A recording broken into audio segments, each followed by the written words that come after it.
Greetings.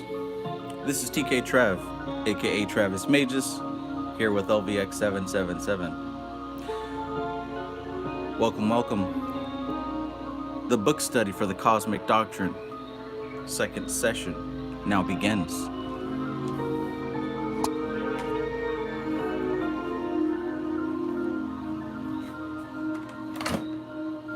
Happy to have you here. I hope that you are prepared and ready, remembering what was talked about last time, specifically about the ring cosmos, the ring chaos, and the ring pass not. These three initial forces of the cosmos that served to set everything else into motion.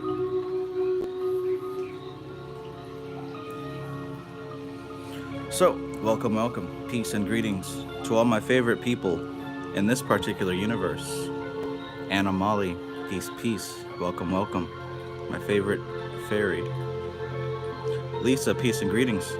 Wolf Syrian 777, peace. Monica Lawan, peace. Your truth, peace. Your truth says, we ready for the master class. I heard that. It's class for me as well, but I'm gonna pretend to be the teacher. Matthew Watson, peace, my brother. Mr. West, peace. Hakeem Lamidi, peace, my fellow cyclomate. The Mental Goddess, peace, good evening. Cosmic Traveler, peace. AZW, peace, my brother. Kyle the God, peace. Oracle Messenger, peace. Dara Holland, peace, good evening to you. Moonman 55, peace. Mo B, peace. Lance Benefield, peace, welcome. Channeling the spirits as they come. All right. I think it's time to go ahead and get ready. Janae Owo, peace. Let's get this thing going, shall we? Stray Panther 79. All the Aquarius are in the building. All right. All but one, actually. All but one. Let's do this.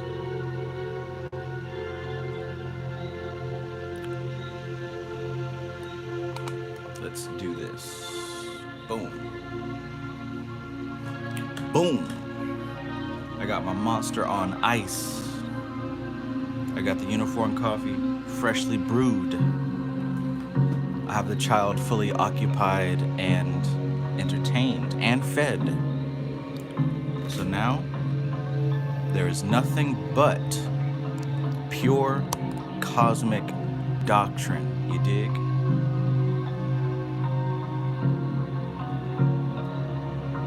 You dig? Nothing but that raw, uncut, cosmic doctrine, you feel me? Let's get it. Lenny Alderdice, peace. Hazard Pie, fresh out the hot grease. We're talking about Krispy Kreme. Welcome. ACW says, feeding my baby with the book out. Hey, gotta do it how you do it. Get it how you live. Jack Rabbit, Occult and Esoterica, greetings. Wolf and Syrian says, incense? No incense this time. I've actually got some candles going. This time around. But maybe in an effort to conserve, I might put it out. Sunshine Chick, peace. Always good to see you. Sunshine Chick says, the day you start on time, and I'm not ready. Oh.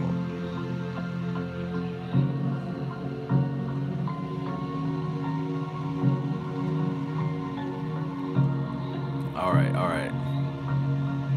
MC Maestro, peace.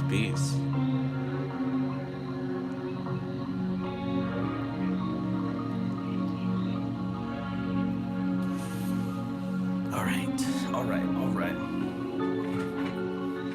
Sweet and oiled. You know, that might sound a little bit better than fresh out the grease. I'll use sweet and oiled next time. B Fields. Peace, peace. Now, where did we stop? I believe that we stopped, what was it? Chapter 6. We were talking about the solar system. I remember that. I want to say chapter 6 if I'm not mistaken. Not mistaken. Somebody correct me. Was it 5 or was it 6? I see 5 has highlights, and I read back over it at a glance. Yeah, it was 6. That's where we stopped. So the ring cosmos, the ring chaos,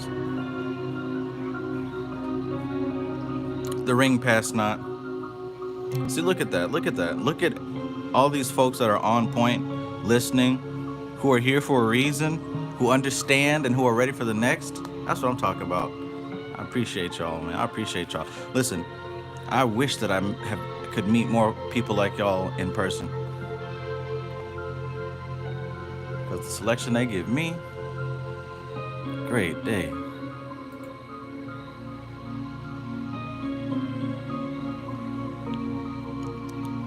I have to file a complaint to the Holy Spirit. Ask for a relocation.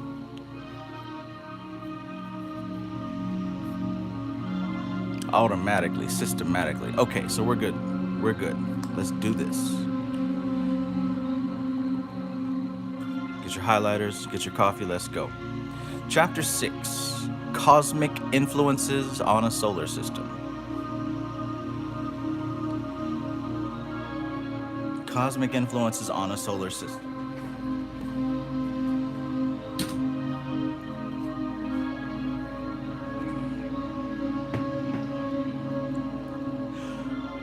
You have duly received the first part of the work. Your minds need to be thoroughly imbued with these principles in order that you may understand what is to follow. I will briefly recapitulate. It's almost as if they knew we would stop and resume right here. Man, this stuff is so awesome.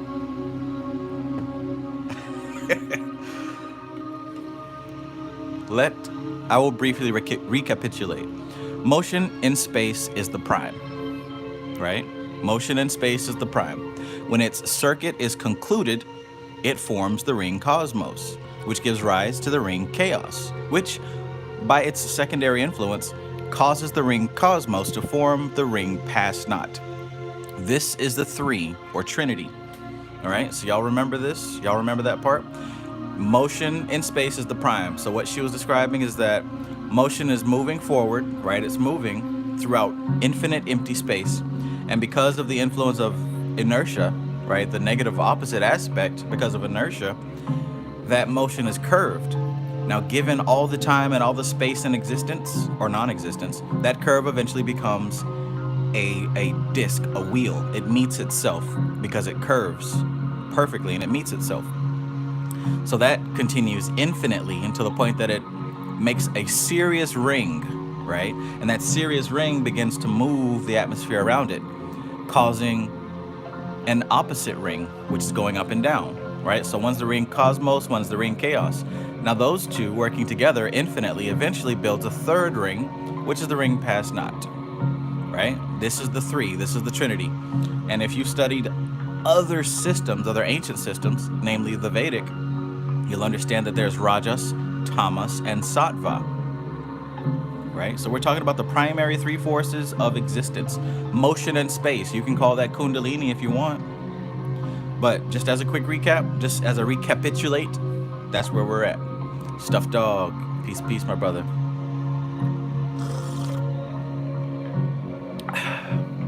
Peace, Serious Suit 888. Serious Suit says, on my way, rushing home. Loved the last read. Awesome. Nephrayu, peace. Nephrayu says, I thought you did that on purpose. Hell no. I haven't read this book yet.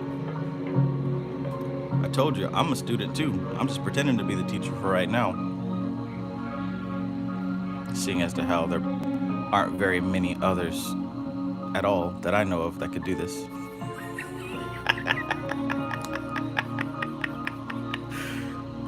Stop it. All right. First coffee of the day. Excuse me if I'm a bit caffeinated. The inflowing influences converging upon the center and radiating to the periphery are the rays, the 12. The motion of the cosmos gives rise to the 7, the bands or planes. We know this, right? The 12 is the influence of the zodiac. The 7 are going to be the planets, right? So the inflowing influences converging upon the center, they're moving inward, right, into the center, and radiating to the periphery, right? These are the rays, the 12. The motion of the cosmos gives rise to the 7, the bands or the planes. Some would call them planets. The converging angles of the rays give rise to the tangential motions. These, when in opposition, give rise to the atoms, right?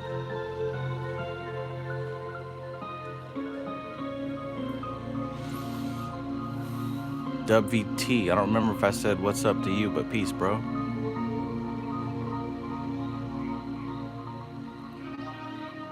The atoms, moving in their turn along the paths of differing angularity, form the complex atoms with centrifugal force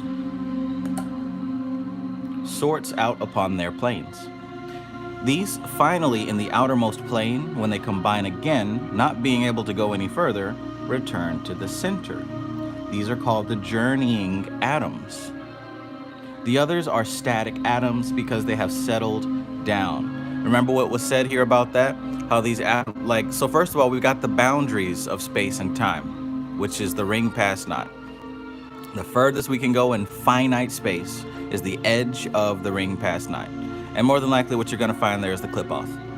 So these atoms begin in the center and they go outward and they're becoming conditioned and they're collecting qualities and they hit the outside and they lose some qualities that get recycled, and then they start their journey to come back to the center. And that process continues until those atoms find a place to kind of stop and become stable. They become stable at whatever level resonates or vibrates with the frequency that they are in, right? So if there's a red atom, it's gonna float out until it finds a red plane and it's gonna stay there, right? That's just a basic example. Check.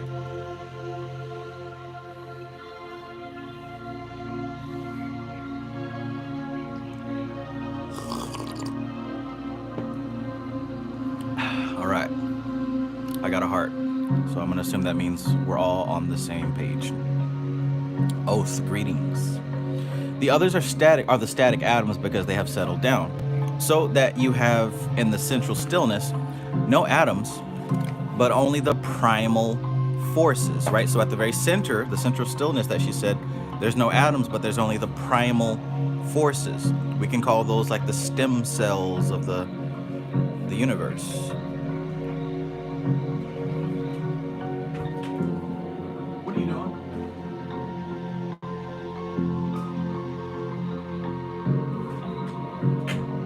Man.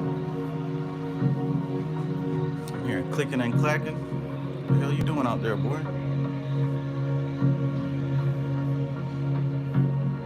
All right. Upon the first plane, you have atoms whose path is a triangular one. Therefore, the number upon this plane is based upon 3.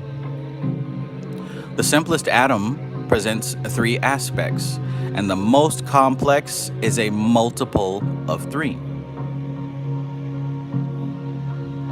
The atoms of the second plane have 4 for their number, and the third plane has 5.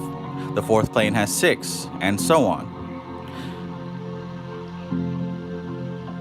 Down to the 7th, which has 9. These are referred to as the secondary numbers, whereas the number of the cosmic forces are the primary numbers.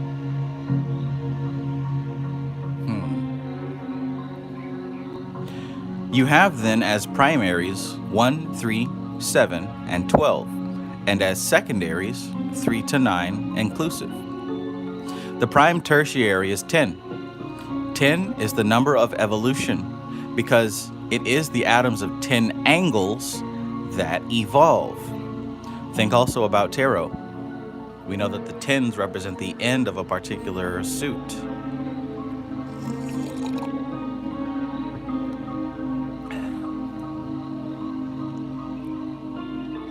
You will perceive from the foregoing that the primaries give rise to each other and have settled down to stability, cycle following cycle in orderly progression. They have completed their course and have achieved the maximum complexity of which they are capable. Under the influence of their changing phases, the secondary movements pursue their courses. The secondary movements obey the laws of their own natures, subject to the laws and conditions of the primaries. Likewise, with the tertiaries, each plane of existence pursues its course, subject to the influences of that phase which gave rise to it. For example, the ring cosmos, which is the first ring going left and right, the ring cosmos passes through its positive and negative phases.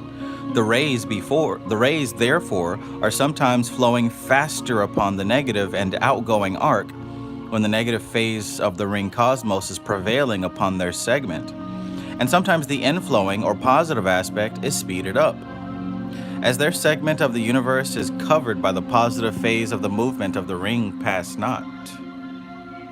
So that's another thing to note. We've got those 3 rings, the left and right ring cosmos, the up and down ring chaos, and the overall ring pass not. Even those 3 have 2 sides, positive and negative. And what that means is, within the movement of a ring, you've got some energies that are moving inward towards the center and some that are moving outwards towards the rim.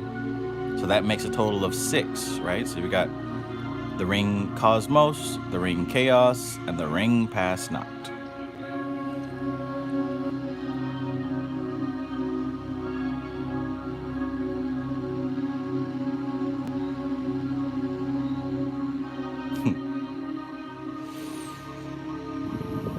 Each segment of a ray is influenced by the circle in whose area it lies.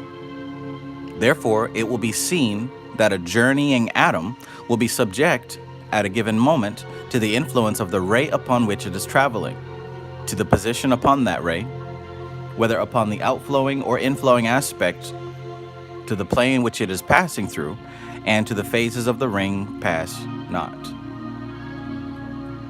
So she mentioned figure 6. Let's take a brief look at figure 6 for those of you who don't have the text. And I believe that's on page 213. Nope, 214.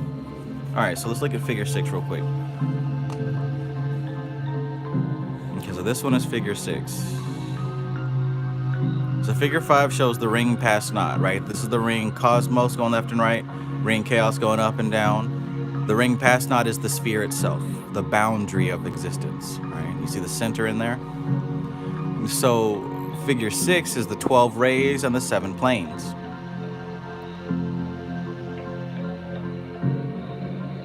You can tell that the 12 rays are the lines that are extending like this, and the 7 planes are the circles on the inside, which one could see as the paths of the planetary influences. All right, so that's figure 6. Let's go back.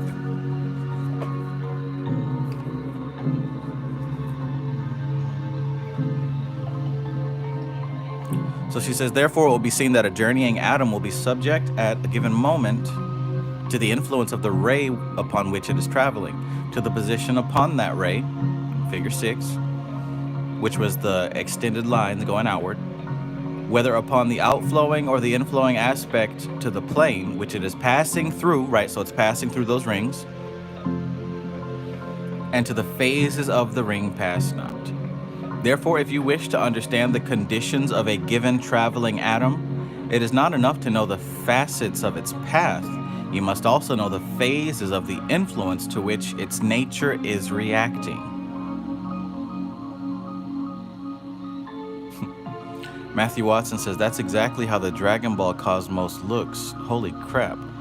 Toriyama was studying heavy. No way. Man, you might have to send me a picture of what you're referring to. I don't think I've ever seen his cosmology. I don't think I've ever seen his cosmos. But I tell you what else it looks like. It looks like Vedic cosmology, because they have their diagram set up in a very same way. That's where some of these flat earth people get their stuff from. The Vedic cosmology talks about how the earth plane, Bhumandala, right? They call it a mandala. They say that Bhumandala extends infinitely in a pattern of concentric rings. And that those rings are the length, coincidentally, are the length of the planetary paths. I mean, think about that now. If the sun's in the middle, you've got the path of the sun, which is a specific distance from the sun, right? It's a specific circumference. Then Mars and Jupiter and all that other stuff. According to the Vedic cosmology, they're saying that those specific rings, man, that's really interesting now that I think about it. The Vedic cosmology, we're talking some 10,000-year-old stuff here longer, says that like say our existence is in the center, and each ring is pretty much the distance away as each planet is. And I want to say that the furthest one out is the distance of Uranus or something like that. Go look it up. Go look up Vedic cosmology and see if what I'm saying resonates with what she's channeling here. But I have to check out that Akira Toriyama one. Therefore, if you wish to understand the conditions of a given traveling atom, it is not enough to know the facets of its path. You must also know the phases of the influences to which its nature is reacting. This is called sidereal astrology. Boom. Boom. This is called sidereal astrology. But the phases of this astrology are, by the way, that's Vedic astrology. That's why I say boom. But the phases of this astrology are so vast that they concern only the lives of the solar systems, just as the planetary astrology concerns the phases of the planets. The nearest point of contact, which you have to sidereal astrology, is known to you as the zodiac.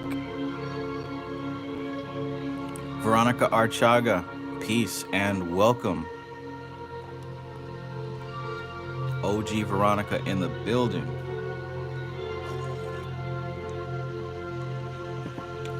Glad to see you back. Hecate. It is obvious then, if you consider the life of a man, you must consider it in relation to the solar system of which he forms a part. Doesn't that make sense? And you must also consider that solar system in relation to the cosmos. Sidereal astrology will give you the phases of evolution. That's why Vedic astrology is so potent, so accurate, because it is inclusive of cosmic forces. You see then that there are atoms of specific types that have settled down permanently upon each plane and move at constant distances from the central stillness in the same way that a liquid containing different substances in solution will, if placed in a glass tube and whirled rapidly around at the end of a string, show clearly the sorting out of the component parts of the mixture according to their specific gravity, the heaviest or most composite towards the periphery, so that at the conclusion of the process, you can perceive the graduated bands of different types of substance. These atoms have proceeded as far as their nature permits them to proceed in evolution. Do y'all get that image? That was a very clear image of how this works. Let me know if anybody did not get that image. That was a very good comparison, metaphor, analogy. Look at what she says here. Well, gosh darn.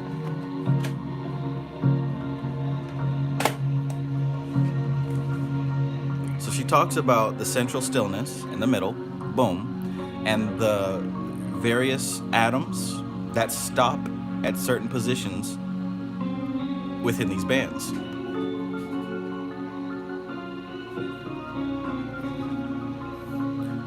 And she compares it to, like, say, if you have ever had blood work done, you know, they have the blood in these machines that spin them around, right?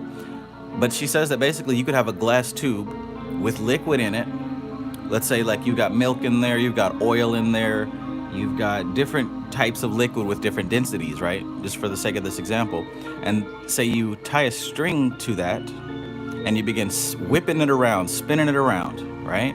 Round and around like a helicopter. Take your shirt off, wrap it around your head, spin it like a helicopter. You spin it like a helicopter.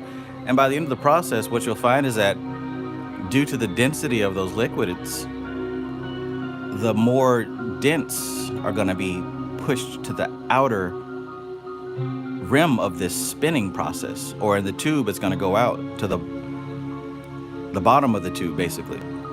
And all the different liquids are going to separate, right? With the lighter towards the top and the denser, heavier to the bottom. So the same thing is happening here. I mean, we are talking about the motion of the universe infinitely. So more dense, more heavy energies are going to be pushed outward to the rim, and the lighter ones are going to be pushed closer to the center. That's why the pure ones they remain in the center.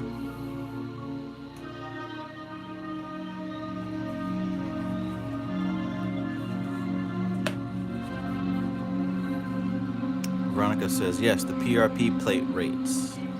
Yeah, I didn't know the official name of them, but I've seen them before. So let's keep going.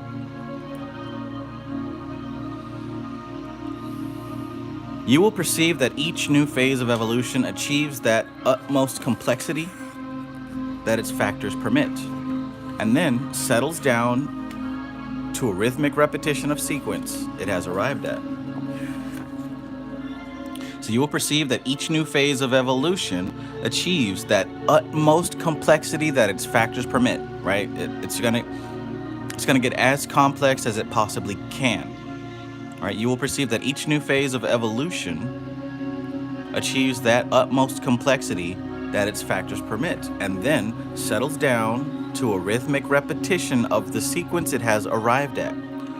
So once it reaches its peak of evolution, right, we're talking about any atom or any thing, any conscious thing within this matrix, once it reaches its peak of evolution at that time, it's going to lock itself into rhythmic repetition and sequence.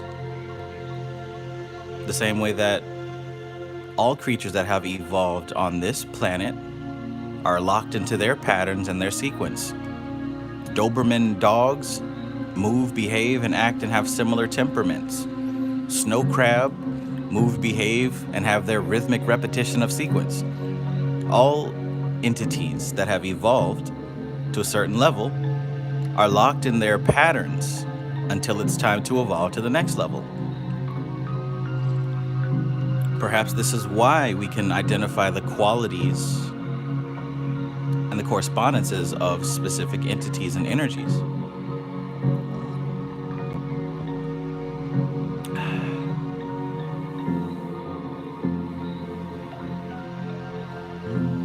Lasange Descote, peace.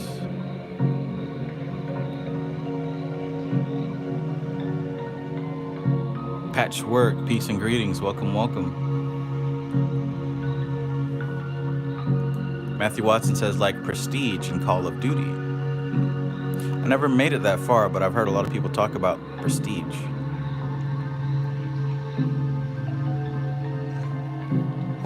The fresh phase of evolution, which begins when the next phase of the ring past knot overtopples the stability achieved, starts where the last phase finished, because it already has in its nature all that the last phase has achieved. Interesting. The first thing that comes to mind for me is past lives.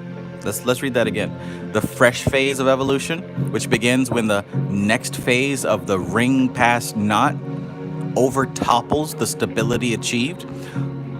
Now let's break that down. So the ring past knot is the outer ring, right? And of course the outer ring, all these rings are moving. We can say that a phase is one complete cycle. Once it turns and reaches a cycle, it reaches a state of equilibrium and balance. But because it is embodied motion, it has to continue again. So it says here, the fresh phase of evolution, which begins when the next phase of the ring past knot overtopples the stability achieved. In other words, everything evolves at the same time. starts where the last phase finished, because it already has in its nature all that the last phase has achieved. You see now the significance of the maxim, as above, so below. The cosmos is the framework upon which all is built up. You start where God leaves off.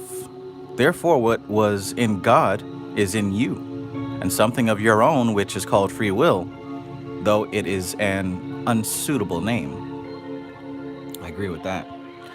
And there again is a reference back to the other book that we're reading, this mystery book.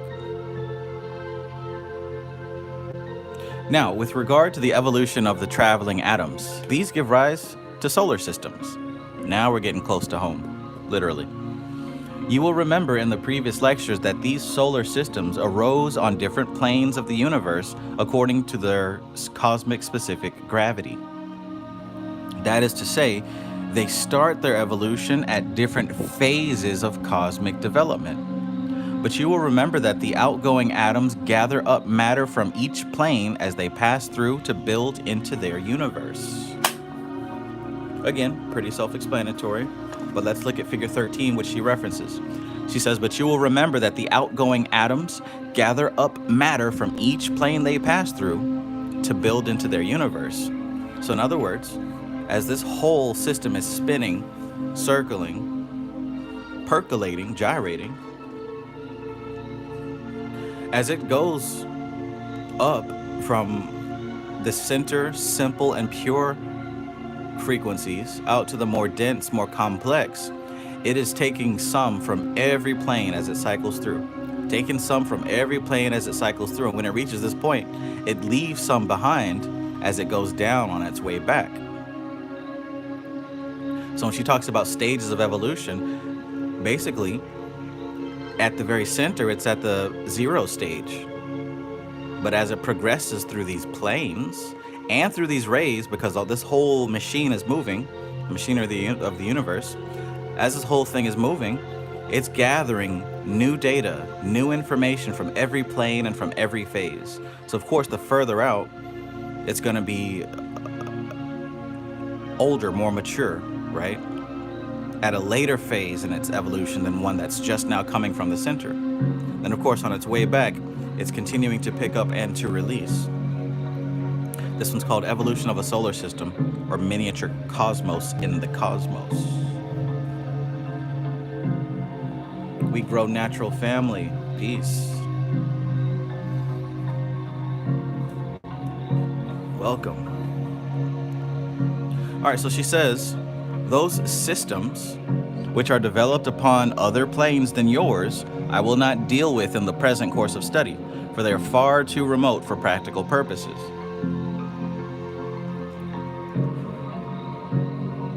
I will consider, however, the phases of development through which the systems pass that originate upon the 7th cosmic plane, of which your solar system is an example.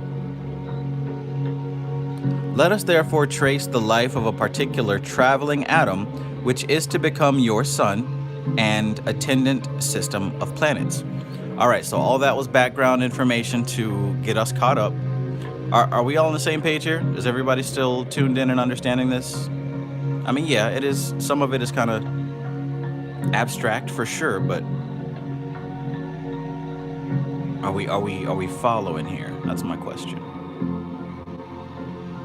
Okay, so all this talk about the movement and these rings and these planes and these atoms and how they move, how they pick up, how they release, this whole cycle, how it goes, she described all of that so that we can get to the point where we are now. We're going to talk about an atom that will become our sun, okay? All right.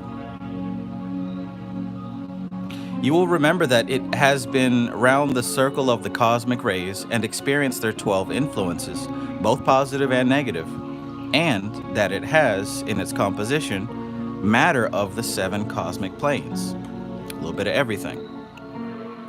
Its numbers, therefore, are 3, because it is under the influence of the rings. 7, because it has matter of 7 types.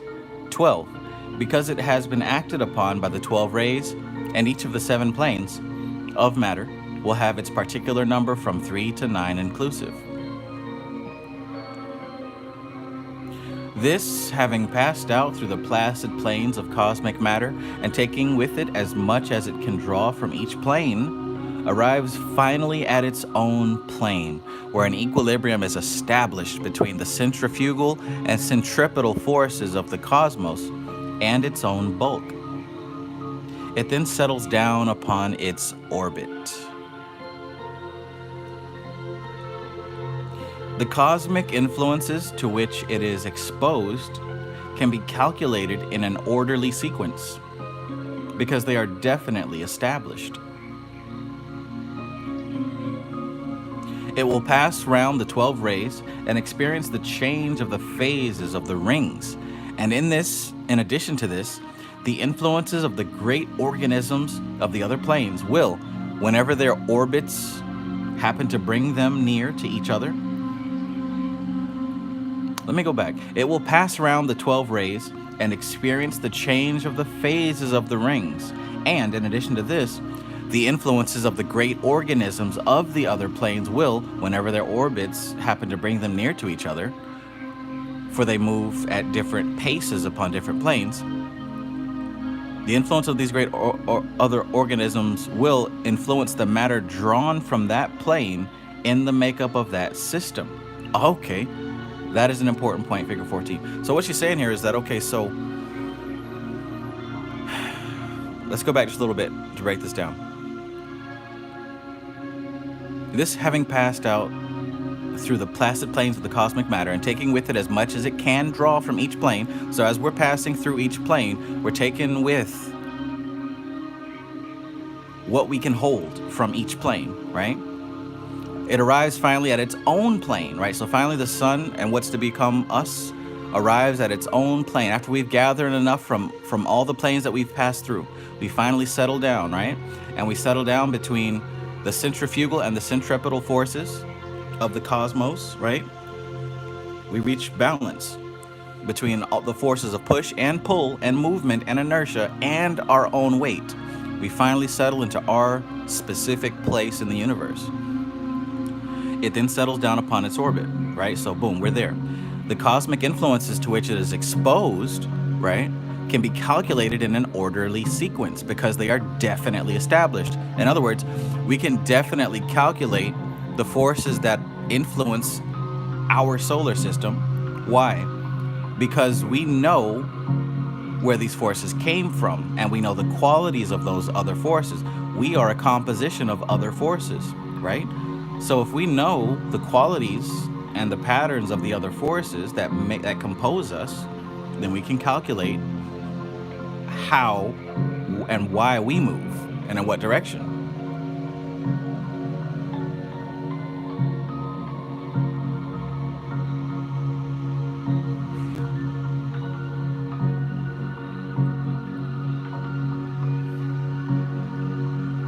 It will pass round the 12 rays and experience the change of the phases of the rings. And in addition to this, right, so it'll pass through the 12 rays. This is all one sentence, that's crazy. It'll pass through the 12 rays and experience the change of the phases of the rings. So not only the rays, but also the rings. And in addition to that, the influences of the great organisms, right? So there's great organisms on these other planes. The influences of the great organisms of the other planes will influence the matter drawn from that plane and the makeup of that system, right?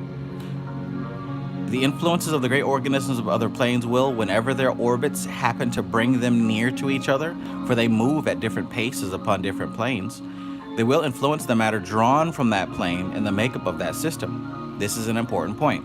So what happens is that we're talking about the planetary influences here, because the sun and this particular solar system has gathered influences from the different 7 planes and the 12 rays. Because we've gathered those influences, whenever our sun comes again near those 12 rays, or we can say the 12 bands of astrology, or when it comes near any of the other 7 planes, those planes will influence us, or specifically, it will influence the part of us that we've taken from it, that we've gathered from that plane. Does that make sense? So let's say if we're a rainbow and we've gathered red from the red dimension, we've gathered blue from the blue dimension, and green from the green dimension. Whenever this rainbow passes through or gets close to the red dimension again, the red dimension will begin to act. It'll begin to become excited and stimulated. Whenever we get close to the blue dimension, the blue qualities within us will begin to become stimulated and activated.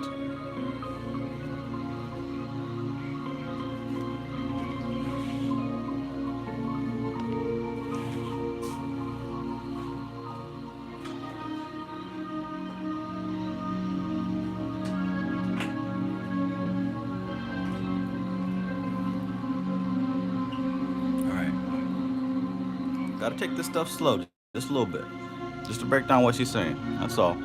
Because you'll see that it makes common sense. Once you really just kind of break it down, it's not as complex as it may seem.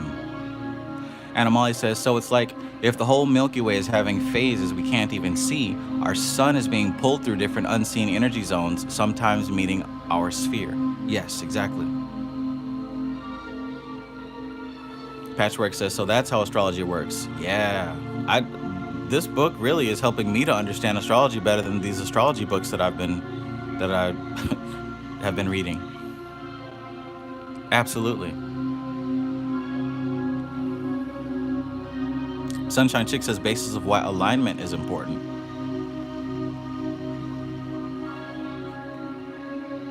Hazard Pie says it attracts, magnetized what it resonates with. Absolutely. WVT says percolate, like you acting out during your birthday month. There we go. See, that's why, right? Or hell, some of us don't wait for our birthday month. We just wait for a full moon to come around.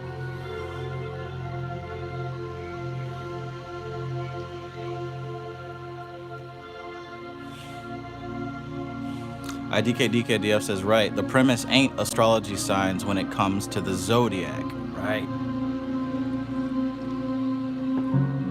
The more you know, the more you realize that everyone else does not. Cool, let's keep going. This great organism that we are considering has settled down to its orbit, and you can conceive of it as a nucleus of that original traveling atom. Really cool. So check this out. What we call the sun, right? Saying that everything revolves around the sun. Hell, at the very center of the sun is one of those original pure atoms from the center of this ring. Center of these three rings. Maybe the Kether is inside of our physical sun. The physical Kether, at least. Interesting. Let's keep going. You can conceive of it as a nucleus of that original traveling atom, surrounded by a great, cloudy, unformed, unorganized belts of matter of the different planes.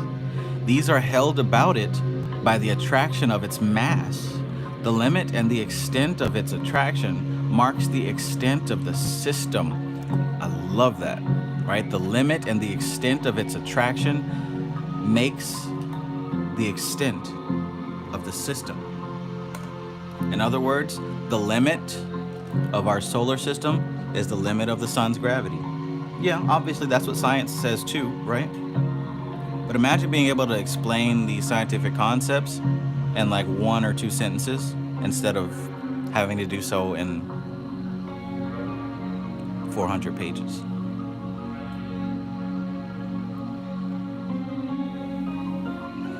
Hey, if you liked the video, please hit the like button. We got 35 likes and over 7 times more viewers present. Over 7 times the people are here versus how many likes there are.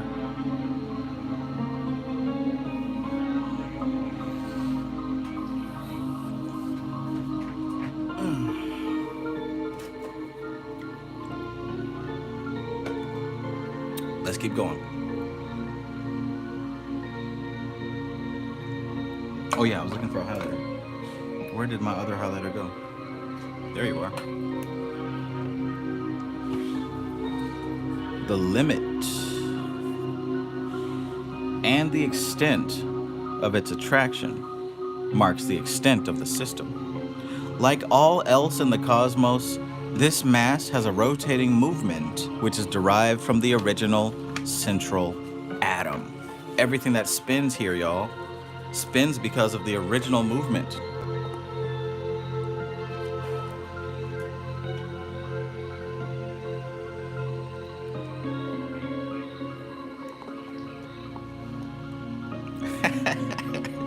It's hilarious, man. Imagine like, oh man, I don't even want to take it there, but you know, there have been people in the past that have taken solid information like this and made it very human and very cultural.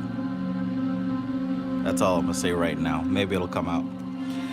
The movement of that atom within its orbit gradually, in the course of untold ages, flattens out into a spinning disk. We're talking about a lot of time.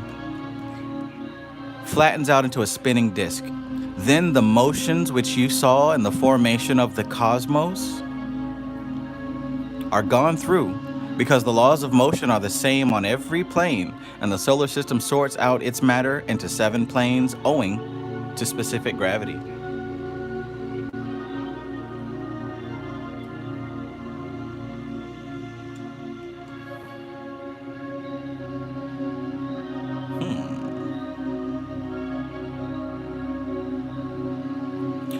Whoa, now that's nice. Patchwork says, I mean, Tifereth is a reflection of Kether, so I could see that. Yeah, right? So we can say that Kether, being the storehouse of these original atoms, right? And we see that Tifereth is the reflection of Kether. Could it be that because our physical Tifereth has a physical center of Tifereth, which is why the sun is so massive and shines so bright and gives life and all that other good stuff? And for that matter, what does that say about the moon? What does that say about the earth? Gosh, I love you, Dion Fortune. You're so brilliant. Cool beans. Let's keep going. Now we have concluded with section 2. Excuse me, with section 1. We begin section 2. And I finished my cup of coffee. I'm gonna grab some creamer so I can start with the next cup. Give me just a minute. Anna Molly says, is Doth ring past not? I'm pretty sure that the ring past not is gonna be the triple blackness of space. But let's finish the book and see what she has to say. Maybe we'll be able to come to the conclusion with more information. Personally, I think that she's referring to the outer limits, the Ein Sof, and the Ein Sof are, because she's going from the beginning all the way down to the end. So it would make sense to start with the unmanifest and then come in. But like I said, let's finish the book and see what she says. I'll be right back. I'm gonna get some of that sweet creamer from my coffee.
It's the remix to Ignition, hot and fresh out the kitchen. Mama rolling that body, got every man in here wishing. Sipping on coke and rum, I'm like, so what, I'm drunk. It's the freaking weekend, baby, I'm about to have me some fun. Bounce, bounce, bounce.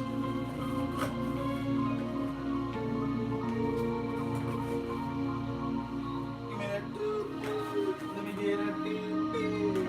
Bouncing on the floor.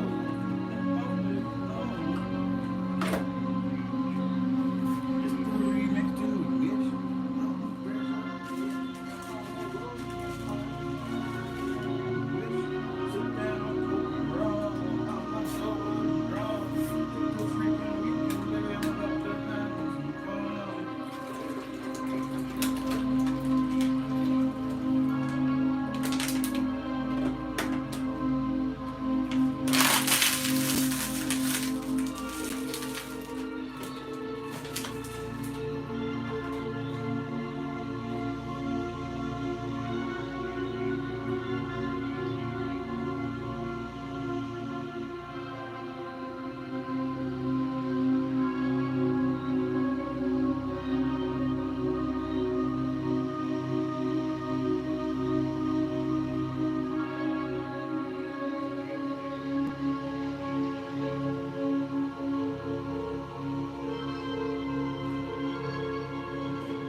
After the show, it's the after party. After the party, it's the hotel lobby. And I'm around till we gotta clear the lobby. Take it to your room and somebody. Let me get that doo-doo. All right, let's get it. Section 2, Chapter 7. The evolution of a great entity.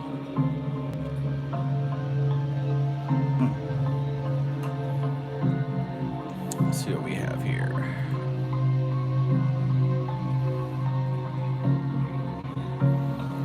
Conceive now the experience of existence as it is apprehended by the dawning consciousness of a great entity.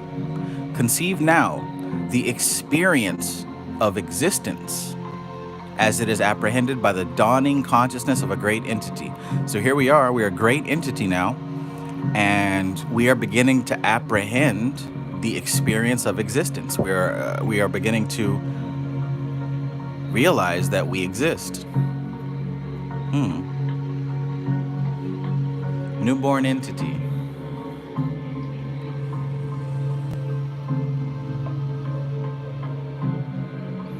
Curve says, man, this is why studying symbols is important to dissect this type of information. Without correspondence, it would be lost.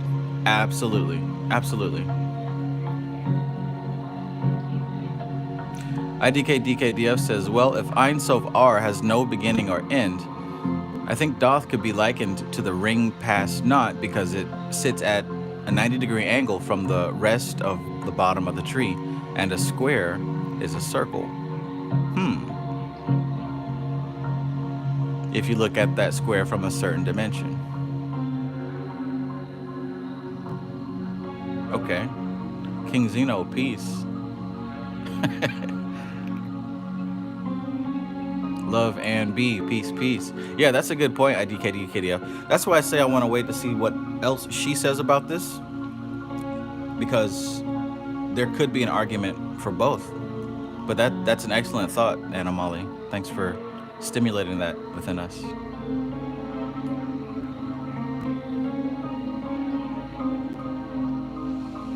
Conjorn says, this is all very interesting. I wish I understood all this on a deeper level. You will, as long as you just stick with it. Keep going.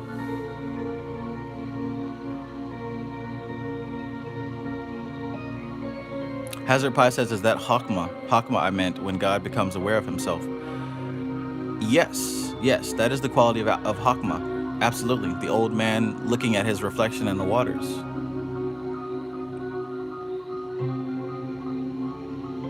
So hitherto, we have looked at the evolution of points of manifestation from without. We will now consider the matter from within. as it appears subjectively to that cosmic unit of manifestation referred to as a great entity. All right, so I don't know who the great entity is just yet, but I'm pretty sure as we go through this, we're going to figure out just what this great entity is. So this is section 2. Section 1, we were looking at this evolution process from the outside. Now we're going to be looking at it from the inside out. First, conceive the sensation of a whirling and no other sensation of all. So do that as you listen or as you read. First, conceive the sensation of a whirling and no other sensation at all. Conceive yourself becoming so habituated to that whirling that its cessation would occasion a sensation, but not its continuance.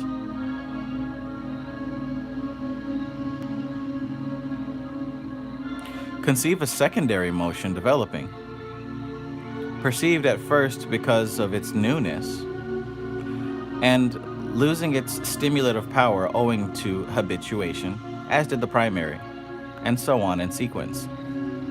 So she's saying first, imagine yourself with the only quality of the sensation of whirling around, whirling, right? Picture that. If you've ever been on a merry-go-round, which you probably have, or if you've ever been on what our local fair has called the gravitron, which is this giant machine that you get on and it spins you around in a circle, and you can like stand up on the walls and that kind of thing. Imagine a whirling going round and round and round and round. Conceive yourself becoming so habituated to that whirling, like you become so used to it because it's been happening for so long. Imagine that you become so used to it that it's stopping. It would make you feel something, but you definitely would not. You would notice that it has stopped and it's not happening again. All right, so imagine yourself whirling and whirling and whirling. AZ Dub says the Gravitron was my shit at the state fair. Mine too, that was my favorite ride as well. Sunshine Chick says I would always refer to the cosmos as a whirl. Straight Panther says the vomit wheel. I know of its treachery well.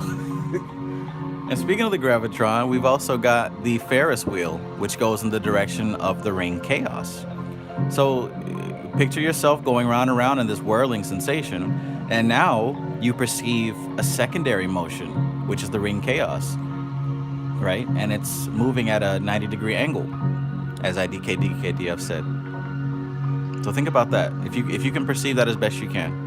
I'm doing it now as I'm, in between these words.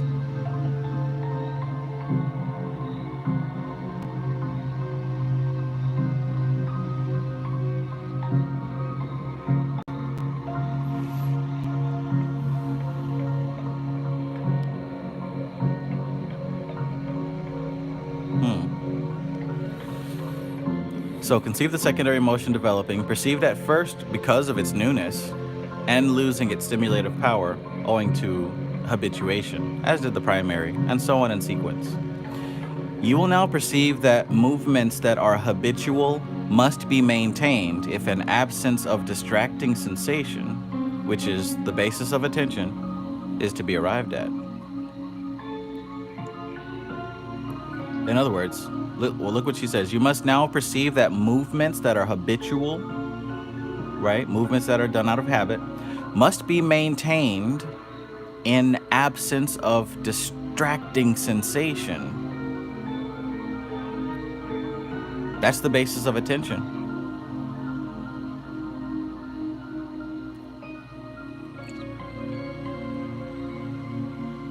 If an absence of distraction is to be arrived at. You must now perceive that movements that are habitual must be maintained if an absence of distracting sensation is to be arrived at. This distracting sensation, which is the basis of attention. Therefore, the accustomed movements are implicit in the being of that which is based upon them. And when awakening into manifestation, it will always seek to establish these motions as the basis of its existence.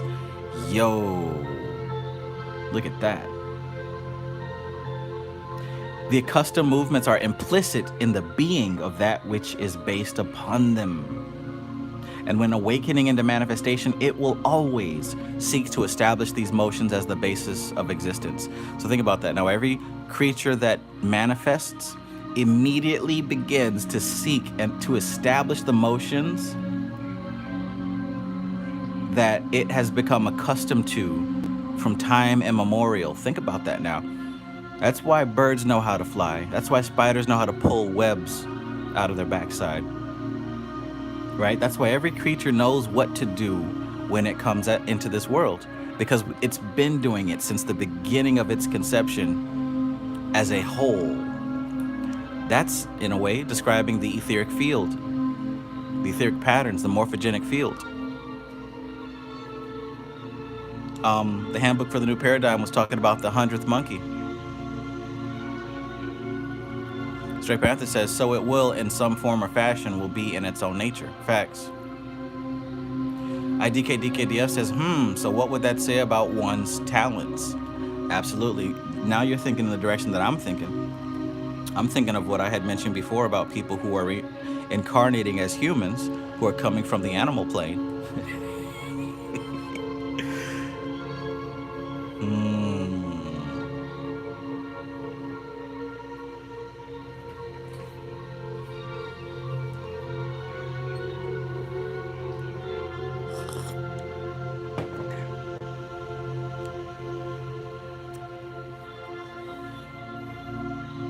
Now cast your mind back over the teaching given you by your previous teacher and recall the phases of movement to which the great entities become habituated in the course of cosmic evolution which led to their development. Wait a minute now. Is section 2 given to us by a different channeling entity?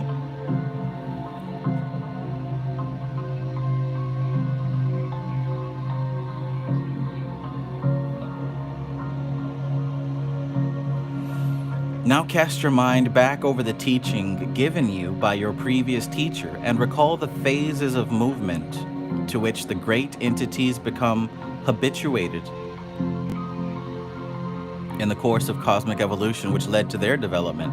And you will see that all these movements have become implicit in their nature and will be reproduced when they, in turn, set out upon that inner elaboration which constitutes the next phase of cosmic evolution. The phase of the evolution of the great entities, bearing in mind that upon whatever plane or ring of cosmos the entities settle down for a cycle of evolution, the numerical values of the evolution will be determined thereby.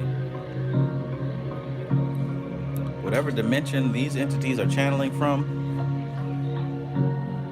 they must have a shortage on periods, boy, because they be having them sentences going for 3 days. Let me go back so we can digest this thing.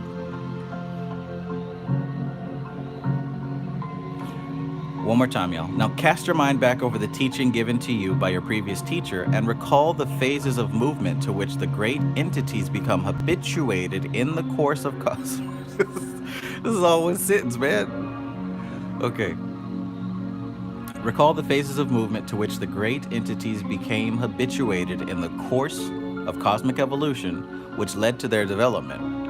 And you will see that all these movements have become implicit in their nature and will be reproduced when they, in turn, set out upon that inner elaboration, which constitutes the next phase of cosmic evolution. The phase of the evolution of the great entities, bearing in mind that upon whatever plane or ring of the cosmos the entities settle down for a cycle of evolution, the numerical values of the evolution will be determined thereby.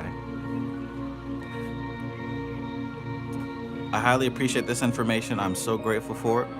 But you could have broke that down into like 5 sentences. But hey, I'm not here to tell you how to do your job. Obviously.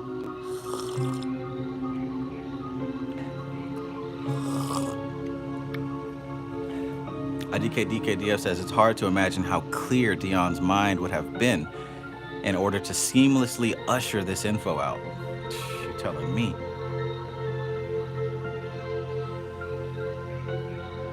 Gerald Sombright, Peace, brother. Peace. Hope you're having a great night.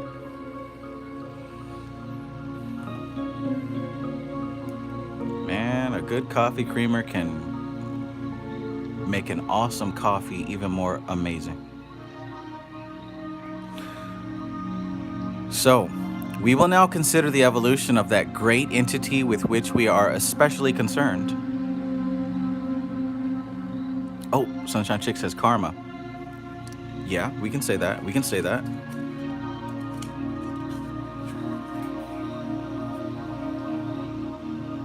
Yeah. You will see that all these movements have become implicit in their nature and will be reproduced when they in turn set out upon that inner elaboration which constitutes the next phase of cosmic evolution, the phase of evolution of the great entities, bearing in mind that upon whatever plane or ring of the cosmos the entities settle down for a cycle of evolution, the numerical values of the evolution will be determined thereby. And it's almost as if that atom eventually evolves into a great entity and chooses to settle at whatever section of the universe to gain more of its lessons and then evolve again and move to the next section.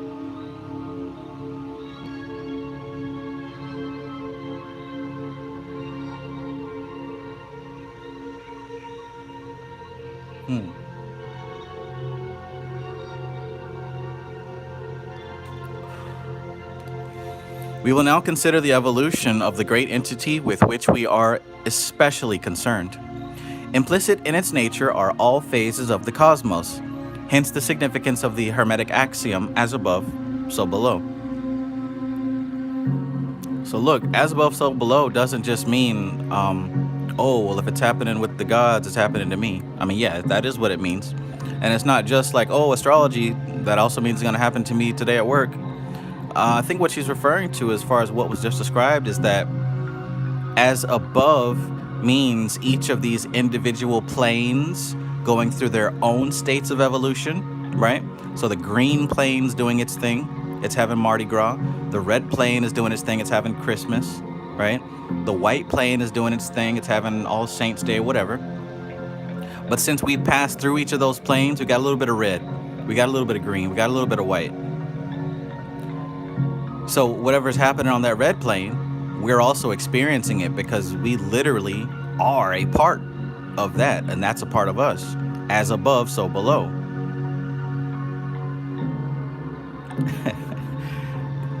Okay. Whatever is developed under a certain set of conditions reproduces those conditions in the recapitulation through which it goes prior to the undertaking of original development. Okay, whatever is developed under a certain set of conditions, right? So we can say whatever created the red dimension, those conditions and the recapitulation through which it goes prior to the undertaking of original development.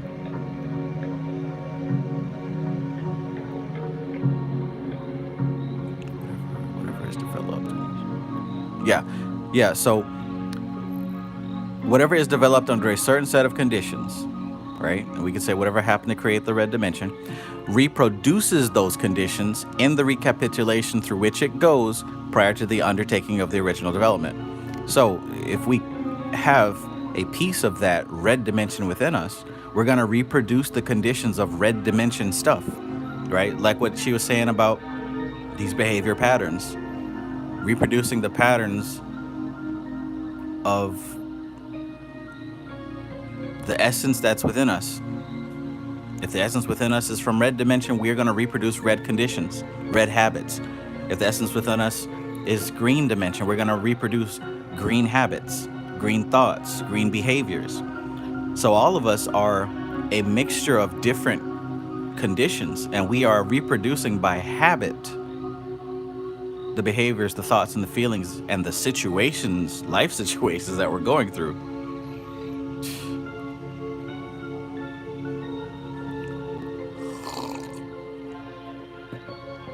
Gerald Soundbright says, could these planes correspond to the different planetary influences? Absolutely. I certainly believe so far that that's what is being referred to here. Gerald Soundbright says, it makes me think of the spheres of the Kabbalah. Yeah, I'm pretty sure that is what she is referencing here,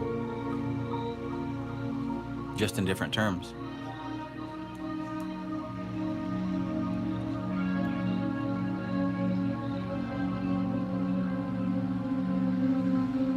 Mr. West says, could spirit work and shadow work be the same but different by itself saying?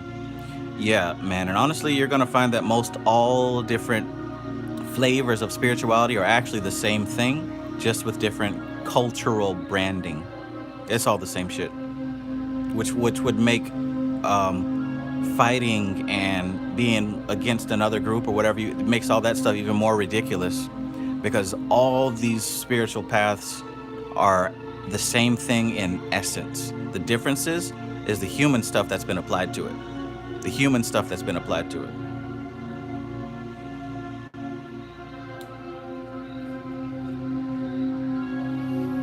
Hazard Pie says, we are like mirror neurons.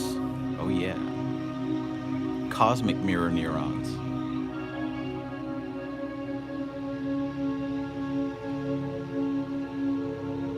Patchwork says, is it possible to have inherited some of our thought patterns and behaviors from our parents while we are being conceived? Absolutely. Like, yeah, even regular science tells us that. But looking at spiritual science, we can see that it goes beyond our parents. Like, this is an unbroken chain. Their parents and their parents' parents. Like, it gets pretty wide pretty quickly. And what that does also is it gets pretty connected pretty quickly, because think about it now. Your parents is 2. Their parents is 4, right? So now we got 4, 5, 6 influences. That number rapidly gets up to the thousands and the 100,000s if you keep going to grandparents, great-grandparents, and all that. Eventually, somewhere down the line, you have crossed bloodlines with other people, and you have no idea that you could be related to damn near everybody in your life. Like, this karmic stuff could be playing out on a much bigger scale than people. Well, it is playing out on a much bigger scale than people can even fathom. Excellent stuff, huh?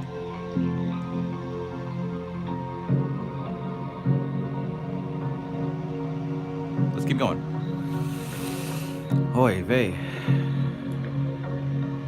The great entity then, having the basis of cosmically evolved factors to work upon, combines and recombines them into the infinite diversity of a manifested universe. Therefore, the infinite diversity of a manifested universe can be dissolved into the prime simplicity of the cosmic beginnings. Each phase or aspect of the universe has its origin in a similar phase or aspect of the cosmos. Each phase or aspect of the universe has its origin in a similar phase or aspect of the cosmos. So look, that says that there's a nuclear dimension, a gravity dimension, a heat and cold dimension, right? All these different qualities that we experienced here are different aspects of other places that we use as the building blocks for what we have now.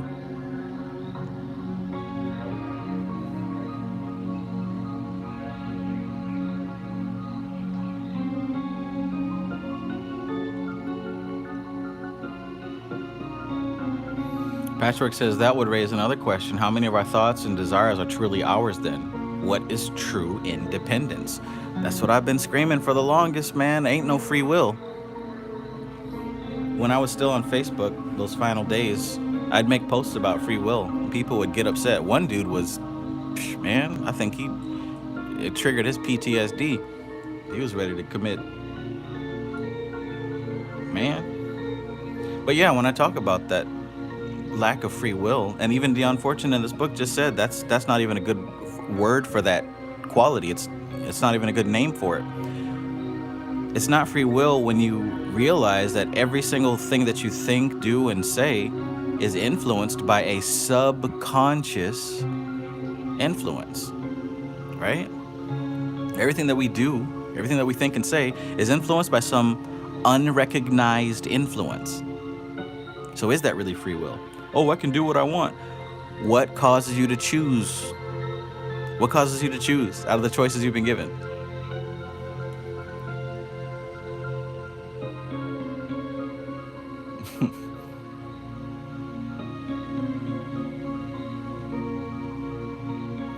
especially if you've got unhealed trauma from childhood, you're only playing it out as an adult. You're only playing it out. Especially if you lack self-control and self-discipline, you're definitely playing out trauma. It's called programming. It's not free will. Addiction, right? Emotional issues, relationship, like all this stuff is playing out traumas from childhood. If anything, that's the least amount of free will, because it's unrecognized and it's not born this way. It's adopted and learned behavior. And even if it is biological, it's still an influence that's happening on the subconscious level. Don't get mad at me. Look in the mirror.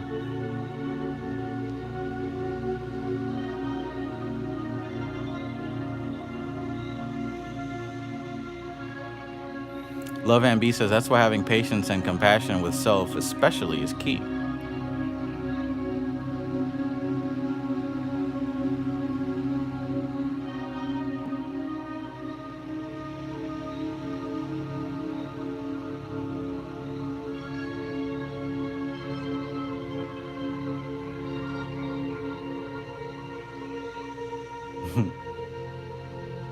King Zeno says, damn, this is uncomfortable to hear, which means it's needed.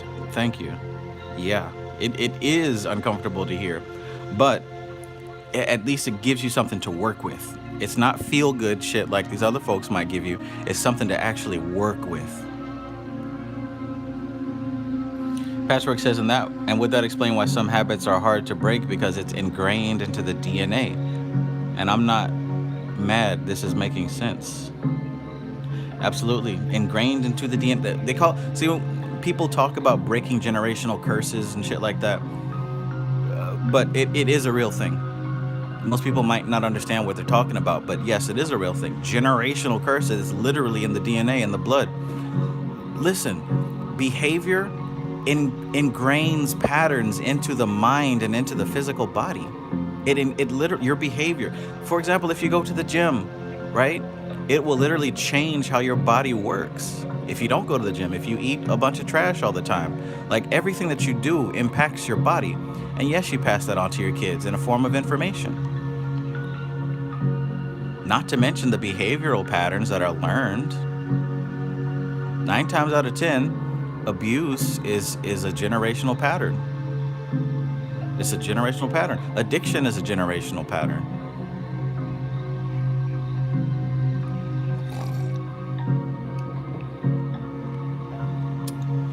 Peace, Zaire Anu.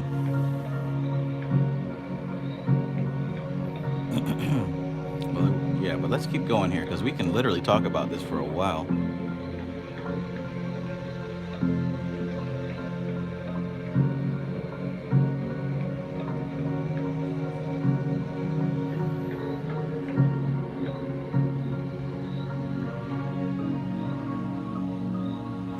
Sarah asks, what do you do?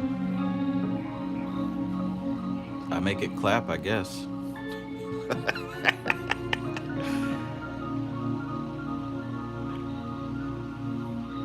All right, we need to get back to this text. You guys have a lot of interesting thoughts in the chat, but I need to focus on reading this particular aspect.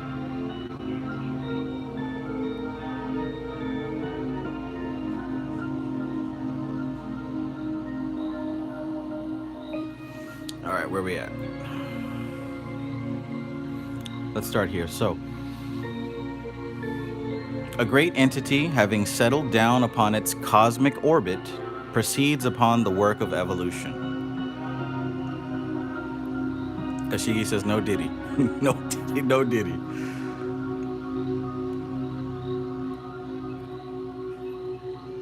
Having had the cosmic factors implanted in its nature by its experiences, it proceeds to bring them into function independently of the cosmic impulse of its own momentum, which momentum may be called a cosmic will.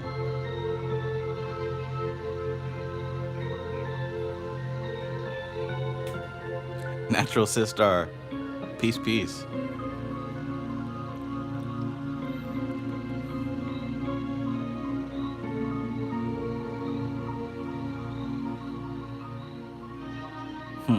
Having had the cosmic factors implanted in its nature by its experiences, it proceeds to bring them into function independently of the cosmic impulse of its own momentum, which momentum may be called a cosmic will. So let's think about this now also. The great entity and all entities in existence have at its core the momentum and the movement of the first whirlings. We call that Kether, right? So it has that momentum moving. That's the quality of everything in existence. But the thing is, as we've moved throughout eons of existence, we've picked up different qualities from the different phases of evolution, from the different rays and the different planes. See, now these words aren't just buzzwords. Now there's a little bit of substance to them, right? Through our phases of evolution, specifically, I mean the different states of us building up experience through the 7 planes and the 12 rays. Through that process, we've gathered their patterns. And what we become as a unique individual built off of established archetypal patterns. So we just, to continue our example, we've moved through the red zone and we've gathered red qualities. We moved through the green zone and gathered green qualities. Now look what happens. That creates a specific vibration, a specific frequency. So everything that we do now has a little bit of red influence, a little bit of green influence. Especially when we get close to red zone, we're gonna do more red type things. When we get close to green zone, we're gonna do more green type things, right? So look at what it, now let's talk about free will. This is what the free will is. It is an accumulation of these different influences that created us. So look. Having had the cosmic factors implanted in its nature by its experiences, it proceeds to bring them into function independently of the cosmic impulse of its own momentum. So look, now we continue to act out what we're created from. We continue to act out from what we're created from, which momentum may be called a cosmic will. So we're talking about cosmic will, which is the accumulation, the expression of the accumulated wills that create us.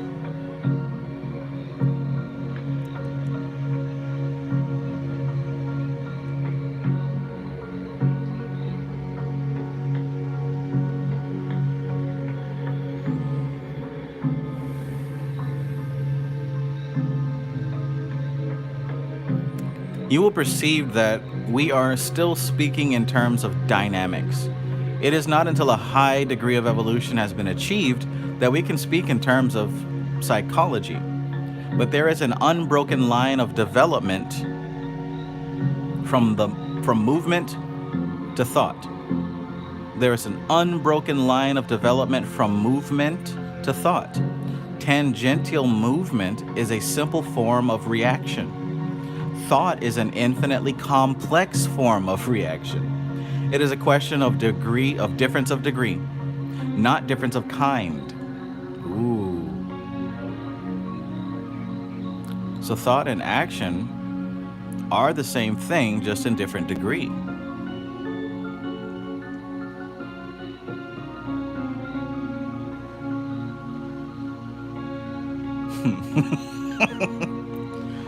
Oh man.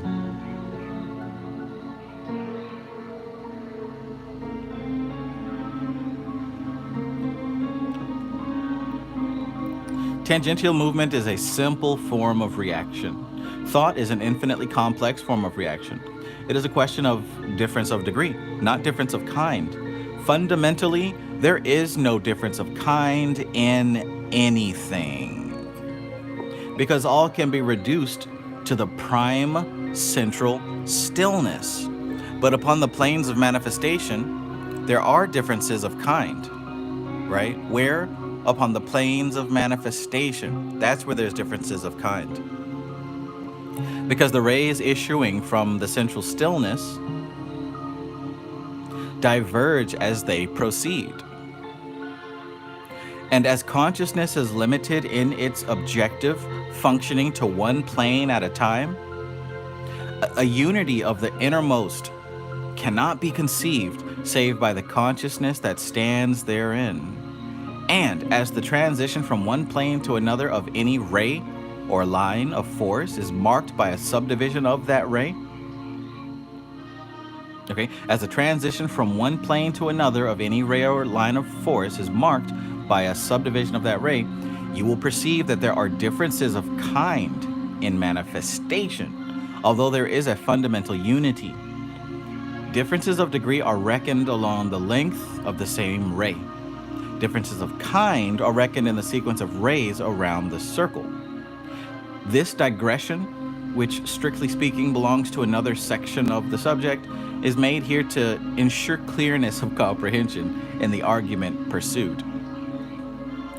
If you have this book in front of you, page 57, I would suggest reading over that paragraph a couple of times until it makes perfect sense.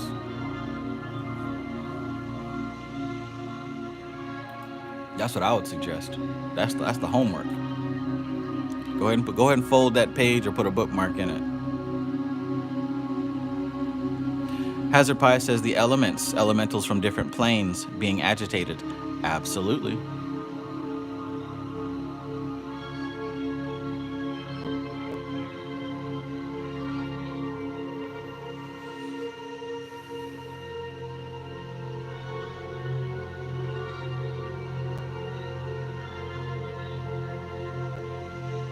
Cosmic Traveler says a lot of sauce in that book. Way ahead of time sauce. Oh yeah, like I said, this book was literally written 100 years ago.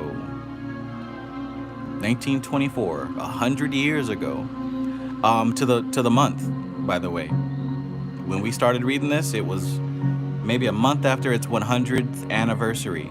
And again, I did not do that on purpose. I'm pretty sure whatever entities and energies were present at the writing of this book are present now. Which is why we do things in alignment with astrology, even when we aren't even aware of what astrological influences are at play.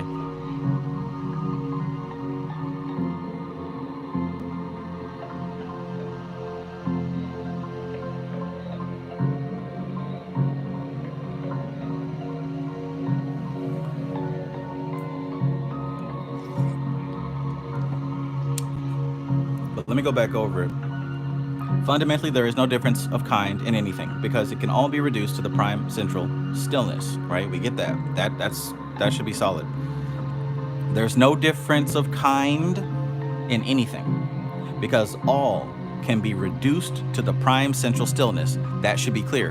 In other words, everything that is in manifestation and hell, unmanifest, is built off of the same substance, which is that prime central stillness. Everything that exists is built out of that. So in all things, you'll find at its essence, at its core, the prime central stillness. Hey, guess what? TK Travis Mage's quote, there are no enemies. So in the center of every single thing is the same stuff.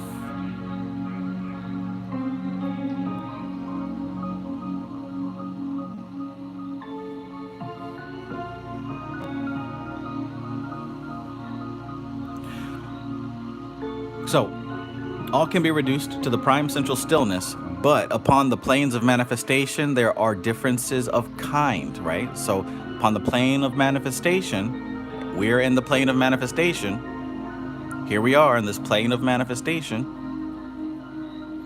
We are going to observe differences of kind. Why? Because the rays issuing from the central stillness diverge as they proceed. And as consciousness is limited in its objective functioning to one plane at a time, in other words, consciousness is limited in its objective functioning to one plane at a time. Your consciousness cannot function the way that it does in multiple planes at one time. That's why, in order for you to go into the astral plane, you've got to go into a state of meditation. In order for you to dream, you've got to go into a state of trance. Even in order to daydream, you have to go into a state of trance. Is that not true? Your consciousness operates on one plane at a time. So look, as consciousness is limited in its objective functioning to one plane at a time, a unity of the innermost cannot be conceived save by the consciousness that stands therein, right? So look, the unity that we've been talking about, all is one, right? The unity we've been talking about, it can't be conceived by dumbass human perspective. No, don't expect that, right? Or even animal perspective or plant perspective. right? It cannot be conceived except by the consciousness that stands inside of it. And as the transition from one plane to another of any ray or line of force is marked by a subdivision of that ray. In other words, let's say we got the blue plane over here and the red plane over here. There's going to be a line in the middle of it, right? It's not a solid line that turns from blue to red. Of course, it's going to be kind of a gradual phasing, but you're gonna notice a difference if you zoom out between the blue plane and the red plane, right? Right?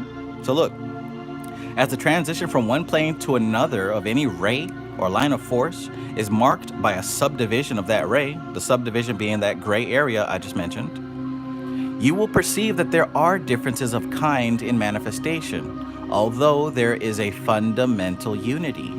Differences of degree are reckoned along the length of the same ray. So look, differences of kind goes from left to right, right? So from blue area to red area, that's differences of kind. But guess what difference of degree is? It's up and down. So here, if you've ever done graphic design, you know when you can choose the color of your text or something, choose the color of what you're painting with, right? It shows this big rectangle with a blend of all the colors in it, right? And in the top right corner, you've got like the most saturated version of that color. And all the way over here to the left, it's white. And all the way to the bottom left and bottom right corner, it's pitch black. You guys know what I'm talking about? That little color picker.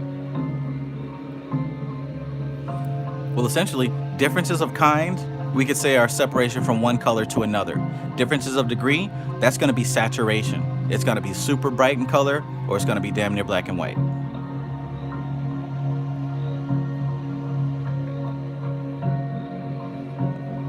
Somebody gets what I'm saying.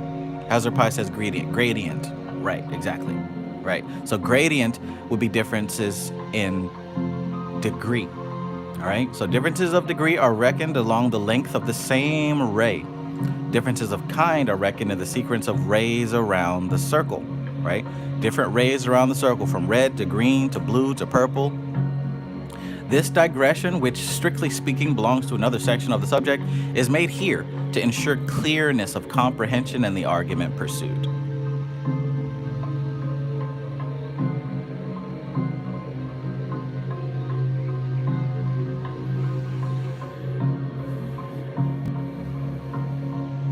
Matthew Watson says maybe that's why they push that fear of other beings so much in the media. Oh yeah. Anything to keep that conscious mind in a state of fear and a state of separation. And it don't take much. It don't take much. You can look around and see. You can push the same agenda for years and people will continue to fall for it. As long as they're full of McDonald's fat grease and completely sexed out, drugged up, pilled up, alcoholed up, weeded up, we're not going to put up a fight. We might bitch and moan. Oh, I don't like what they're doing. I'm upset about it. But we won't do anything. We've been successfully domesticated. You know, not me, but us as a race.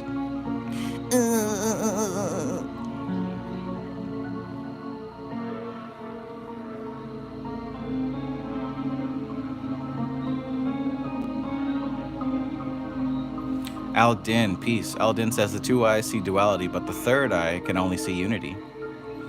And also look, you know, just as I said that there are no enemies, even the general public, completely domesticated, they're not different in kind, y'all. We're still them and they're still us. So it's not a different in kind, it's a different in degree, right? It's a difference in degree though, because it won't take much for you to be one of them, right? Go on an alcohol binge, a weed binge, a pill binge, a sex binge, do all that at once and continue to eat shitty food and stay zoomed into your phone 24/7 and get no sleep and be overworked and stressed out and have a bunch of relationship drama. Like, do all that all day, every day. And you'll find that you'll be in that category as well. So it's not a difference in kind, it's a difference in degree. In fact, most of us have been there. I know some of you all are born Buddhas and born Christs, and you came into this world perfect and pure and have never been an NPC. But we've all been there. So you can't hate on them. You just have to come into an understanding. That's what compassion is. Aardquark, peace.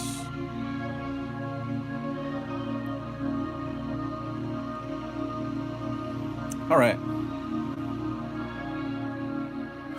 Differences of kind are reckoned in the sequence of rays around the circle. This digression, which, strictly speaking, belongs to another section of the subject, is made here to ensure clearness of comprehension in the argument pursued. A great entity commences its evolution by developing not the cosmic rings, but the concept of those rings.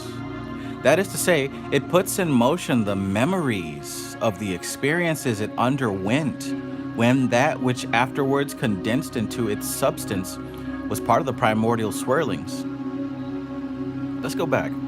A great entity commences its evolution by developing not the cosmic rings, but the concept of those rings. Check this out now, one more time. A great entity commences its evolution by developing the concept of those rings. You got to come into an awareness of what you're created out of. Know thyself. Isn't that the prime hermetic axiom?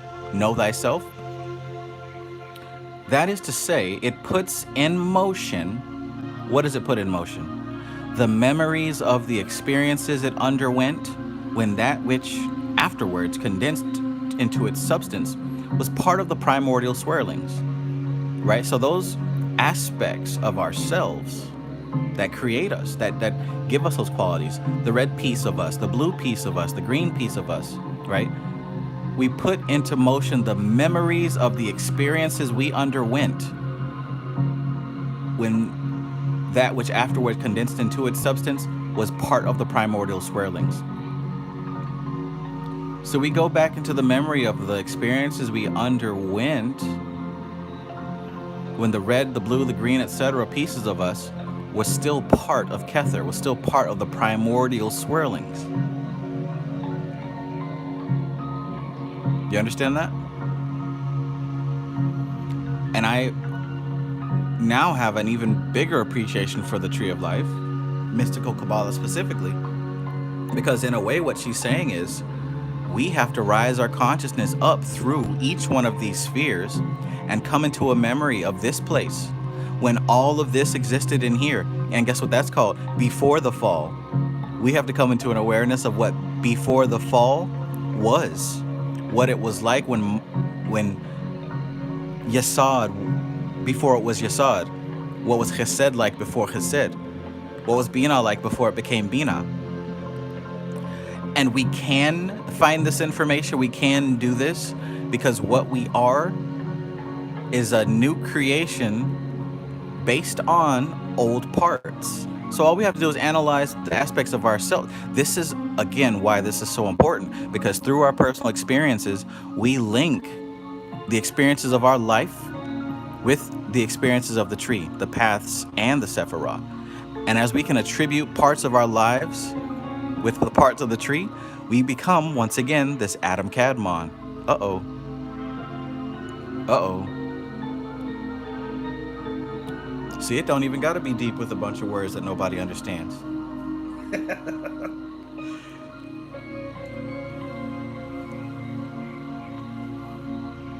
Check. Check.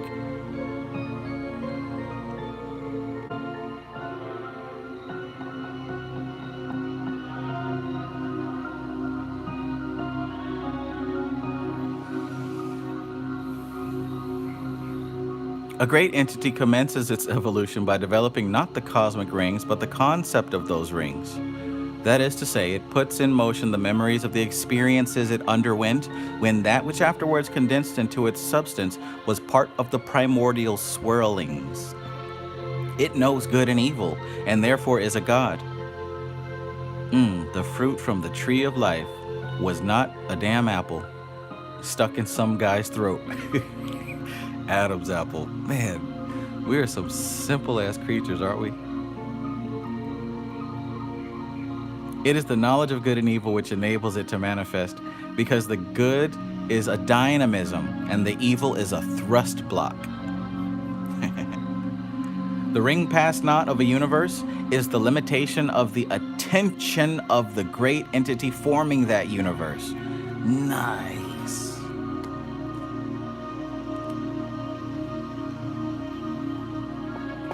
The ring past naught of a universe is the limitation of the attention of the great entity forming that universe. So if we were in a soccer game with Travis being team triple blackness of space, iodine, sulfide, so far, and Animali and IDK being team Doth, this would be a point for team Doth. The ring past naught of a universe is the limitation of the attention of the great entity forming that universe. That could be an argument for Doth, because you could say that all the different universes are an aspect of Binah. It could go either way, really. It is its determination to concentrate its attention upon the task it has set itself. You get the equivalent in the psychological mechanism of the sensor and in the process of the concentration of attention. Cool beans. Dionne Fortune does not miss. I'm telling you, she's the Michael Jordan of the occult, the Michael Jackson of the occult. Raw nights, I perform like Mike. Anyone, Tyson, Jordan, Action, Jackson, pack guns, ridiculous. And I'm quick to bust if my ends you touch. Kids a girl you touch. In this world I clutch. Two automatos used to call me Fatso. Now they call me Castro. My rap flows militant. Y'all faggots ain't killing shit. Oops, Cristal keeps spilling shit. You overdid it, Holmes. You in the danger zone. You shouldn't be alone. See me, only me, the underboss of this Holocaust. Truly yours, Frank White. We got the real life shit from front to back. Tell my people in the world where the fuck you at. Where my niggas is at. Where my niggas is at. Where the fuck my bitches at. Where my bitches is at. Who knows what that is? Who knows what that is? Let's go, man. Let's go.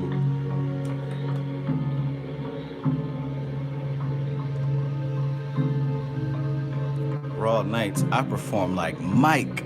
Anyone. Tyson, Jordan, Jackson, you choose.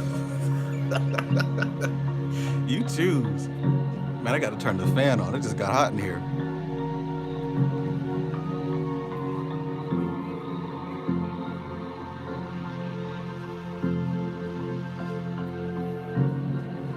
I probably need to grab that monster. That's what I need to do. No more caffeine, Trav. No more. All right. Here we go. King Zeno says, mind if I make that a song intro? You might have to get that past Diddy. You're going to have to ask Diddy on that one. And I don't know if you want to know his clearance process. I mean, maybe you do. I don't know. Everybody's different, right? You might not mind his clearance process. Hell, I might have to clip that out. Now that I think about it.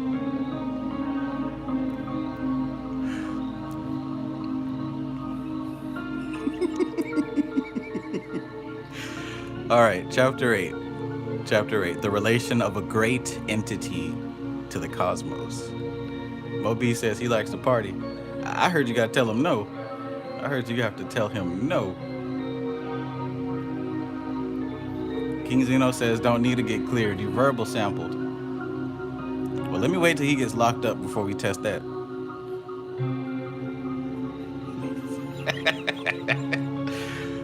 Prince Cthulhu says the Diddler clearance special. Yeah, we're gonna have to wait till he's safely behind before we test that out.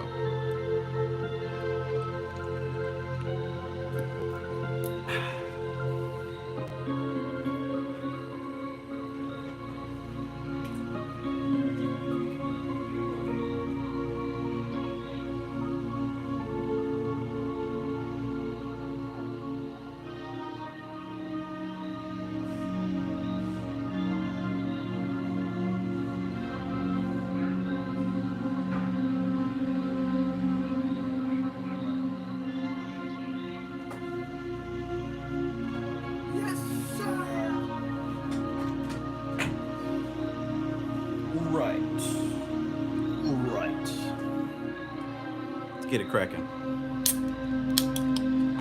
Oh no, that did not pop the way I intended it to.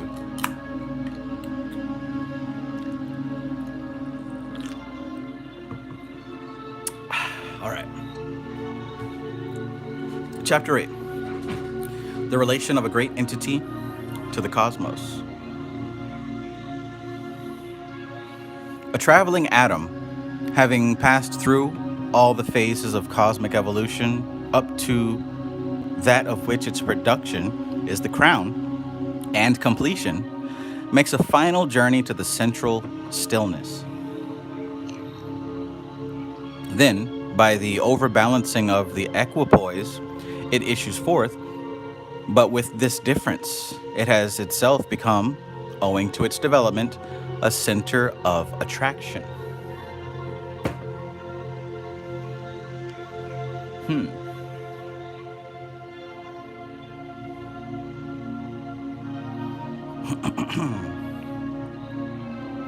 Aaron Sutherland says, I was listening to No Way Out this morning. That's hella specific, man. Hella specific.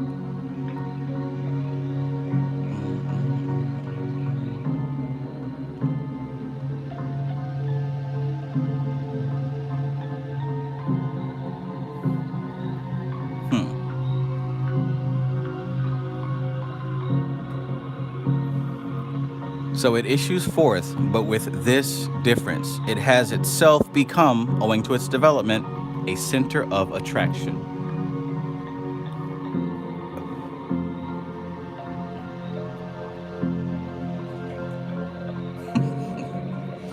No way out. So this traveling atom, from start, is what it is, pure.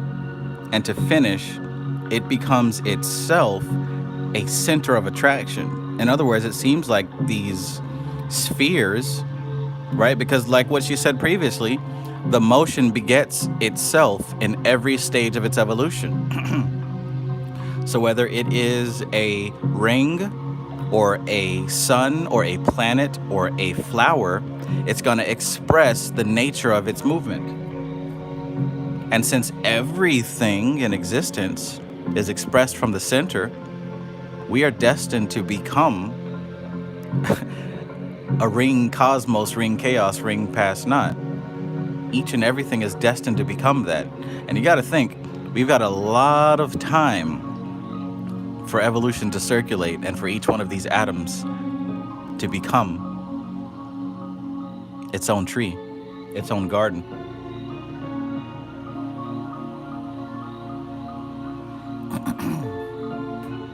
And Amali says they are all getting booted out before the new paradigm shift. OMG and OJ going. Gotta focus on new things, no Diddy. Amen. That's the current challenge on everybody's table right now, at least who's a part of this group. Focus on the new paradigm, no attention at all to the bullshit. So, thereby it draws to itself a certain number of atoms of each plane through which it passes until it arrives at the cosmic belt, which is decreed as its habitation by its own specific gravity in relation to the centrifugal forces of the cosmic whirlings. Right, so the central atom passing through all the phases of cosmic evolution. Then it makes a final journey, like, so it goes all the way out to the edge, and now it starts its journey back into the center, right? Now, as it's going back to the center, it has developed a sort of gravity about itself.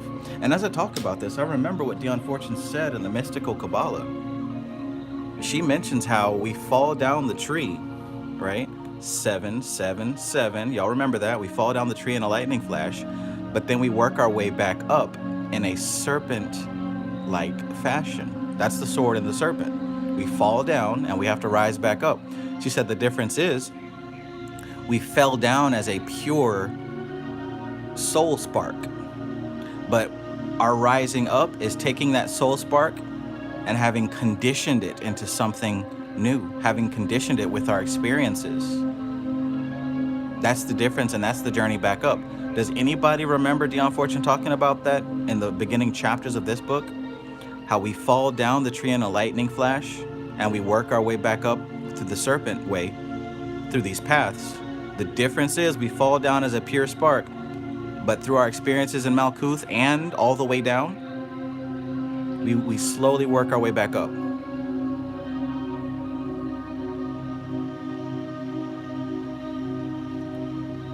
Patchwork says LVX777, analysis of the keyword. Oh, it's going to be painfully obvious one day.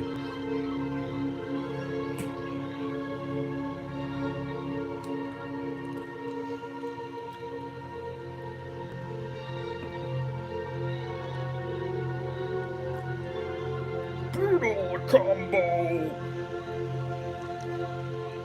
So, on its way back up, this soul spark of ours has developed a sense of gravity. And on our way back up, we begin to attract specific forces that have come to be our conditioned personality, or I should say our conditioned manifested state. She says, then by the overbalancing of the equipoise, it issues forth, but with this difference, it has itself become, owing to its development, a center of attraction.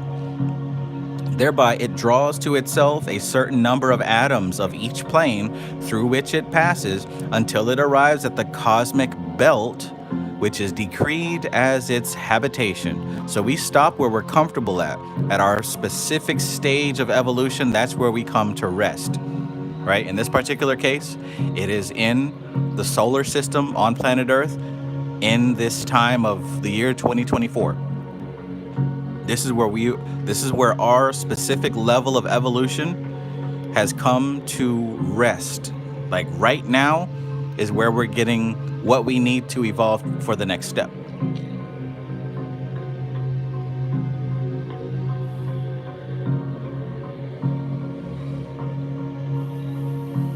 Patchwork says, I've been studying like a true aspiring adept. I aspire to complete the great work before leaving this world behind. I see it, man. I see it in your comments. Please keep it up. Please keep up the intensity. Because I'm telling you, there ain't nothing else. Like, whatever else you came from, you already see. There's nothing else that is more important than this. There's nothing else that is worth giving up this work. If you find something that's worth giving up this work for, shit, let me know. Because I ain't seen it.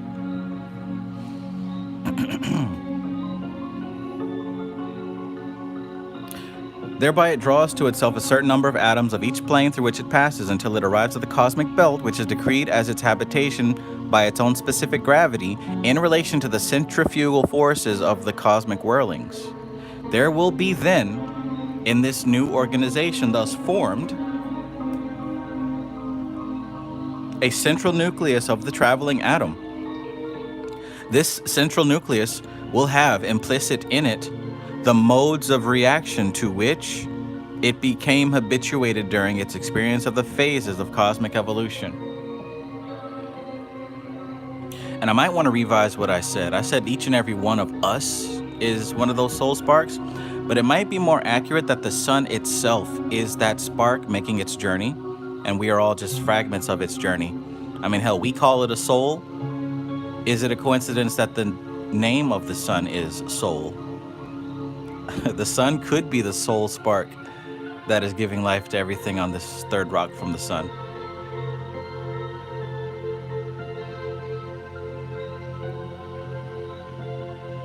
I know a lot of people might not like the way that sounds, but I don't know. I think it would make sense. In order to achieve the absence of sensation to which the presence and the continuance of habituated forces in their accustomed ordered sequence alone can give rise, this nuclear atom continues to make its accustomed reactions owing to the momentum of its particles.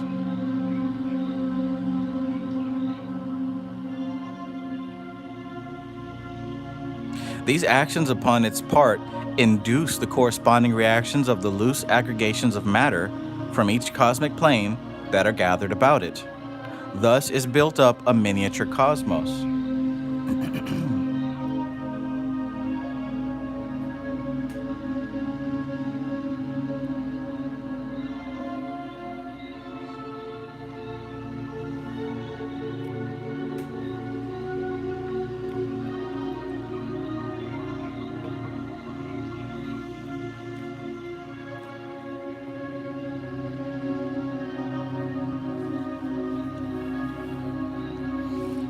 DKDF says, shit, some Christians out here doing the great work more efficiently than some of these self-proclaimed spiritualists.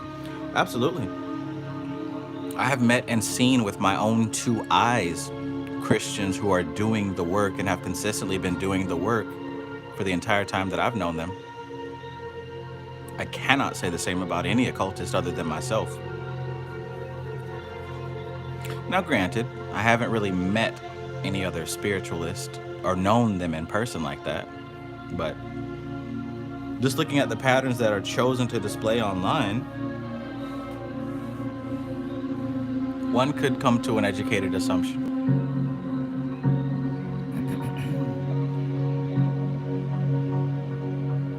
WT says cultures have prayed to and worshipped the sun in the past. Can't say they were dumb, not by a long shot.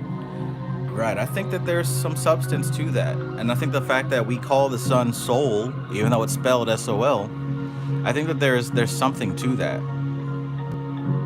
And all this so-called sun worship of the past, you know, I think there's something to it. The human ego wants to be very special, right? But I mean, what is the saying? That the ego never existed. It knows its time is short and temporary. Who knows? Let's keep going though. Figure 13. I believe we've already looked at that. But let's check it one more time for reference.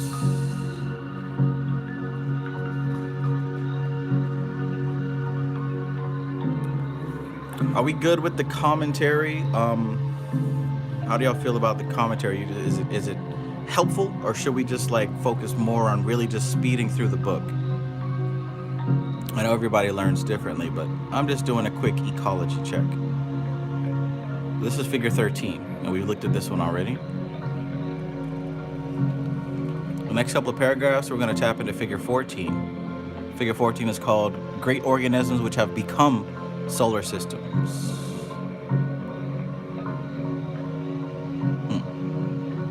Okay. Let's see what is said about figures 13 and 14.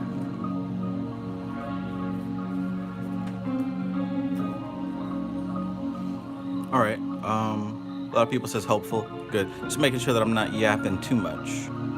Do want to get through this text and break it down. Because what's the point of just reading a book if it's not being fully understood, you know, digested and dissected? But like I said, just an ecology check, making sure that everybody's aware and attentive.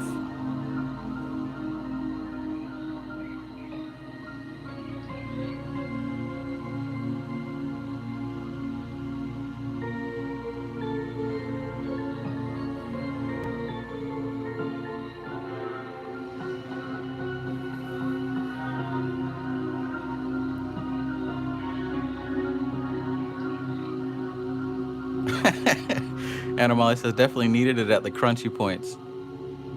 I would have never called them crunchy points, but I think I understand what you mean. Okay, let's get through some of these crunchy points and make them, what was the word? Sweetly oiled? Sweet and oiled? Let's moisturize some of these crunchy parts. Everything's better moisturized, am I right? So these actions upon the part induce the corresponding reactions of the loose aggregations of matter from each cosmic plane that are gathered about it. Thus is built up a miniature cosmos.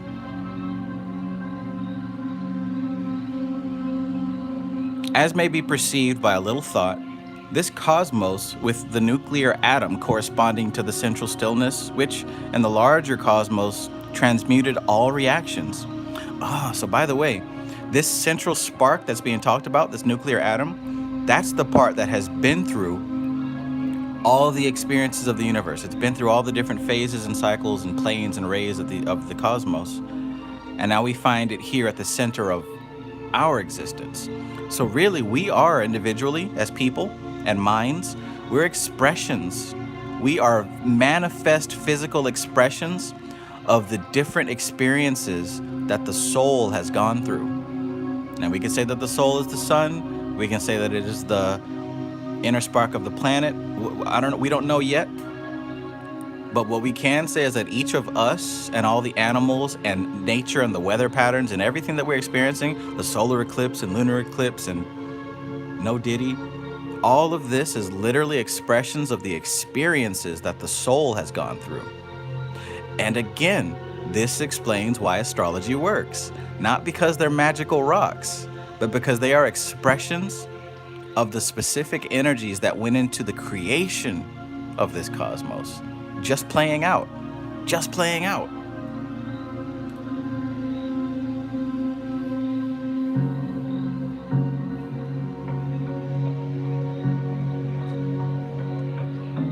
Oh my.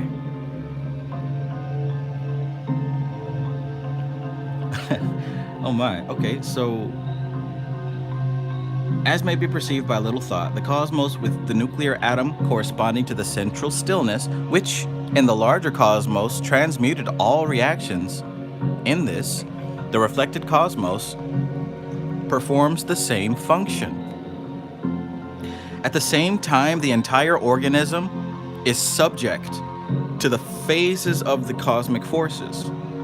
Its synthetic aspect receiving an impulse during the phases of the cosmic day, so-called, or those segments of the circle in which the positive or stimulative forces are predominant, and its analytical forces for receiving a stimulus when it's passing through the segments of the circle in which the negative forces predominate.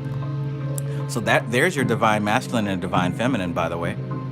Likewise, as it passes through the sphere of influence of each ray, will the corresponding forces of its own nature receive an additional stimulus. Let's break that down a little bit.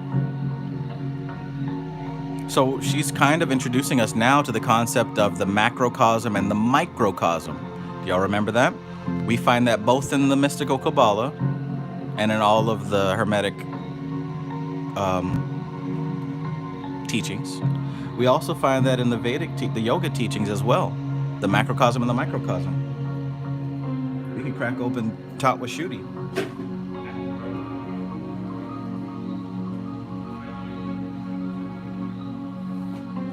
You know I got Tatwa Shuddhi on deck. Fast forward all the way to page 50. What page is that on? Nope. 45, not 54, 45, right? So we learned about the macrocosm and the microcosm. We're still talking about the same thing, by the way. And notice the three, right? The willing force, the activating force, and the knowing force. Could this be the ring cosmos, ring chaos, and the ring past not? Could that be it?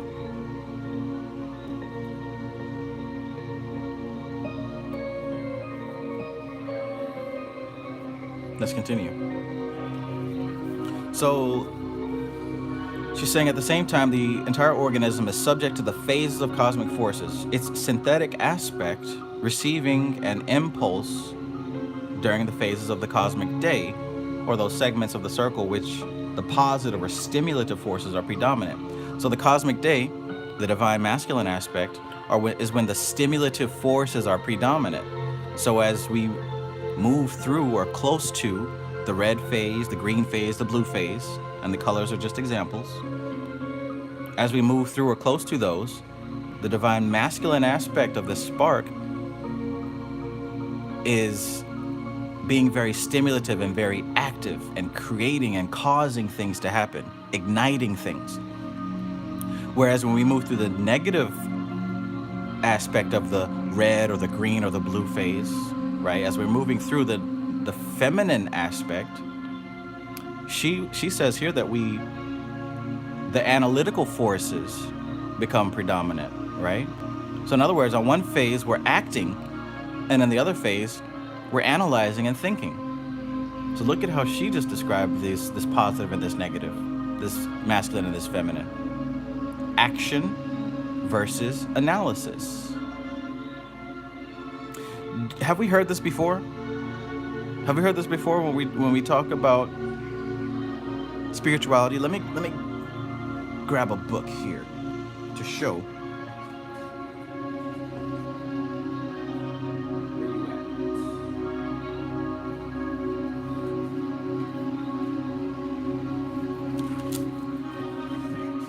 So here's another book that I've recommended for study several times, especially if you're on the beginner type level and you're just really trying to figure out the fundamentals, right? And if you flip to the very back, you're going to see a chart. So we talked about the masculine and the feminine, right? The active and the analytical. Let's see. Where's that diagram that I'm sure is in here?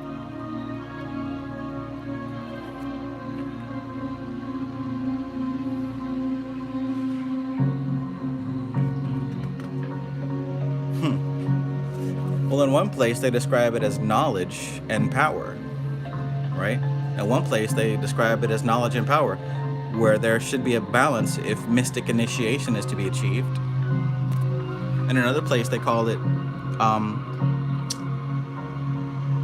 let's see. Anyways, long story short, what I'm getting at is study and practice, right? Study and practice. This is why our growth is study and practice. The practice is the action. That's the masculine. The study is the feminine, right? Think about the pillars on the tree of life. What pillar is Hod on, right? Hod is the sphere of study, isn't it? In it. That's on the left-hand pillar, the feminine pillar. What pillar is Venus? Art and creation and nature. That's on the right-hand pillar, the masculine pillar. Interesting, huh?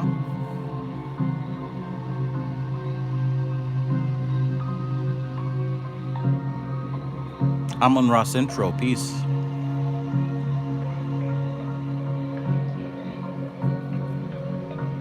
All right.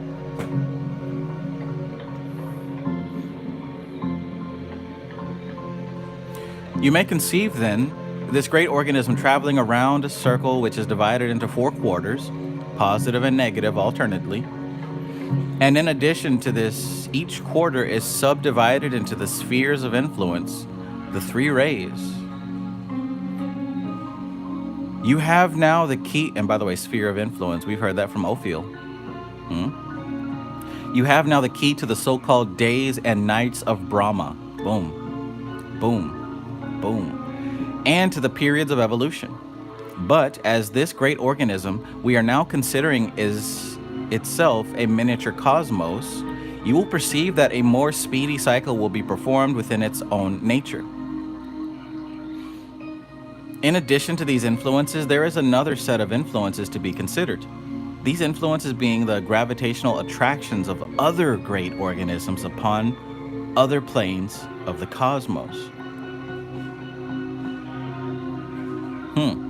The relations between the great organism and others upon its own plane are fixed and determined before evolution commences, and, being constant, need not be considered. But the revolutions of great entities upon other planes of the cosmos are conducted at different paces and without relation to those entities of other planes on their own. Therefore, they will pass in line with each other periodically, momentarily blocking the pull of the central attraction upon those organisms further out than themselves, and also exerting a gravitational attraction upon all particles of their own plane and planes above their own, and the mass of a great organism on an outer path. This cutting off temporarily of the central attraction upsets the equilibrium of the outer organism, removing the centripetal check upon the centrifugal force, but the tendency of certain types of molecules to fly inwards towards the attracting body tends to counterbalance this. Also, the whole will of the nuclear atom of that organism is to maintain constant, habitual conditions which have become the law of its nature. The habituated conditions, it may be said, in parenthesis, are those sequences which man discovers and christens natural laws. The habituated conditions, it may be said, in parentheses, are those sequences which man discovers and christens natural laws.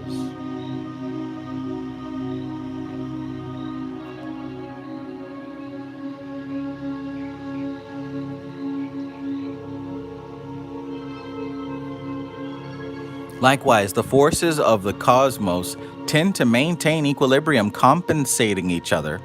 But there occurs, nevertheless, at irregular intervals, conditions which require compensation, and these give rise to varying degrees of irregularity in the movement of great entities, and hence to the presence of positive evil, sin, and disease within their spheres.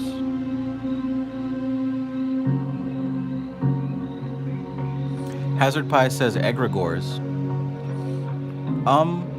Possibly, but I'm thinking more that he's talking about like planets and stars, or he, whatever is speaking through Dion Fortune.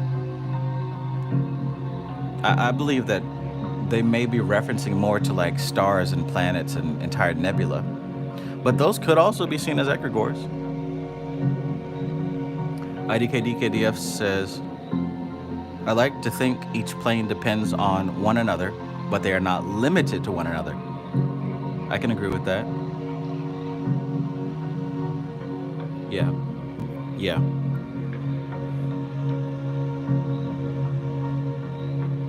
The cosmos itself has to strive to attain adjustment at the commencement of each phase of its evolution, and the irregularities which occur before adjustment is effected, and which have to be pulled straight in the course of evolution, are the origin of this evil, in the sense in which the word is used popularly.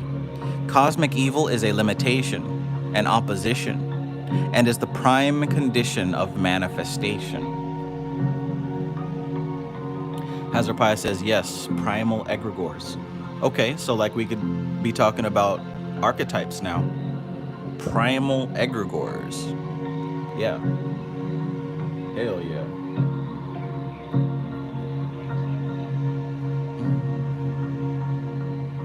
MC Maestro says, nebula definitely egregores in my experience.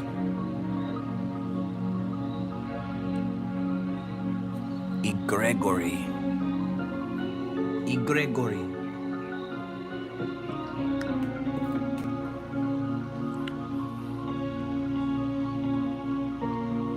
Let me read that again. Cosmic evil is a limitation, an opposition, and is the prime condition of manifestation.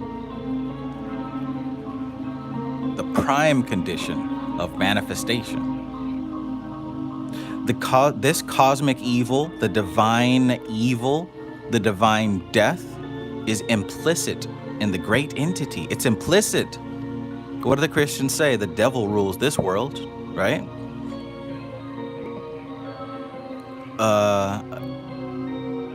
The primal egregore of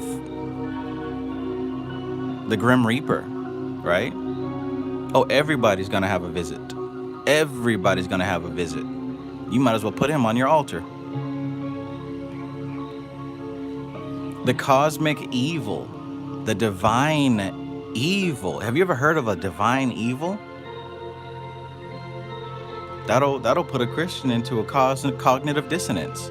The divine evil, the divine death is implicit in each great entity and is the basis of its manifestation and evolution. For without limitation, finiteness, there can be no manifestation. And without death or discarding of the outworn, there can be no progress. Because look, this ain't the first place that this divine evil appears. Remember the ring chaos? It's the ring chaos that sucks out that which doesn't belong inside of the ring cosmos. It pulls it away towards its rim, towards the clip-off. And then it's recycled and the ring cosmos sucks it back in. It's a recycling, right? This evil, which is where we get Bina and Gibura from, and to a degree, Hod, left-hand path, where we get all that stuff from. This is the function of the prime evil that pulls away, rips off, slices off what is no longer useful or appropriate, breaks it down to the bone gristle, to the white meat, to dust, and then repurposes it. That's the divine evil. It's funny to be afraid of hell and the devil, because what do you think is afraid of that process? That which knows it is going to be ripped to shreds. It would make sense to be afraid of hell if you know you're going there. Oh, that's hilarious. It would make sense to be afraid of hell if you know that you're going there. If you know that what you are is destined for the, what do you call that thing in the sink where you flip the switch and all the food gets ground up? What do you call that thing? Anyways, if you know that's where you're going, of course you would fear that thing. Thinking that you can go to church every Sunday and that's going to save you. No, you literally have to shed that stuff off of yourself willingly first and become pure. If you just cover it up with a Band-Aid, you're only lying to yourself. You're still going. You're still going to the, thank you, the disposal. You're still going to the garbage disposal. You're still headed there. Golly, that's funny.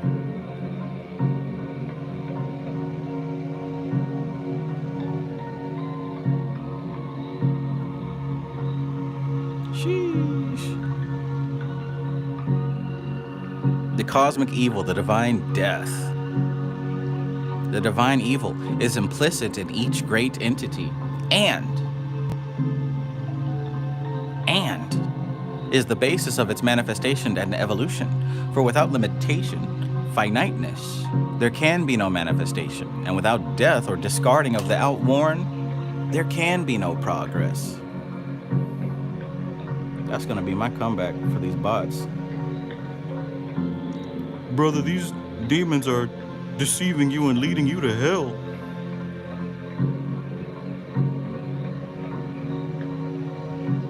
Brother, I'm worried about your soul.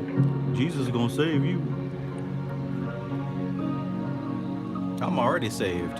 How the hell you gonna try to come to me? You ain't even saved. You gonna get off my live stream and sin immediately and got the nerve to come up in here with that terrible breath. Talking about I need to find Jesus. Your breath stank.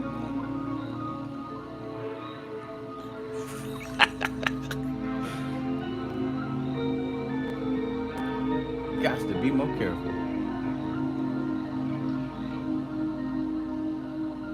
Oath says the struggle toilet.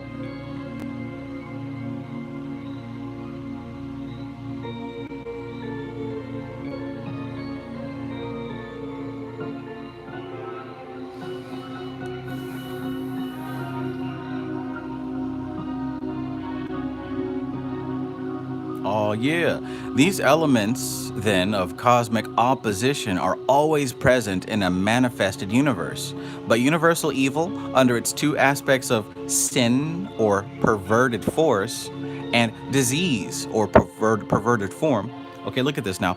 In the mystical Kabbalah, she talks about the left hand pillar and the right hand pillar as being the pillars of force and form. The masculine aspect being force, action. The feminine aspect being form, knowledge, memory. So look what she says. All of this universe is built on force and form, especially the tree. It's a categorization of the different combinations of force and form. Let's go back. These elements then of cosmic opposition are always present in a manifested universe. But universal evil, under its two aspects of sin, or perverted force, and disease, or perverted form, are due to the irregularities of orbit caused by passings of great organisms upon different planes of the cosmos. Look, so we're not only dealing with local astrology, we're also dealing with the astrology of planets and systems and galaxies on other dimensions, on other planes, right? We also have to account for astral plane astrology. Maybe that's why we have these retrogrades. I don't know. We're gonna have to look more into this.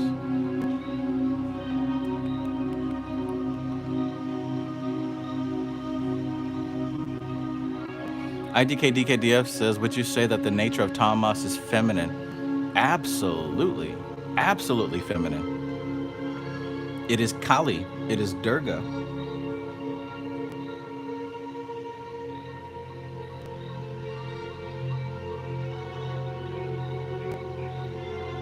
And like all these forces, there's a masculine and a feminine. So the masculine aspect of Tamas is Shiva. There's a lot of science to go into that.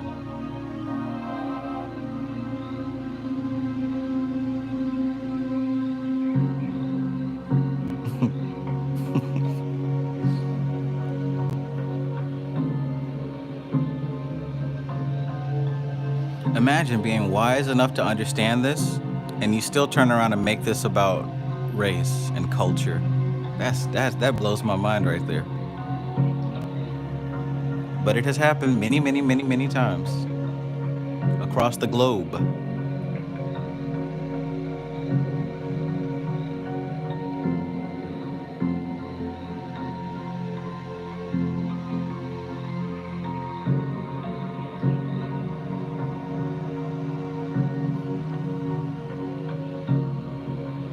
These are always found, are due to irregularities of orbit caused by passings of great organisms upon different planes of the cosmos.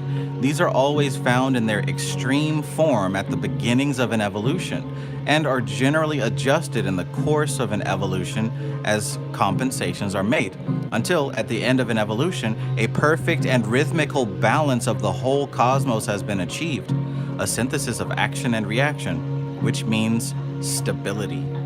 That's prime. Because even think about the beginnings of civilized humanity, right? It was rife with disease and death. At least, since we've been given the history of Europe, or at least the pretty parts of it, those early days were plagued with the plague and disease and death, and the birth rate was like, what, in the 20s? Maybe like early 30s, the average lifespan?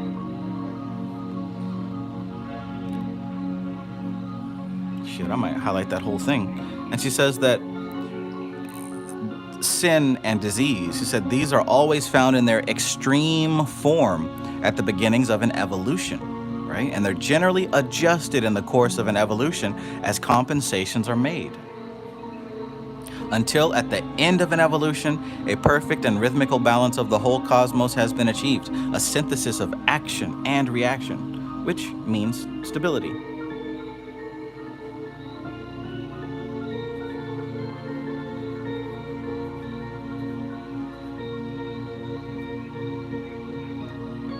Gonna do it like this. I'm gonna tell you just like this.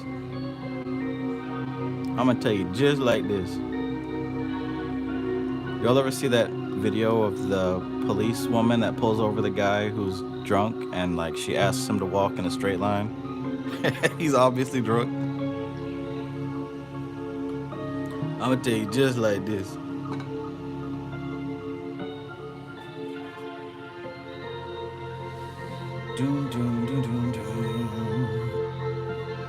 Cineverse Studio says Shiva is Sattvic, so what is an example of Rajasic deity? So in dealing with the gunas, Shiva is going to be tamasic. Shiva is tamasic.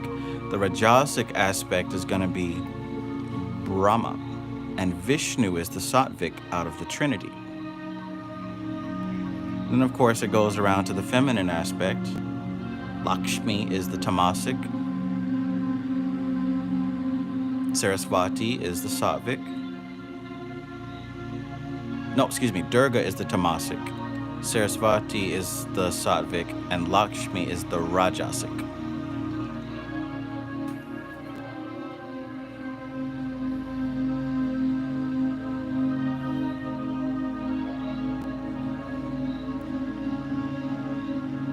I don't spit it. That's the Holy Spirit, automatically, systematically. The Holy Spirit spit a lot.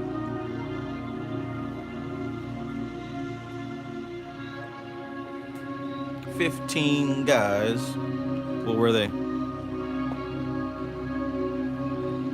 You may conceive of the cosmos as extended in space and in time. But when you come to consider a great entity, its parts or aspects are not extended in space or time, but are implicit in its nature as habitual reactions which are made whenever and wherever the appropriate stimulus is forthcoming. Ooh. Now we're getting spicy. Now we're getting spicy. Why? Because she's now getting more specific about these great entities. See, we consider time and space when we think about the cosmos. The cosmos, we think about space, right? Literally. And we think about time, space moving through time. But see, she's talking about this great entity. And this also will apply to the angels when you're looking at the tree of life. This will also apply to some of these other archetypal beings. Look at what she says. When you have come to consider a great entity, its parts or aspects are not extended in space or time. So you're not going to find these great entities throughout time or space, yet they are universal, every when and everywhere. How is that so? Look, behold, look and see, and I saw. They're implicit in its nature. How? As habitual reactions which are made whenever and wherever the appropriate stimulus is forthcoming.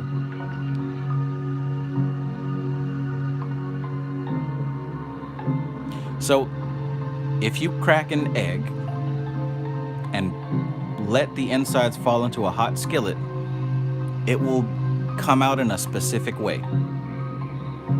For all intents and purposes, that is a habitual reaction. There is a god of fried eggs that you can invoke, because every time somebody does it, that is a sign and a symbol that it exists. I've said before many times that you'll know that there is the presence of an elemental force or an egregor or some type of spirit. How? By the fact that there are habitual and repeated reactions. In other words, if you have a habit, there is an elemental spirit behind that. It's not somewhere and it's not some when. It is evidenced by the fact that you are locked in a pattern.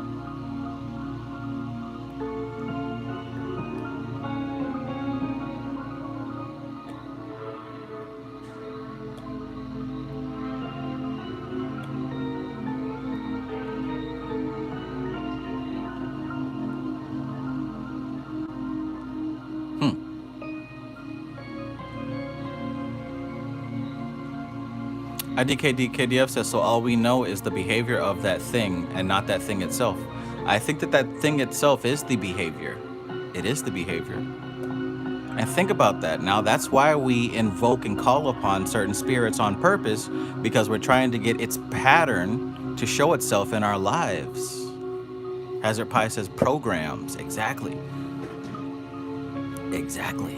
It is pattern.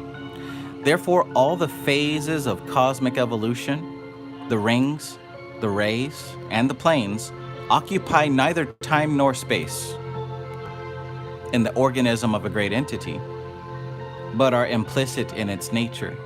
This is the fourth dimension, the dimension of the implicit nature of the nuclear atom, which determines the nature of the manifested universe which it projects.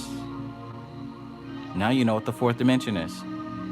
Is the fourth dimension time? I heard somebody say that before, and I'm just gonna go along with it.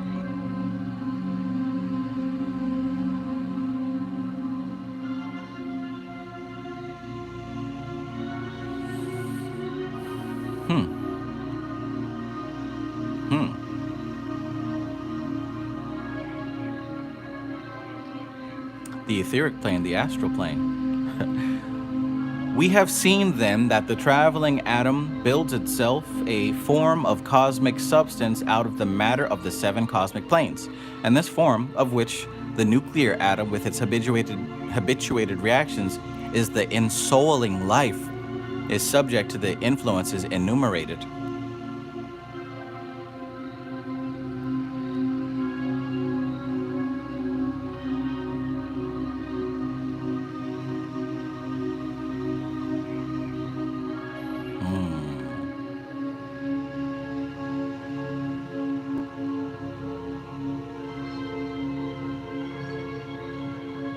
IDKDKDF says, is it like the math equation where you have to find X and use Y and Z to know X because Y and Z are essentially X somehow? Okay. Yeah, that's a good way to put it. That's a good way to put it. I mean, isn't that why all these spirits have correspondences? You never see a spirit, but you see the correspondence of it. You never see an energy, but you see the correspondence of it. Heat, I mean, think about fire, right? Fire doesn't exist in any time or place. It's eternal. For all we know, that flame that we see is the same flame. And it has its effects: light, heat.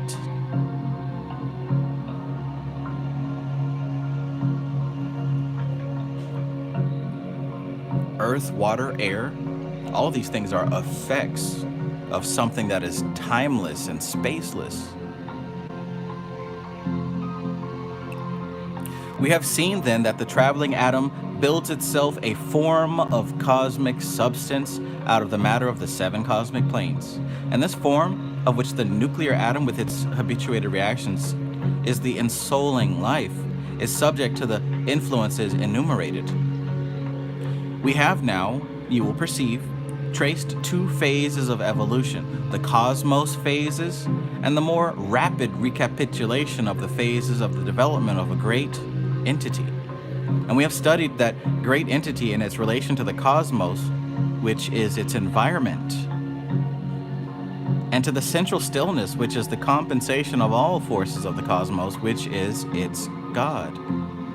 We will now consider the life of a great entity in relation to the universe, of which it is itself the God, the creator, conditioner, and sustainer. Hey, check this out. There's your Rajas, Tamas, and Sattva. Ha. It's funny that you guys are talking about that in the chat, and here she is. So now we're going to talk about the great entity and what is inside of it. In other words, the things that consider the great entity God. We will now consider the life of a great entity in relation to the universe, of which it is itself the God, creator, the conditioner, and the sustainer.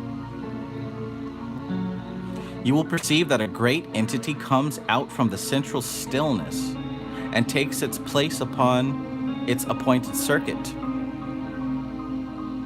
and conducts its organization under the influence of the negative or destructive phase of the cosmos. And this may seem strange to you, that creation should take place under the influence of a destructive phase of the cosmos or any other organization which, by overbalancing the synthesis of forces achieved in a phase of evolution, causes them to embark upon a fresh phase of development in order to reestablish their harmony. And as they commence this phase, with the experience of the preceding phase implicit in their nature, they commence where the last phase ended. They climb upon its shoulders, and thereby evolution arises to a greater complexity. Anna Molly, correct me if I'm wrong. Last night in the Handbook to a New Paradigm, wasn't he talking about how the new phase begins just before the old phase is destroyed? Right? And he was talking about imagining the Camelot coming out the sky, imagining a phoenix being reborn before it turns into ashes, specifically, because this new paradigm begins before the old one ends. If anybody was here from last night's reading, did he not say the same thing? Maybe I'm getting the 2 books mixed up.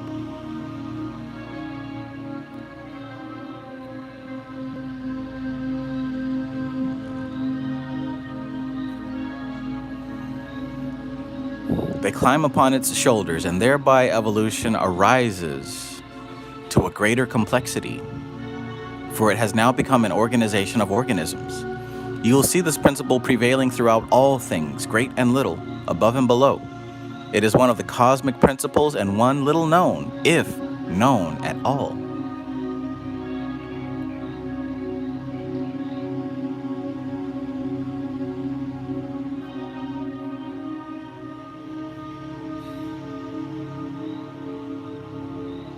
I don't know how, but somehow these 2 books fit together perfectly.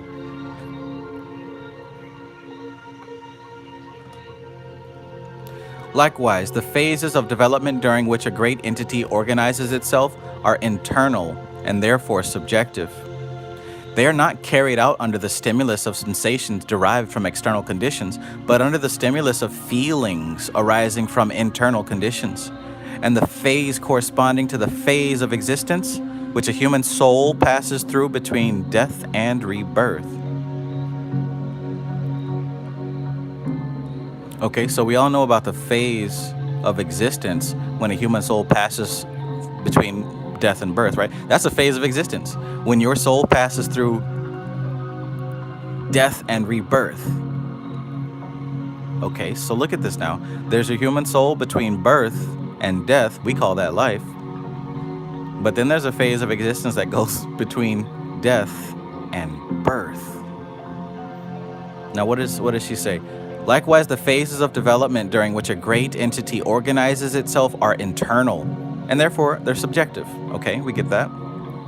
They are not carried out under the stimulus of sensations derived from external conditions. All right, so it's nothing to do with what's going on outside, but under the stimulus of feelings arising from internal conditions, and the phase corresponding to the phase of existence which a human soul passes through between death and birth. So in other words, okay, so what we're going through here, what we're calling life, is actually the death and reincarnation of this great entity. It's almost as if it is being drawn within itself and experiencing life on this internal subjective reality, and we are calling that our reality. What we are living right now is actually the death and reincarnation of a great entity. Sleeping gods, motherfucker. Nobody has ever broke down what the fuck Bobby Hemmett was saying before I read this. Sleeping god. There is your sleeping gods. Have you ever heard that before? Sleeping giants. MC Maestro says a crucifixion into the physical. Lo and behold, boy.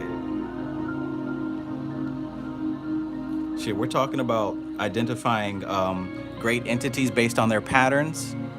Well, I'm not too sure what's happening right now, but there are some new kind of patterns happening these past couple of book reads, I'll tell you that. And I've been doing this for years. Just everything. The fact that this video is already at 12,000 views, like how? The fact that this information is hidden so well. It doesn't just sound great, like it's understood. I mean, at least me, I can't speak for everybody, but I don't know. There is your sleeping god. Or if you're into H.P. Lovecraft, there is your that.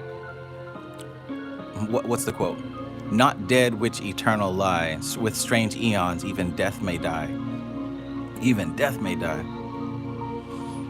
So, this phase having been completed, a great entity having arrived at the greatest degree of organization which it is capable of, with the conditions at its disposal, can go no further. Being organized throughout each part is affected by and responds to changes in any other part.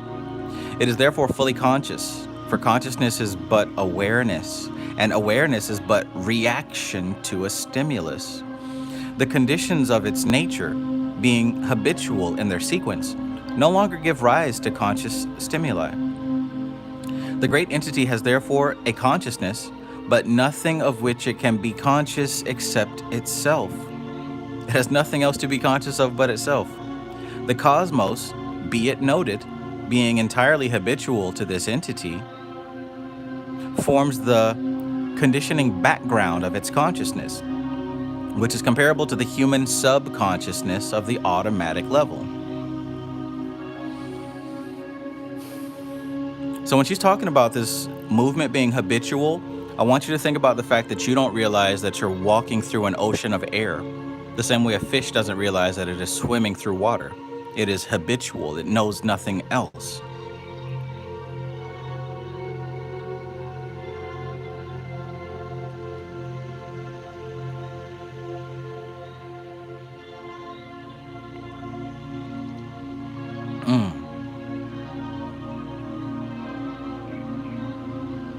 there's something else here. Let me read that again. This phase having been completed, a great entity having arrived at the greatest degree of organization which it is capable of, with the conditions at its disposal, can go no further.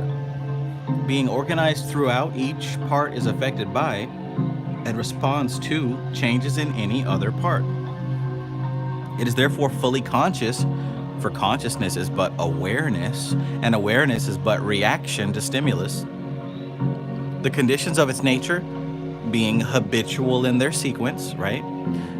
So the conditions of its nature being habitual in their sequence, like a fish moves through water or humans move through air, these conditions no longer give rise to conscious stimuli, just like being in water doesn't give rise to conscious stimuli in a fish. The great entity has, therefore, a consciousness, but nothing of which it can be conscious except itself. Yo, the cosmos, be it noted, being entirely habitual to this entity, right? So even the cosmos is like the water that a fish exists in. It's entirely habitual to this entity. That water, or the cosmos, forms the conditioning background of its consciousness, which is comparable to the human subconsciousness of the automatic level. And boom, I just realized right there, our subconscious mind is like the water around a fish. That's why it's so difficult for us to recognize. We're affected by the current and the stream and the temperature of the water, yet we don't even realize the water. That's our subconscious mind. The conscious mind is a fish in the ocean of the subconscious, yet we don't even realize it. Hence why it serves as the background. So look, if the water is being stirred up and heated up, the conscious mind is going to react a certain way, and it doesn't understand why. Fishes know how to navigate. They know that there's like a jet stream current that they can jump into and get some sick distance, but they don't know that, oh, this is water and this current is caused by two different pressures of water. They don't understand all that. The same way that we don't understand our subconscious mind and how it influences us on a day-to-day basis. Or the same way that this great entity does not realize the cosmos that it's a part of.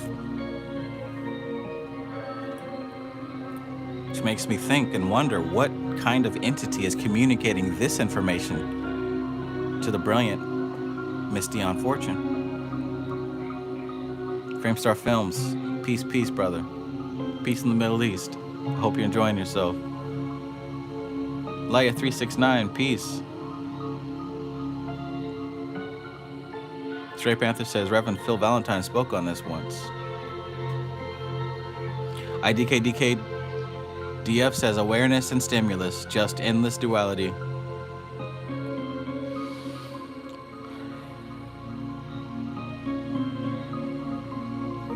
Framestar Films says, is she also pointing to the idea that consciousness is within all matter also?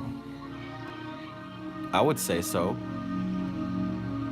So imagine the trees and the rocks are conscious too, but they're so acclimated to being trees and rocks.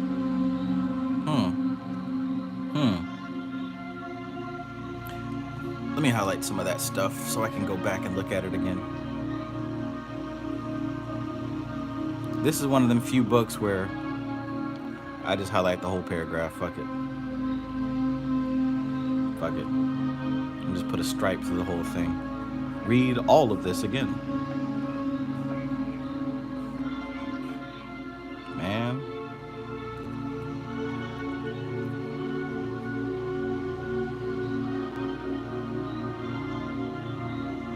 All right, so it has then created by the sensations of its own nature a concept of itself, of which it is aware.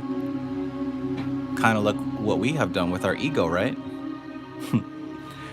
It has then created by the sensation of its own nature a concept of itself with which it is aware. Here then is a novel sensation, and it dwells upon it. This is the self-consciousness of a great entity. This is a creation, and God made man in his own image and likeness. A universe is a concept in the mind of a great entity. Oh, now we get into the Kabbalion.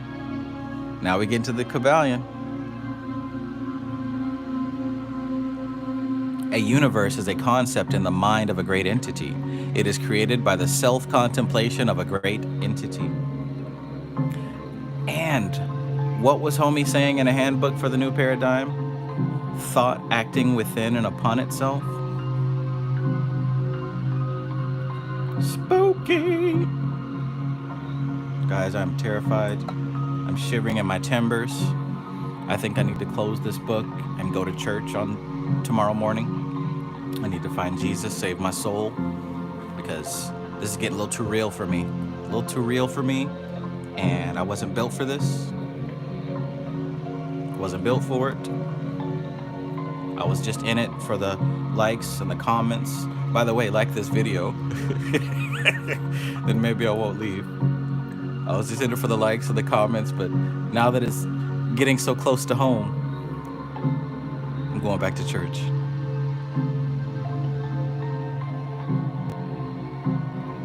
The consciousness of a great entity then, being aware of this image of itself as a whole, next becomes aware of the changes in the proportions of the forces of its own nature caused by the influences through which it passes, thus giving rise to fresh concepts concerning itself.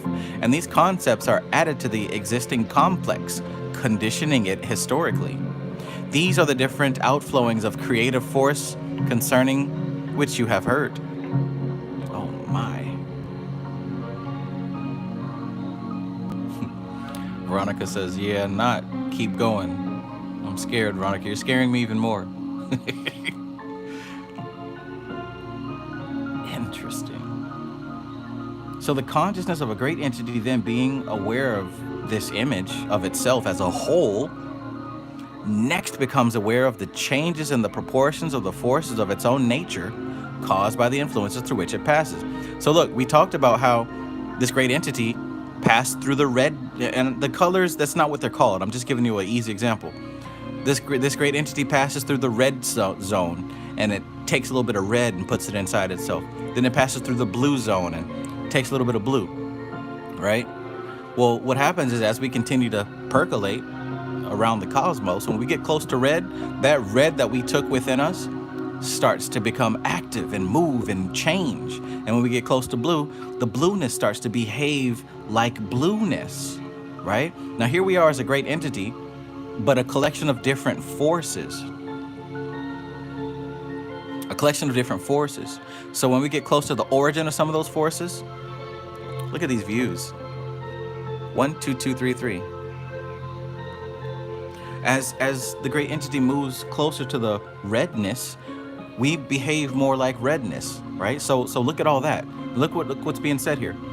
The great entity now has become aware of an image of itself as a whole, right? Now it's becoming aware of the changes in the proportions of the forces of its own nature caused by the influences through which it passes. So now it's become aware of itself, and it's become aware of the redness and how it behaves when it's around red. The same way that you should be aware of what happens when the moon goes into Gemini and how you behave, because your Gemini-ness starts to act up.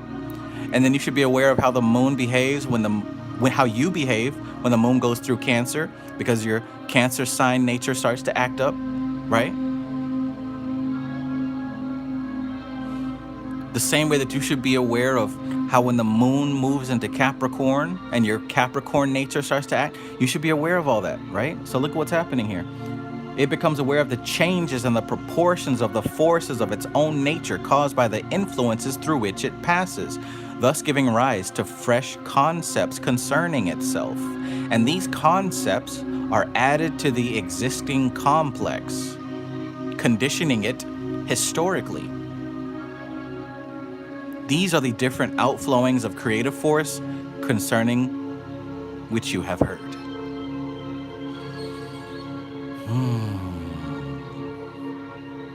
This teaching concerning the subjective and objective aspects of a great entity is the key to the doctrine of pantheism, which is a half-truth, as generally understood.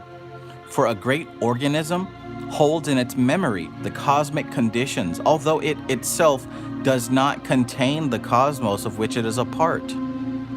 Likewise, the mental picture of itself projected by a great entity reflects that great entity in its entirety, being the product of perfected consciousness, but it is not that entity of which it is the emanation, right? The map is not the territory, is what we would say. The map is not the territory.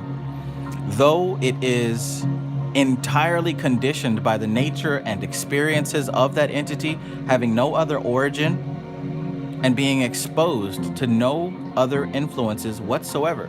For it has no other existence save in the consciousness of the entity conceiving it. Therefore, it is not affected by cosmic conditions, being of another order of creation to the great entities, which are the fellows of its creator, and all of which, in course of time, project their concepts of themselves. It is, however, affected by the cosmic phases, because the great entity, which is the basis of its existence, is affected by them. It is this fact that secures a universe from disturbance and permits no intervening influence intruding in the relations between it and its creator and sustainer, its God. Listen, I don't know who you are, but if you have this physical book, you need to turn to page 63 and read this paragraph until it makes crystal clear sense.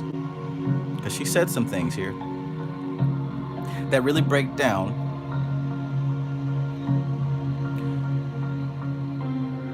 the behavior and awareness of God within itself, which we are a reflection of. And I like that she did mention that these external entities don't affect what's happening within this reality. That answers that question. This is a closed system because, for one, it's subjective. And for two, this is the mind of the all reflecting upon itself.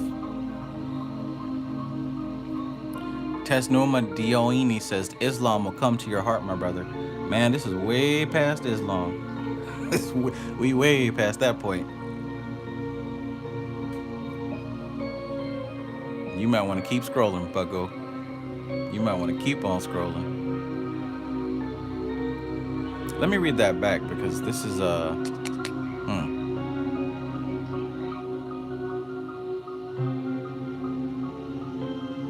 Let's run it back.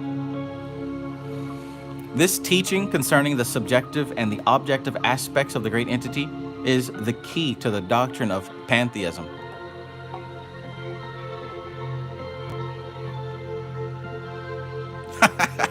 MC Maestro says, don't try to switch up the religion, nigga. We know it's you. Right.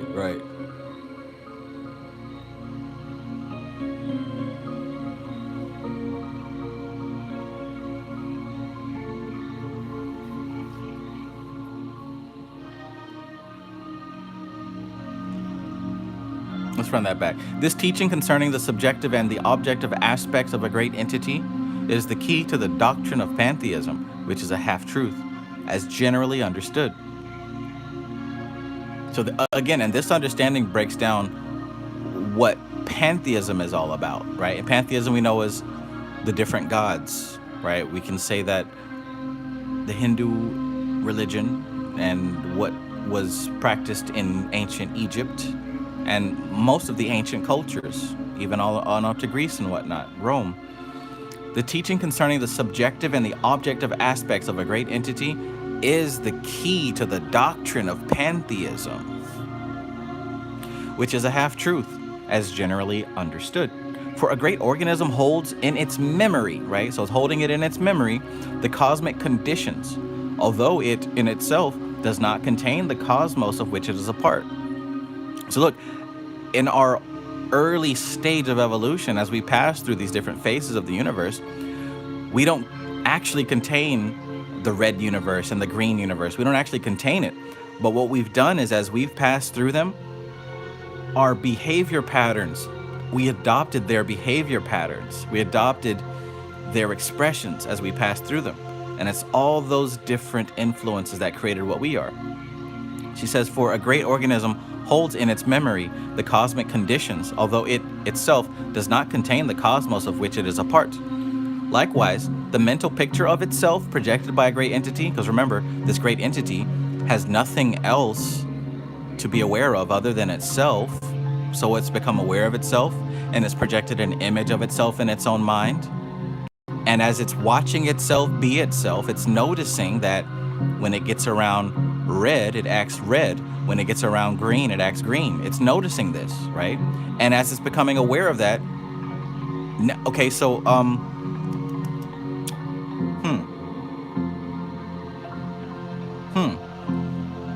this would be a Chakma point. This would be a Chakma point. So Hazard Pi asked earlier about Chakma. This would be more like the Chakma point. So as it is becoming aware of itself and its behavior, it is changing the reflection simply by being aware of it. So it's looking at the mirror and it's seeing its face, and that makes it smile. So now it's seeing the reflection of its smile. And now that awareness of itself smiling changes the reflection. You get what I'm saying? It's bouncing back and forth, bouncing forth, back and forth. Oy vey. Let's keep going. Let's keep going. So, for a great organism holds in its memory the cosmic conditions, although it itself does not contain the cosmos of which it is a part.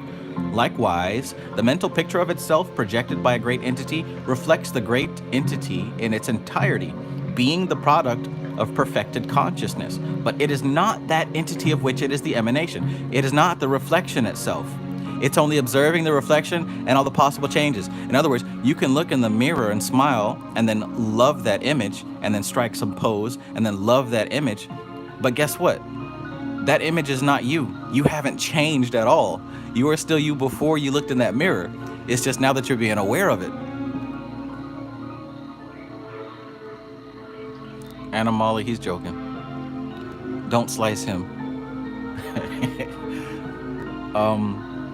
Okay, so likewise, the mental picture of itself projected by a great entity reflects that great entity in its entirety, being the product of perfected consciousness, but it is not that entity of which it is the emanation, though it is entirely conditioned by the nature and experiences of that entity, having no other origin and being exposed to no other influences whatsoever. So look, just like you're looking in the mirror, you're not changing by looking in the mirror. Your inner state might change because that's the subjective reality that we're dealing with. The same way that this great entity is dealing with the subjective reality, right? She said that.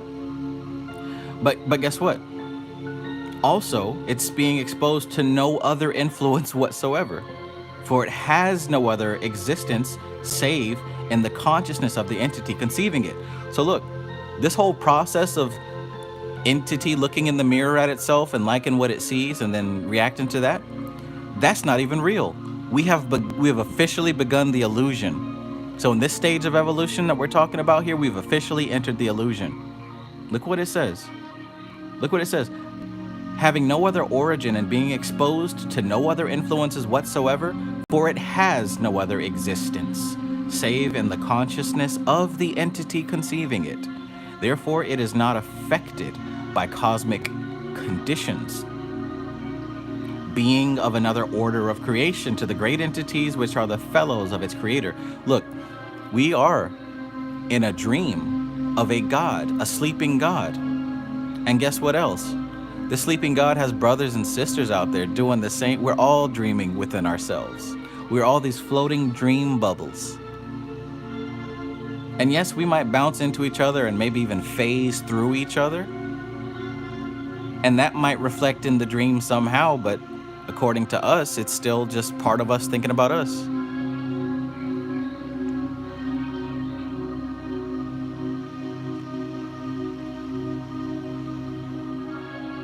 Man, digest this stuff, because we still in the beginning. Nefrayu says identifying with the video game character.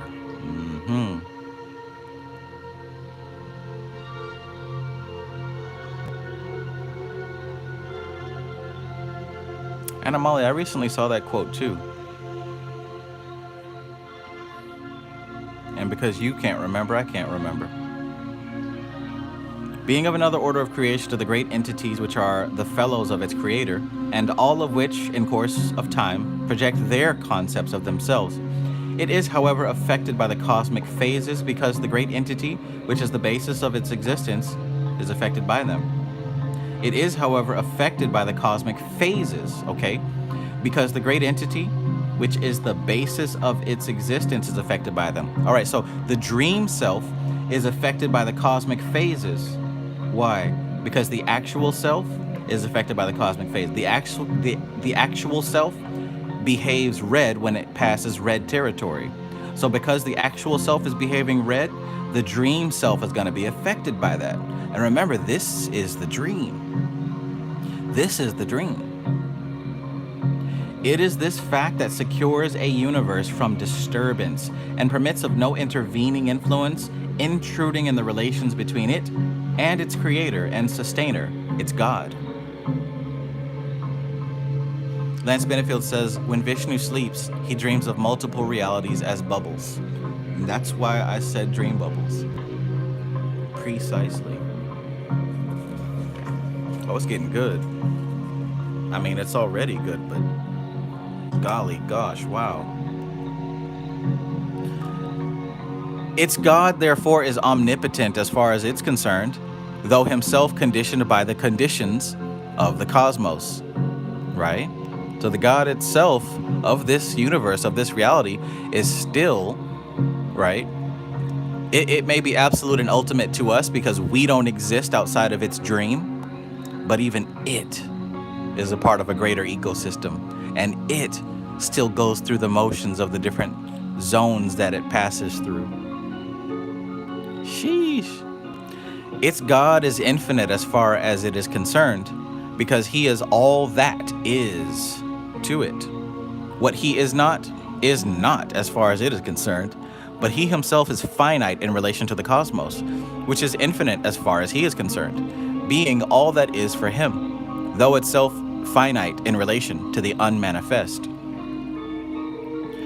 Time out though.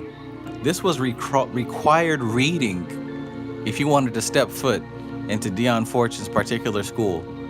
This was required, not just required reading, but you had to understand it before you could actually progress.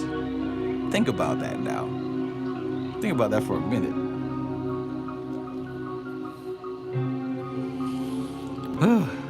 Omnipotence means free from the influences of any conditioning power.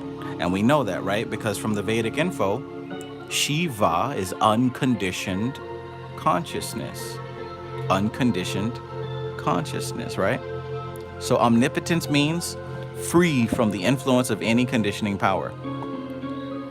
This is exactly what the Vedic what Samkhya teaches. The fact that we experience limited reality is because we are under this veil of Maya, and the veil of Maya has covered up our powers of omnipotence, of omniscience, of what else is there? All powerful, all knowing, all being, and all living, right? Because our powers are covered up by this veil of Maya because of all the different conditions that we are subjected to.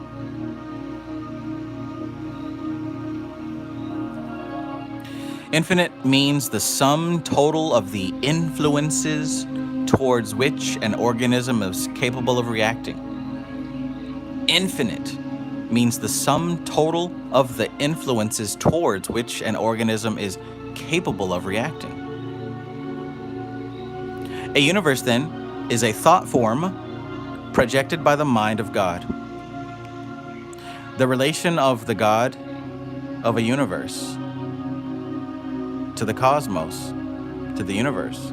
Okay, so the relation of the God, the relation of the God of a universe to the cosmos over here, and the relation of a God of a universe to the universe itself. So let's look at this. The relation of the God of a universe to the cosmos, he is evolved and conditioned by it. He's finite. So the God of a universe to the cosmos, think about the cosmos, and the God that we're dealing with is evolved and conditioned by the cosmos. And he's finite. Now to the universe, the God of the universe to the universe is its creator and sustainer, is infinite and omnipotent. So on this, the universe is the microcosm, the cosmos is the macrocosm. The cosmos is bigger than God. God is bigger than the universe.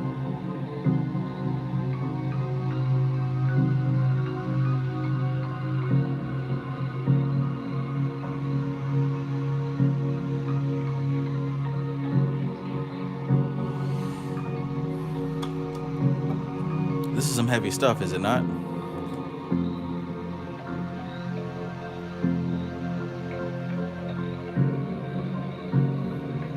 This is some heavy stuff.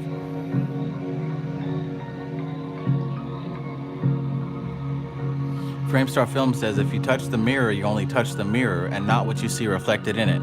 You shatter the illusion of so-called reality without being conscious of it until awareness is expanded.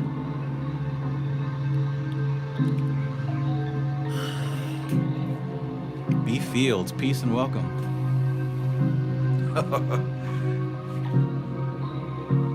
Man. Who is not digging this? Who is still here and very unhappy with this? I need to know.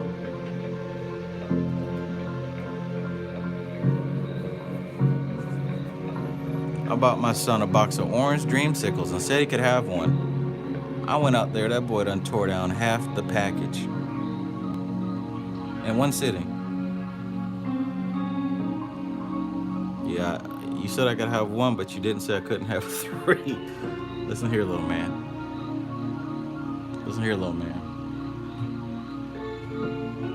Let me go get some more coffee creamer for this coffee. And make sure that there's still some orange creamsicles in there. Nefrayu says, God all of a sudden ain't the Most High. I mean, God is still the Most High to us, to you, to me. Because we literally can't fathom anything higher. That's why, check this out now. That's why you have to get to the point where you become God. Then you can expand. That God is equivalent to our ring past not. So you literally have to go within and examine all the qualities of self that are bullshit and are illusions, which is most of you, most of us, most of me, right? And then find the aspect of the self that is eternal. Then we can talk about God not being the Most High. God is still the Most High until you become God. And you don't become God until you shave off all this funky ass humanity. Right? I don't want to hear no I'm God talk up in here. I'm God. Yeah, we still, and this ain't towards you. I ain't picking on you at all, bro. This is a good speaking point. I'm God. Yet still getting upset about the situations that happen in the world. I can't believe the police beat that man over the head with that nightstick and tased him while he was handcuffed. You're still getting mad about that, which means you don't understand, so you're not God. Damn, her ass kind of fat. I'm trying to holler at her. God, yet under the influence of the animal, under the chemicals in the body, right? Under the chemicals that prevent the mind from thinking clearly. The man is ruled by the testes. The woman is ruled by the ovaries. How can we speak of free will? Oh, and not to mention all of the worms and parasites in the butt, which are pulling your strings like a puppet, demanding that you eat certain foods and perform certain behaviors so that they can propagate and pass to the next. This is our human condition. We got to get over that stuff before we can talk about God. We got to get over all that stuff before we can call ourselves God. I am God. Do, do, do, do, do, do, do.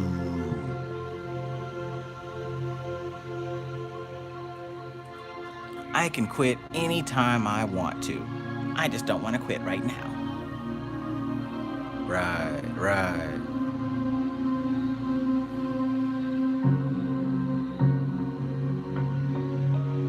WT says, yeah, we got gods out here saying no Diddy before breakfast, then screaming, I'm not influenced by nothing. Right, right.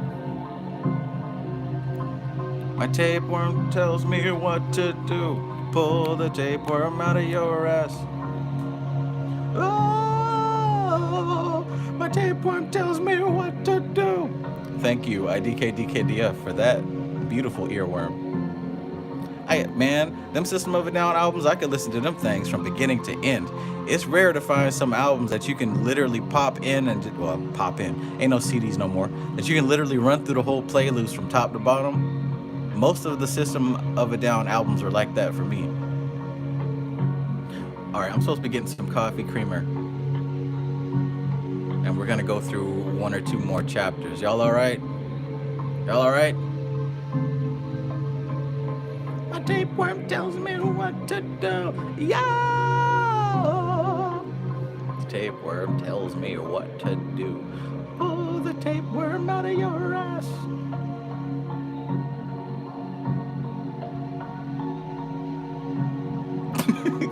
Y'all all right? The brother fell out back there. Back there.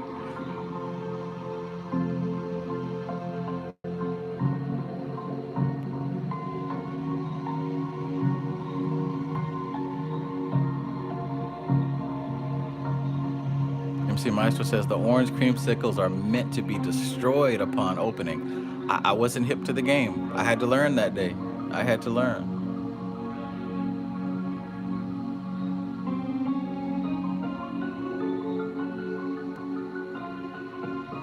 Veronica says, haha, Dion Fortune got you thinking. An extra caffeine is needed.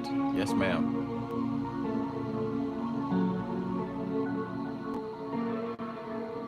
And Molly says, my child rogue got into candy a couple times and made himself sick. And now he doesn't like sweets hardly at all. That's a beautiful lesson right there.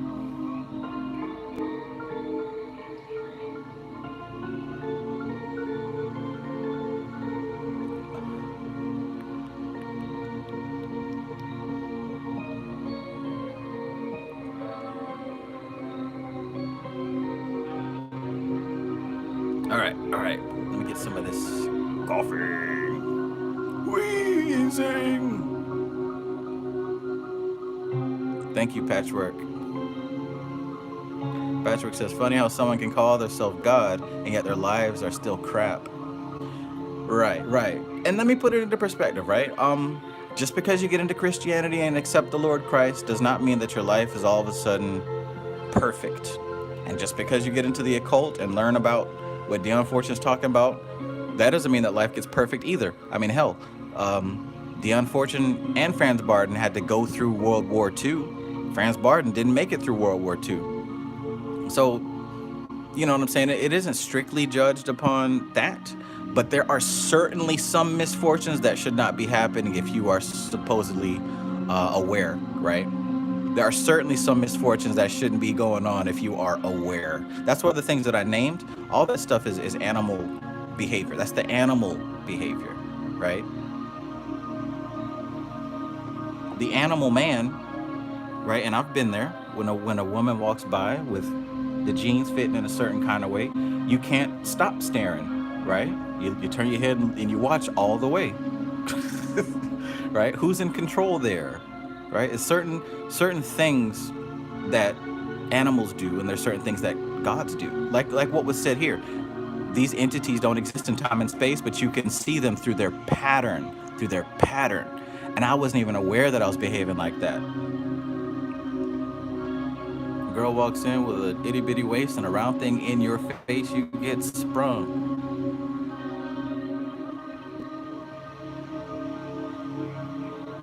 I like big butts and I cannot lie. You other brothers can't deny. Know what I'm saying?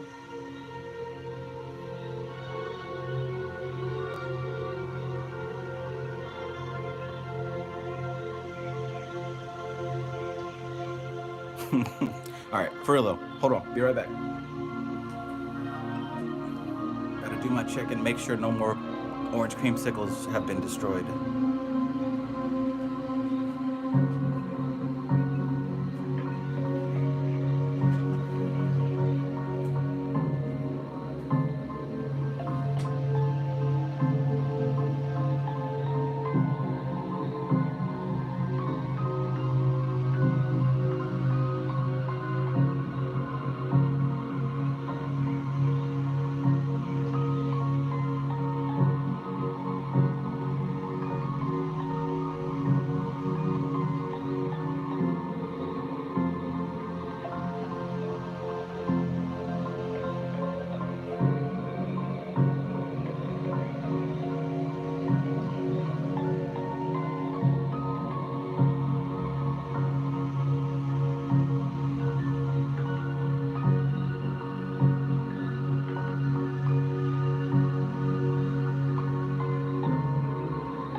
Waiting for this K-cup to brew, and then we are back in it.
All right.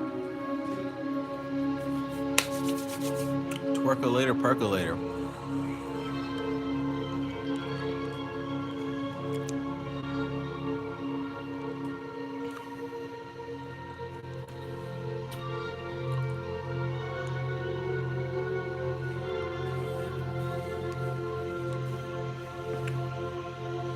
All right.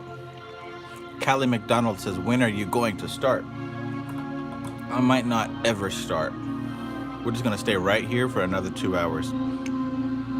If that sounds good to you, stick around. But if you can't handle it, it might be time to go. Anna Molly, double up, double up. I've heard this talk about Helldivers 2. I guess maybe I should check it out. IDKDKDF says, I think there's a specific net of beings of ancestors that went through the military war that will come to your aid if you work with them. I think so. All right, here we go. Number 9, the projection of the concept of the universe. And the earth was without form and void, and darkness was upon the face of the deep. I'll never remember my uncle, who was a pastor, created this play, and we were the first ones to act it out, and it was a musical. In the beginning, God created the heavens and earth, and the earth was without form, and the earth was without form. Void and darkness covered the face of the earth. We had to practice that so many times. It is lodged into my memory like nothing else. Damn these other songs. That song right there is locked into my memory. Deep.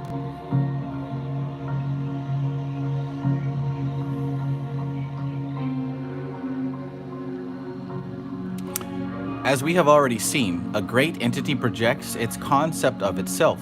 This, however, is not the beginning of objectivization in a universe, though dealt with first in the order of instruction, in order to make that which follows more comprehensible.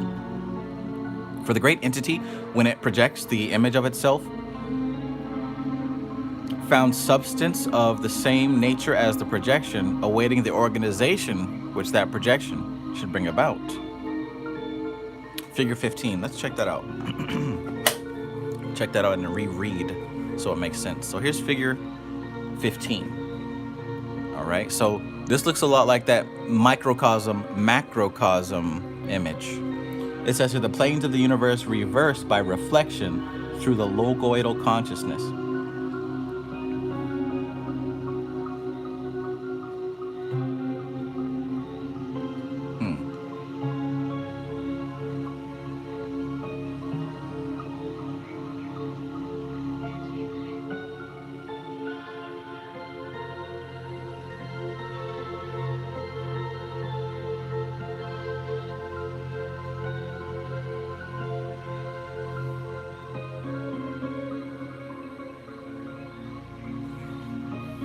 Okay.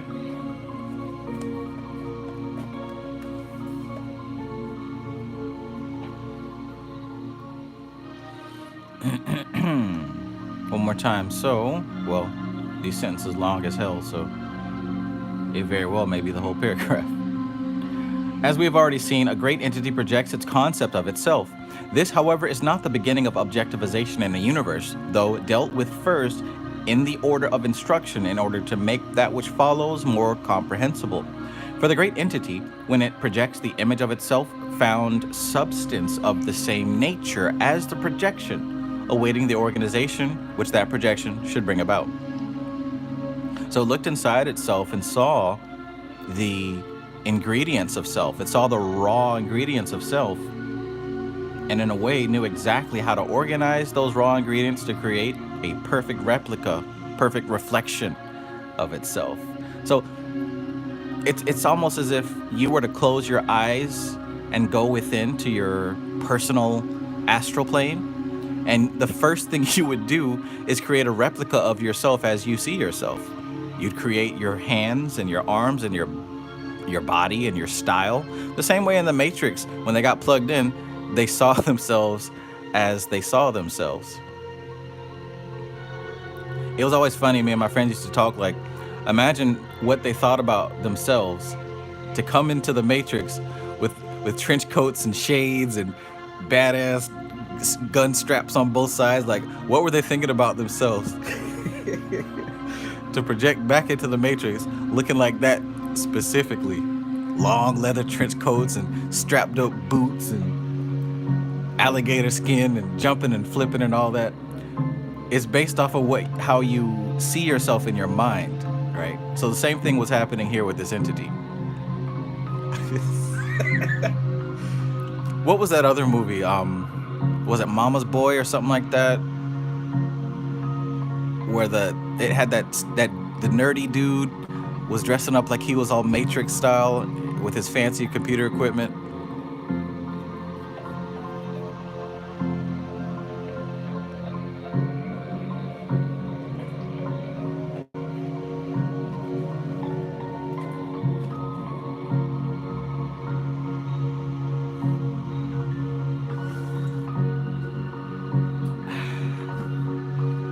I stay pretty consistent. I imagine myself as I already am.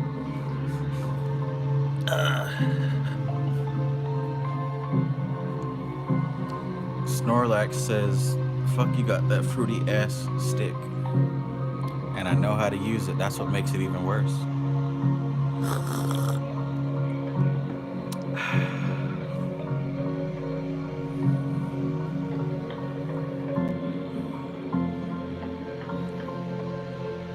He'll never have mechanical legs.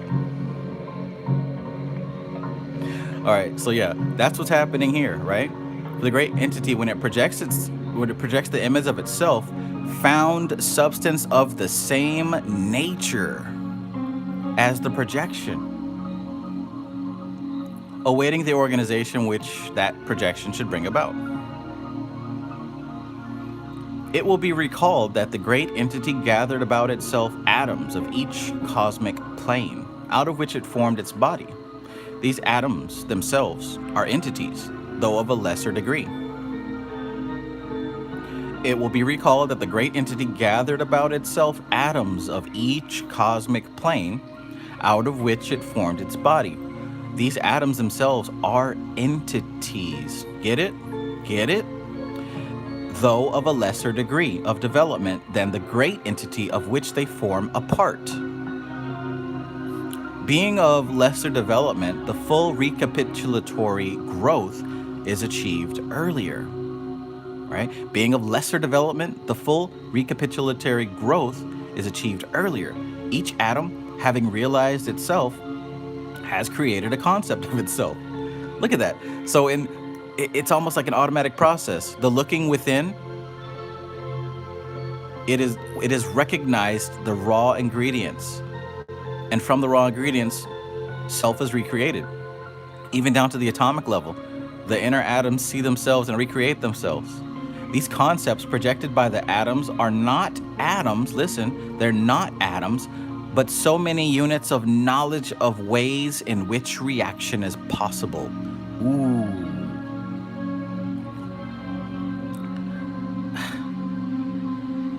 Each atom, having realized itself, has created a concept of itself. These concepts projected by the atoms are not atoms, but so many units of knowledge of ways in which reaction is possible. They are not, therefore, sorted out into concentric belts because there is nothing in them upon which gravitation can act. They are merely forms of reaction.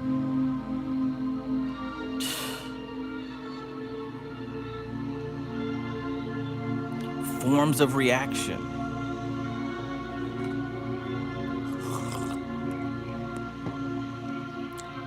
So we've passed through the red zone, passed through the green zone, passed through the blue zone, right? And our memory has stored red behavior, blue behavior, green behavior. And as we have gained awareness and look within ourselves, we enter our own matrix and reproduce ourselves in our own image. We find redness and blueness and greenness, but guess what? There's no gravity here. So there's not going to be a band of red and a band of green and a band of blue. It's not going to appear like that. But the type of behavior that was to be found in red zone will now be replicated within. So look at this now. The reflection is happening, but the conditions are slightly different. Notice how we've got this diagram of the tree of life, and then we've also got the person inside of it, and we've also got the chakra points. Now in the macrocosm, we could say that, hell, maybe it does look like this. But on the microcosm, because the influences are different, the gravity is different, the conditions are different, instead of appearing like this, right, it appears like this now, simply because the environment is different. We have located and found all the necessary components, but the organization of them is slightly different because the conditions, the matrix itself is slightly different. Ooh.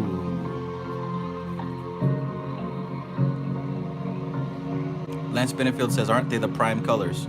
They are, but like I said, I'm just using those colors as an example. It's not actually like red zone, blue zone. I'm using that as an example just to kind of make this make sense.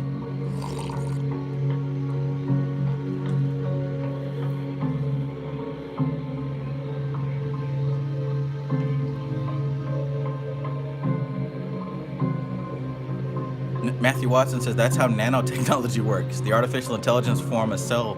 This book, man. Sheesh. I'm ready for it.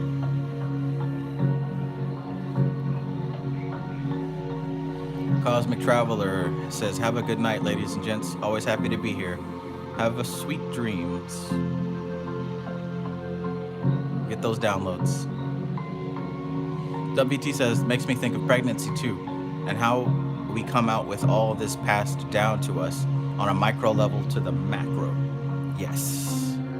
So look, they are not therefore sorted out into concentric belts because there is nothing in them upon which gravitation can act. They are merely forms of reaction. Now, the consciousness of a great entity is not aware of the individual reactions of its atoms any more than the consciousness of the cells composing its body, right? Therefore, when it seeks to conceive an image of itself, it has to take the reactions of the different types of atoms in their respective aggregates and is dependent upon the atomic concepts for the creation of the necessary atomic images. I feel like if I learn this info, like really learn it, I'll be able to like rearrange my body chemistry at will. I just got that feeling from that paragraph.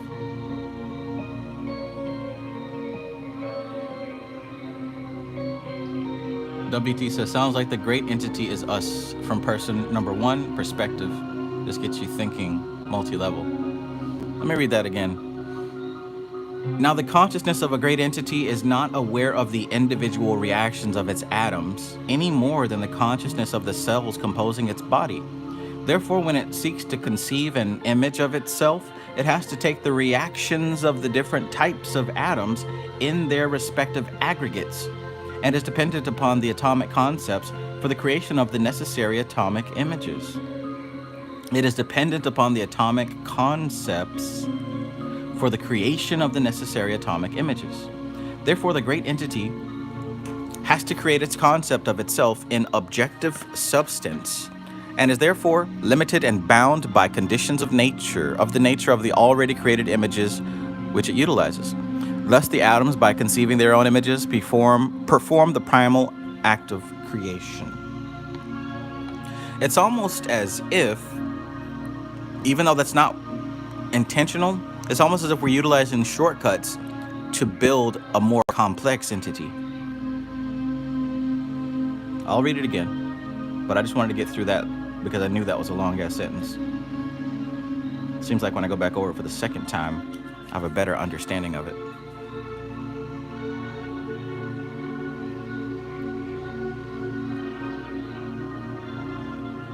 Shoot, I'm not ashamed to admit it. I'll be having to read this shit slow and 3 times in a row. Because she's speaking from a different dimension, for real.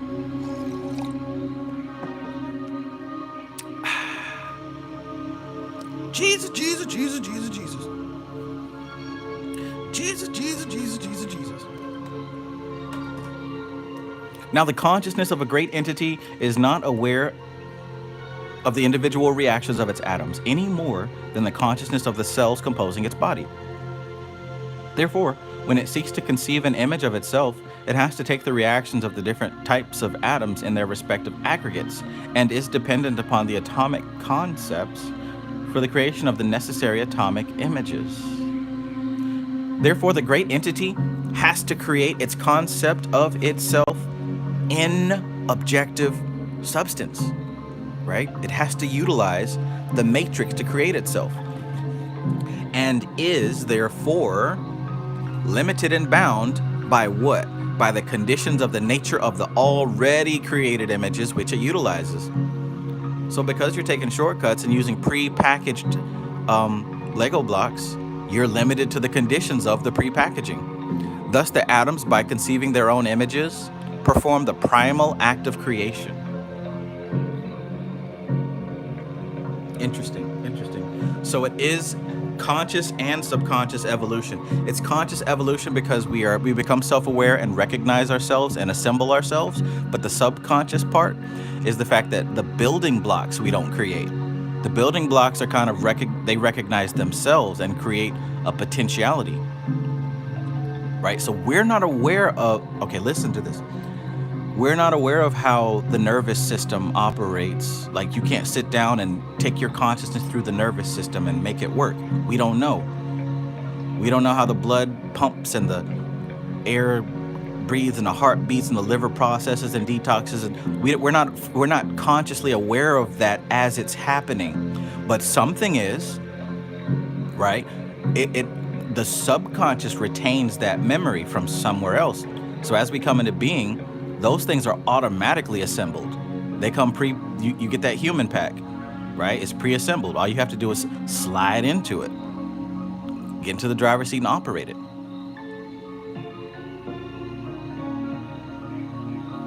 Anna Molly says, we are reorganizing matter to create ourselves continually on autopilot. Yes, that's what I'm saying. MC Maestro says, we use prana channels and nadis as an interface for that. Yes. The prana channels and the nadis, that's the wiring system to control this machine, this organic machine, this human suit, this apparatus, this avatar. So we don't have an Xbox controller with buttons on it.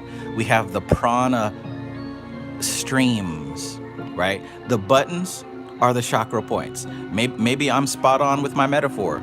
Red, orange, yellow, green, blue, indigo, violet. Maybe I'm actually spot on with that metaphor. And maybe that's why the buttons look the way they do.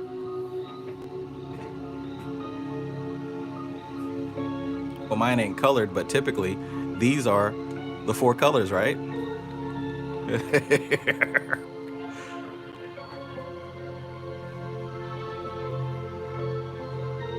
One of them colored boys.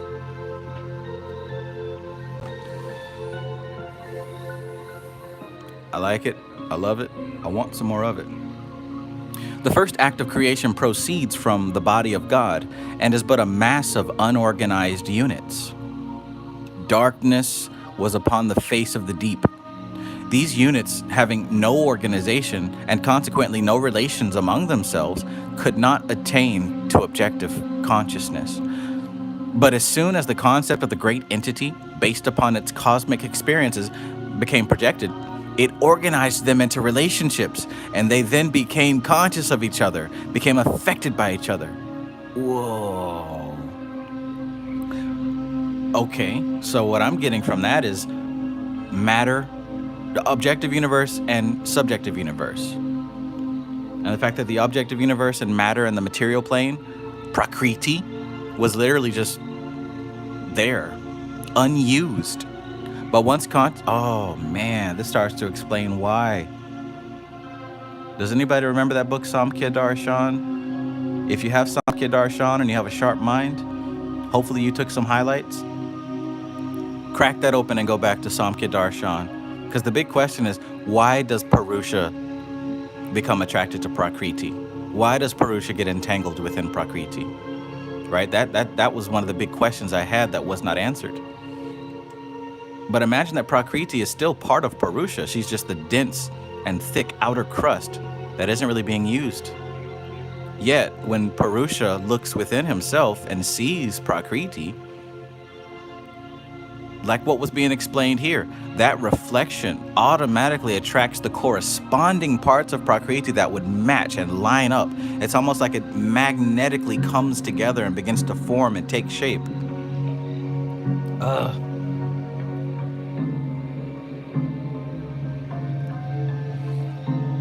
The first act of creation proceeds from the body of God and is but a mass of unorganized units. Darkness was upon the face of the deep. These units, having no organization and consequently no relations among themselves, could not attain to objective consciousness. But as soon as the concept of the great entity, based upon its cosmic experiences, became projected, it organized them into relationships, and they then became conscious of each other, became affected by each other. Now see, I had this book back when I had Samkhya Darshan, but I could not read this until I had first read that.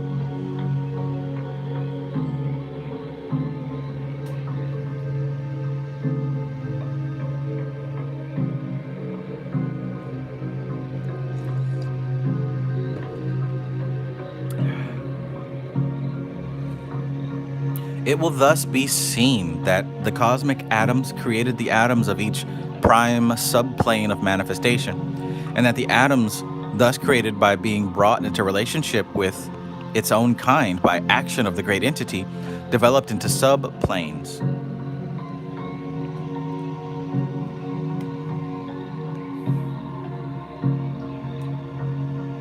I wonder if there are people still part of this organization that understand this information intensely.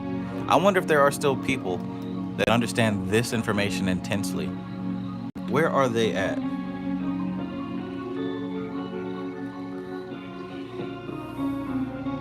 The prime atom of each plane then has a direct relationship with its corresponding plane of cosmic substance, and consequently is influenced by the great entities upon that plane. Hence, there is always a certain opposition to the great entity of a universe on the part of the atoms which form its matter. This is a very important point.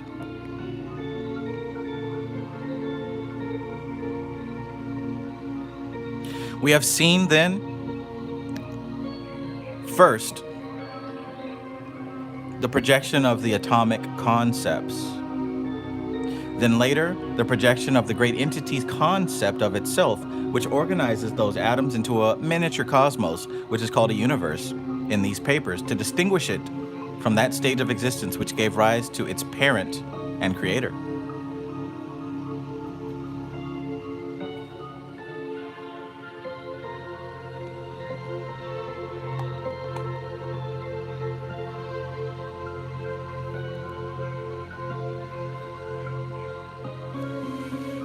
Chapter 10. Well, sheesh.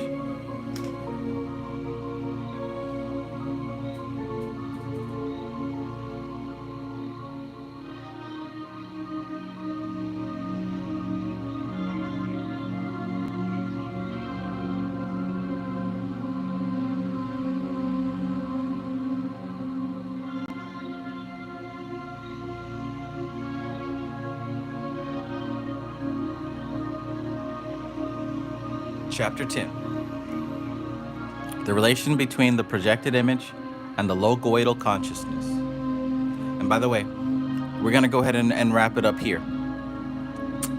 Right here at midnight. We're going to go ahead and wrap it up here. So let's go ahead and go with this one. This will be the last one. The last stretch, right? Get up, stretch your legs and your arms and all that good stuff. Drink you some water. The last go round of this lap for tonight.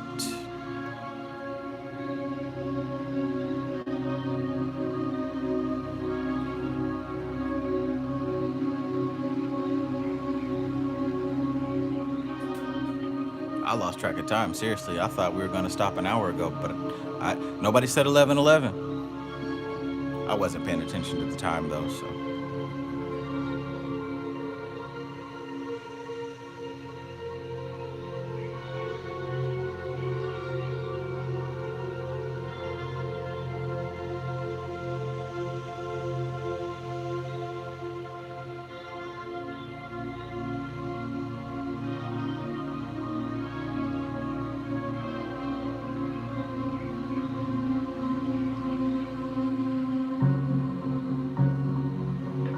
All right.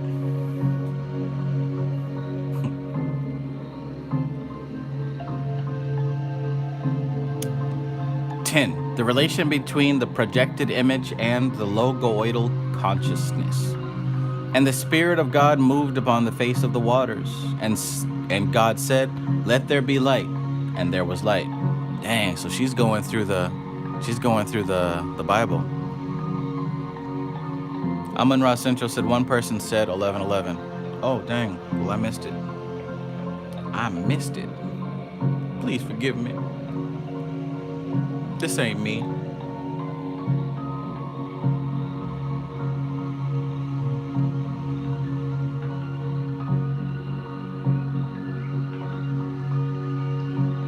Oh, it was Dub VT.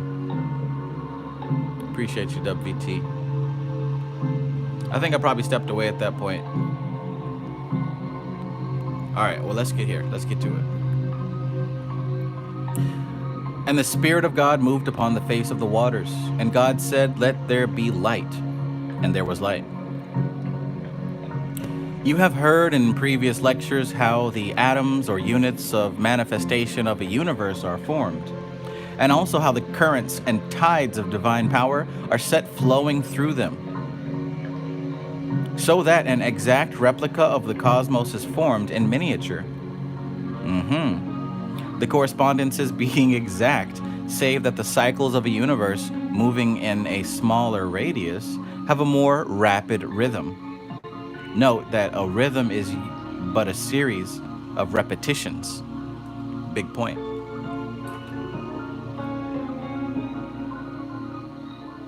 Rhythm is but a series of repetitions. And don't we all love a good rhythm? Two phases of logoidal evolution have been outlined. A, the phase of the development of the matters of a universe. B, the phase of the development of the tides and rays. The one is the raw material out of which a universe is made. The other is the skeleton, the framework upon which it is built. Okay, so we got the raw material that we build a universe out of, and then we have the skeleton or the framework upon which it is built. We have then enormous quantities of atoms differentiated only into planes and subplanes of planes, 7 distinct types and 7 subtypes of each type. We will now consider the third phase of logoidal evolution. At the beginning of an evolution, the logos is alone in that sphere, which is afterwards to become its universe.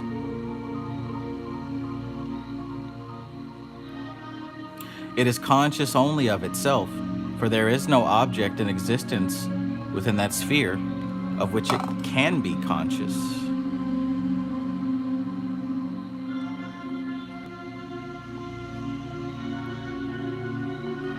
Okay.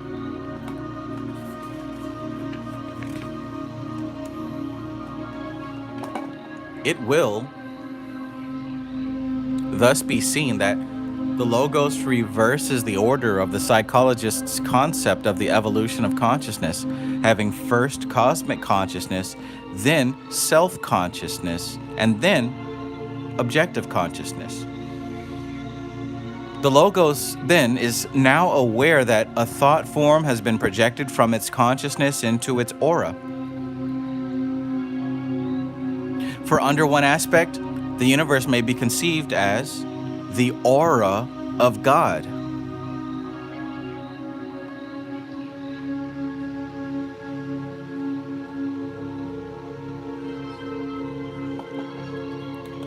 The aura of God. I like that. The universe may be conceived of as the aura of God. Why? Because the Logos is then now aware of a thought form that has been projected from its consciousness into its aura. For under one aspect, the universe may be conceived of as the aura of God. This consciousness of an object produces a reaction in the logoidal consciousness. There is a subject-object adaptation, and this adaptation produces a corresponding modification in the reflected universe, which becomes capable of an object-subject reaction. Thus, a relationship or reciprocity is established between the Logos, or great entity, and that projected image of the logoidal consciousness, which is the incipient universe. It must not be thought, however, that the logoidal consciousness is limited to awareness of its objectified universe. The logoidal focused consciousness, or conscious consciousness, is thus limited. For focused or conscious consciousness can only be built up out of the awareness of and reaction to objects.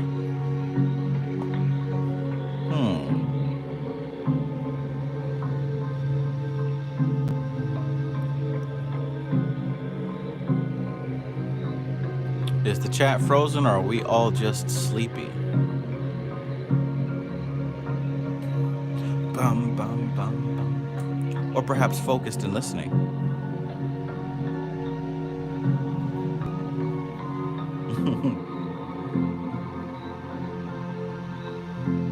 Grow rock and peace. Okay, all right, that's fine. For a focused or conscious consciousness can only be built up out of awareness of and reactions to objects. But the logoidal subconsciousness is aware of the cosmos, and the consciousness is influenced by the subconsciousness, which is its basis and background. And as the cosmic tides ebb, flow, and move round the circle, the corresponding aspects of the logoidal subconsciousness are stimulated by their influences. And the sensations thus engendered in the logoidal consciousness are forthwith incorporated in the self-projection, which is the universe. And the conscious consciousness of the Logos perceives them there, so that an infinite series of reactions and modifications of reactions proceeds. At first in a broad and simple movements, but gradually multiplying into an inconceivable complexity.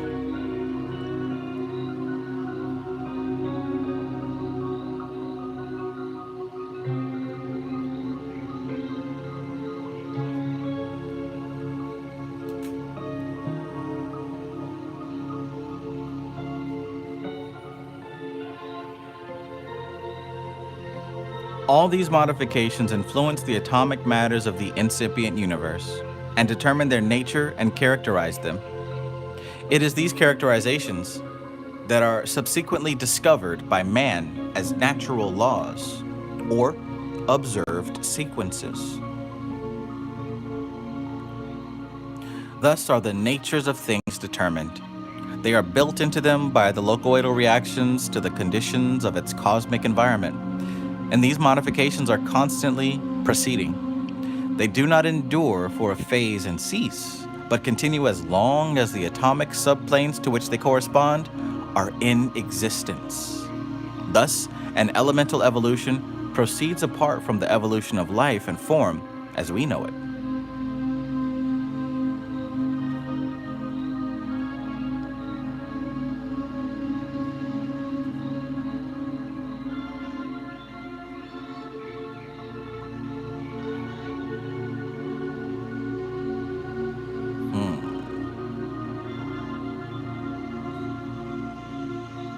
When you start to look at the much bigger picture here,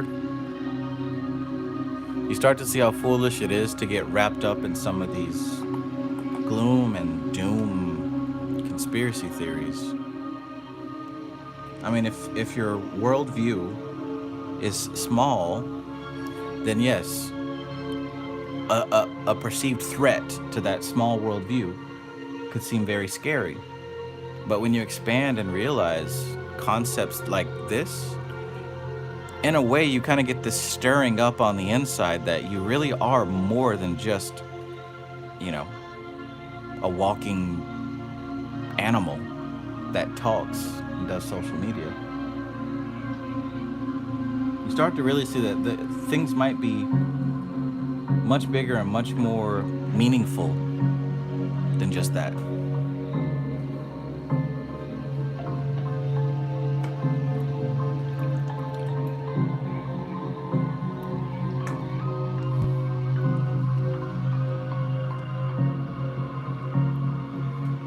Moby says many things don't matter. Makes me focus on self-improvement.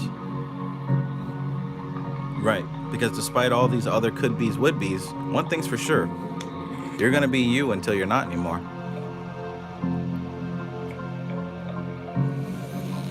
All right. All right.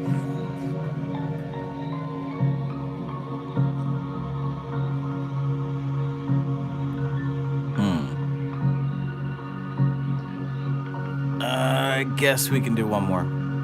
This next one's pretty short. This last one's pretty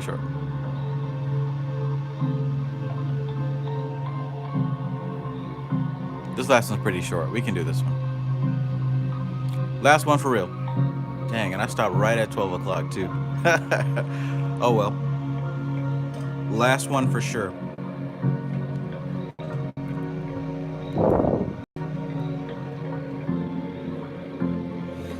(11) Auto reactions and cosmic memory. You have perceived in the course of these lectures that each phase of evolution, whether cosmic or logoidal, starts with a new type of action or reaction. And every possible variation is worked out by adding the possibility of reaction to the reactions already established. It resembles the possible number of changes that can be rung upon a chime of bells, and the addition of a bell to a chime makes possible a great increase in the number of variations which can be performed. All right, that's understandable, right? So say, for example, you've got a chime with 5 bells. Well, you can mathematically deduce all the possible combinations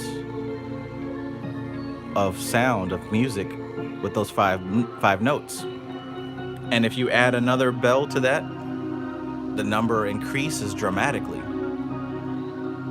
right? Thus, each new factor evolved increases the complexity of manifestation.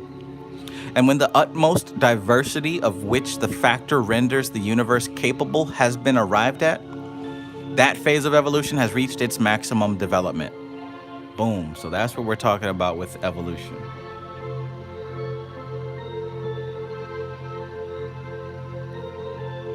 Boom. Thus, each new factor evolved increases the complexity of manifestation, and when the utmost diversity of which the factor renders the universe capable has been arrived at, that phase of evolution has reached its maximum development. And there is a pause in the process while the logoidal consciousness perceives what has taken place and sees that it is good. And by absorbing it into its consciousness affects a new reaction, which reaction is, in its turn, projected into the manifested universe. So that evolution resembles a series of duplicating mirrors, wherein the consciousness of the logos projects its own image, becomes aware of and reacts to the image thus projected, and the reaction affects the projection, and the circle is everlastingly revolving. You will perceive that the logos, or subject, has become aware of an object, that object being a reflected projection or replica of the subject. Awareness of an external object on the part of the subject must be reproduced as a corresponding reflection of consciousness in the object, so that the object is equally capable of awareness of an external object. Let me read that again. Awareness of an external object on the part of the subject, right? So your subject would be your personality, your ego, right? Your ego, which is attached to this body, uses the eyes and the ears to become aware of things in your environment. So look, awareness of an external object on the part of the subject must be reproduced as a corresponding reflection of consciousness in the object, so that the object is equally capable of awareness of an external object. In other words, the fact that you are able to become aware of your environment is only due to the fact that the God that powers you is able to become aware of its surroundings, which would actually go up the chain, which means that the God of God is able to be aware of its environment. So we have the qualities of the things that we are composed of. But the object, being of a different order of manifestation to the subject, cannot be aware of the subject, but can only be aware of itself. And of the influences which proceed to it from the subject. Hence the saying that no man hath at any time seen God. God cannot be seen by any unit of the manifested universe during a manifestation. He can only be deduced.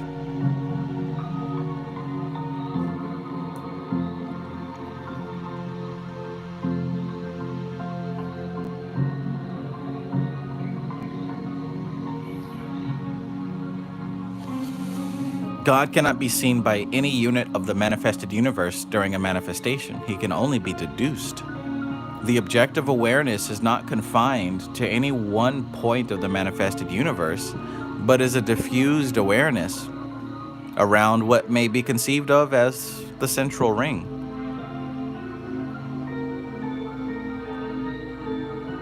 Metaphorically speaking. Or to use more precise but more abstract terms, those types of atoms that most clearly resemble the atoms of the cosmic center, that are of the simplest type and least bound by complexities, form the basis of the awareness. But let it be clearly understood that the awareness is not atomic reaction, but it is entirely of the force or life side of things. It is a modification of the logoidal consciousness, not the projected atomic consciousness. It is the first reaction in a universe which is related to that universe alone, and does not originate in and return to the logos. A subject has appeared in the object.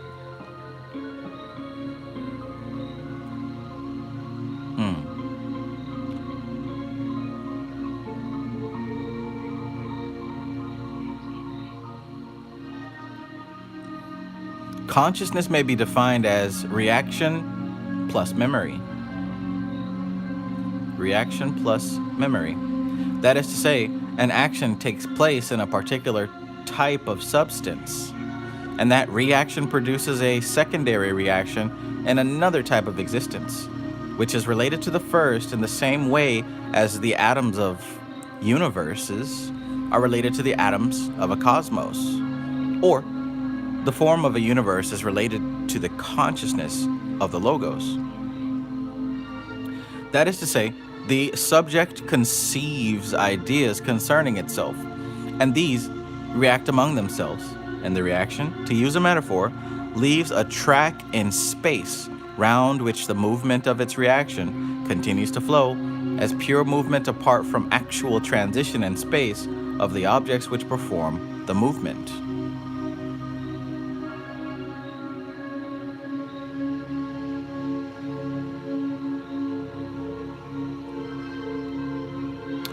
That is to say, the subject conceives ideas concerning itself, and these react among themselves, and the reaction, to use a metaphor, leaves a track in space, round which the movement of its reactions continues to flow as pure movement, apart from actual transition in space of objects which perform the movement. Etheric patterns, you may have heard me speak of that before. It's as if self becoming aware of self, observing all the possible reactions, all the possible patterns that are happening within. Each of those reactions and patterns carve out their own space and time, and they remain. Some people might call this the Akashic Records. That flowing of pure movement in space is memory. Ooh, I've read this before. Speaking of memory, yeah. That flowing of pure movement in space is memory.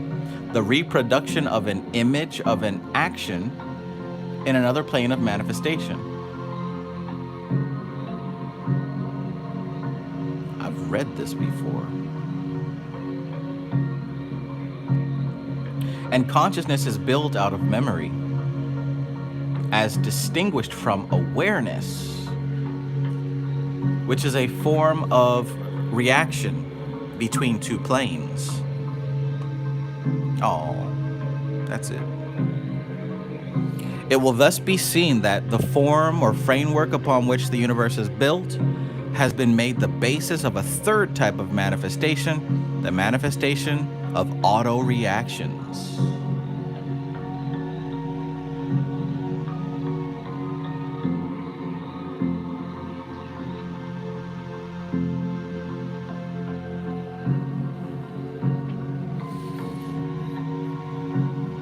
Aldin says memory, cheetah. Yes.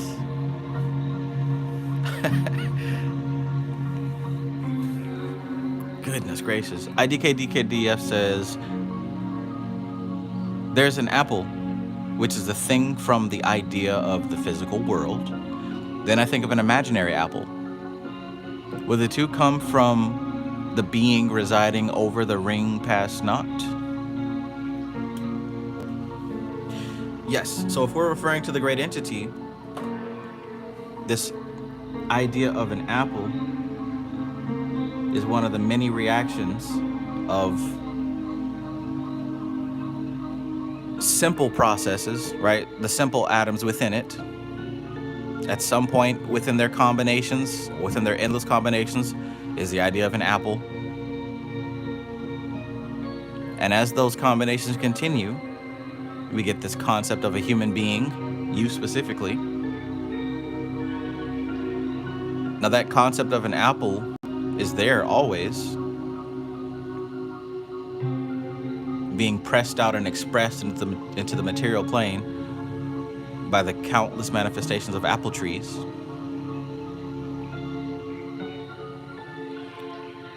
And the apple that you pick up is a lot like your particular phone. I use the iPhone as an example. I have an iPhone which is built off of a prototype which is stored on some computer somewhere. It isn't physical, it's the prototype. And from that prototype I've imprinted millions of phones exactly like the prototype. Both live on a different plane of existence. And hell, that prototype first existed as an idea in somebody's head, fully formed. They didn't flesh out the details yet. Right? But you can have an idea of a device and then hire other people to actually figure out how to create it. Right? So those are three different planes. The idea of the iPhone in the creator's head, the iPhone prototype on the computer, and then the millions of iPhones that are made after that prototype. And yours could be different than mine because you got different stuff on yours, different apps, different storage, etc., but they all come from the same prototype. Just like some apples have brown spots, some are red, some are green, this, that, and a third, but they all come from a prototype. And that prototype comes from an idea first. Now that should make you think about manifestation into your life, right? The things that you want to bring into your life, they are patterns. That apple is a pattern. That apple is a stereotyped pattern. If you want to bring more apples into your life, you're going to have to go within and locate apple territory. You have to find apple territory and find a way to stimulate that aspect of yourself.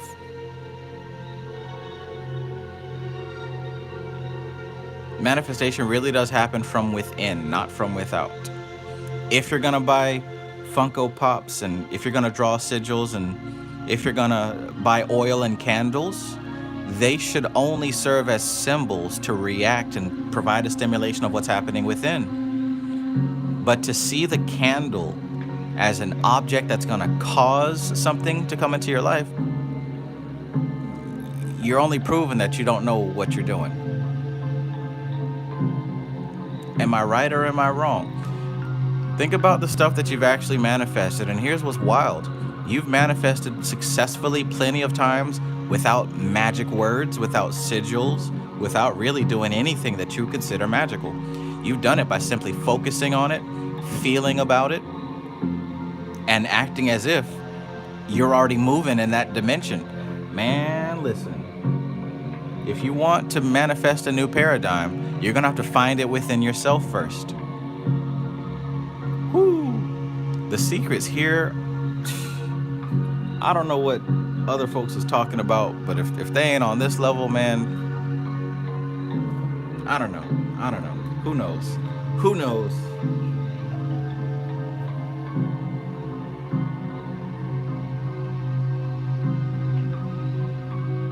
Who knows or cares? Rocky Jones says the candle represents the microcosm of the elements. And this is my point. Everything represents everything. The point is, the external thing is really inconsequential. What matters is you finding that thing inside your mind first. Right? See, the ritual begins as soon as you decide to do it. Did you know that? Did you know the ritual begins the moment you decide to do it? And I've done a lot of rituals in my life, and I've talked about plenty of them throughout the years on my YouTube channel. I've made videos in my beginning state. You can literally go back and see my beginning stages. Me going to the dollar store and buying a red M&M's candle, because the dollar store had these little M&M's candle, right? With the red M&M and the yellow M&M. I bought the red one, the yellow, the green, the blue for all the 4 directions, right? I'm trying to make it make sense. I'm trying to, rationalize and logicalize how this thing works, right? I got my altar set up with my 4 color candles in the 4 directions, and I got a white candle in the middle for the ether, for the 5th element. And what I learned over time is that sometimes the ritual would come to pass as I'm setting it up, right? Because most of my rituals were experiences, right? I'm trying to manifest experiences with people or with objects. Come to find out, I've had rituals, I've had manifestations on my way to the, dollar store or Walmart or whatever to go get some candles or to go get some materials. And I started to think, well, damn, I didn't even do the ritual yet. Do I still need to do it, or am I good? Do I just go on with my day, right?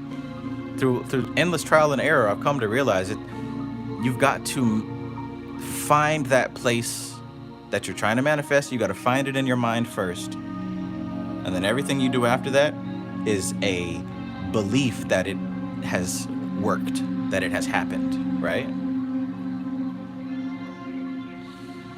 Got to love it. I mean, yeah, thinking about what was written in this book, it really has you look at these things from a different perspective, doesn't it? Crossing your fingers chanting, "Oh, I'm healthy, wealthy, and wise. Ching, ching, ching goes the money tree." Is it that chant that brings the money to you? Is it an Instagram reel? Is it a TikTok that brings the manifestation to your life? Is it? Patchwork says, I've done full-blown rites, all in the mind, and had things materialize before me.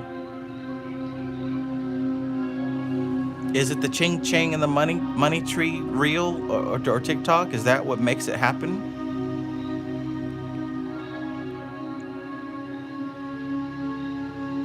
Or maybe you reach within and find what that ching ching money tree reality looks like as manifested through your life.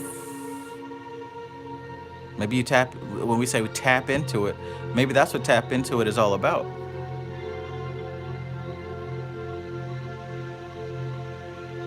MC Maestro says the emotions and verifiable associations attached to the affirmation brings it about. He says the concepts and memories we link emotions to serve as anchors to our paradigm. Pacing and leading our current awareness to the desired one is what made our effortless manifestation. And Amalia says, get centered, get grounded, set an intention. That matters more than a prop. Right. And props are fun, right? Props can be used as anchors to get into the state, right? All this is tools. Even your mind is a tool, right? That's why it's so important to learn how to shift into different states, how to really use the technology of the mind. It's deeper than a ching ching money tree TikTok. It's deeper than a candle. Hell, it's deeper than a book. If that inner exploration isn't taking place. WT says, yes, when we sage our room, we believe that the evil is gone or whatever. So now you act differently. Your behavior is safe place. The sage just helped you get into state and you keep it up. Exactly. Stuffed Dog says everything is a symbol. Literally, right? And look at what she was talking about. The God looks within itself, and as it identifies the raw material and the raw ingredients of self, the corresponding physical aspects of reality take shape. So it looks within itself and sees red dimension. Those physical material building blocks, that raw prakriti, when the God looks inside itself and sees red, that prakriti, the redness that corresponds with red, begins to take shape in the form of what is witnessed by the God. So in that way, all of this physical reality that we're experiencing is an expression of some quality that the God aspect has recognized. So literally everything that is in your environment is a reflection of some cosmic principle. And not just every object, every relationship, every situationship is a reflection of some cosmic relationship. Man.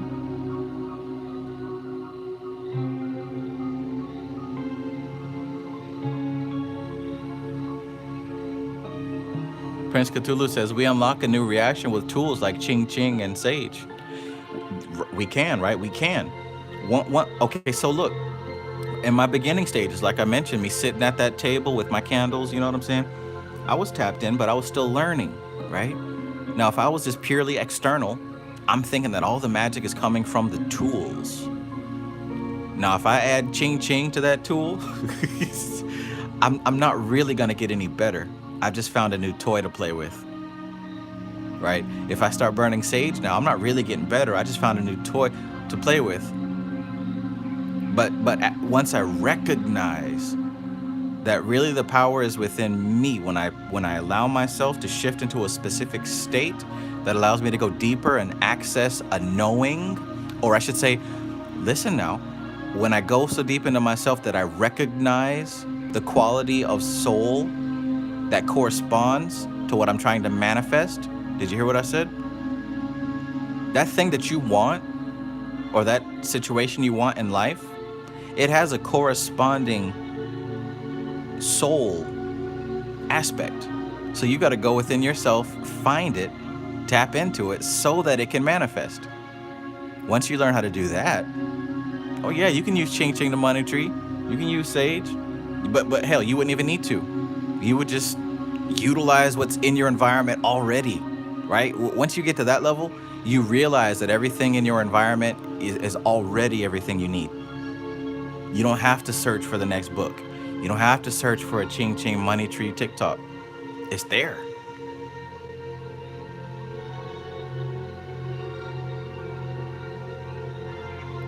The situation that you want to manifest in your life it exists already, doesn't it? Doesn't it? It exists already. So that means it is a reflection of something. You need to go find what it's a reflection of, and you need to add that to your personal frequency. Because guess what? You can only reflect what's in your frequency, the same way that this God can only reflect what it is. The same way that this ring cosmos, ring chaos, ring past not can only reflect what it is. So if you want something in your life, you need to find it within you and reflect it. Because everything you've got right now, look around your room. Look around your room. Look at your house. Look at your car, your kids, your lovers, whatever you got going on. All that is a reflection of what you already are and what you believe you are.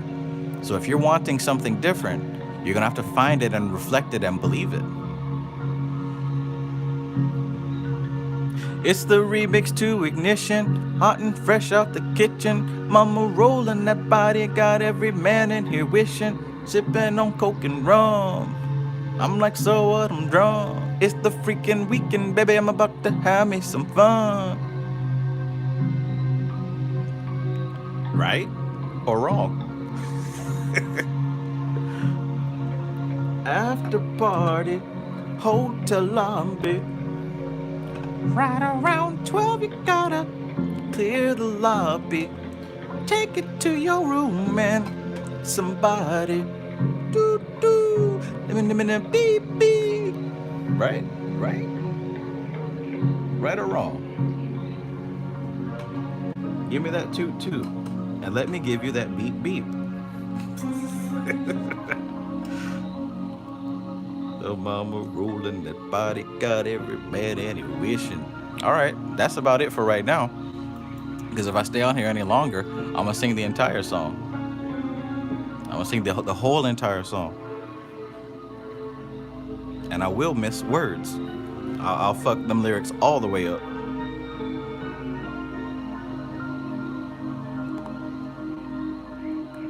So we will join again in Holy Communion, because that's what this is. This is the Holy Scripture right here. I don't know what the mother folks is out there talking about. But we will resume at chapter 12, the birth of consciousness in the universe, and it's going to get more and more specific. It's going to get close to home. So I hope that y'all are digesting this. I hope it's making sense. I hope that you stay excited about this. I hope that you're continuing to envision the new paradigm and do your best to bring it into look, it's crazy, right? Because as we read the handbook to the new paradigm, we're gaining the tools to understand how to make it happen. As Anna Molly said earlier, like, this is what cyclomancy has prepared us for, right? This is what the shadow work has prepared us for. All these other things that we've been going through and mastering is preparing us for the real work at hand. The real work at hand. Not no ching-ching money tree. Because where you're going, you're not going to need a ching-ching money tree. You're not going to need nursery rhymes like that.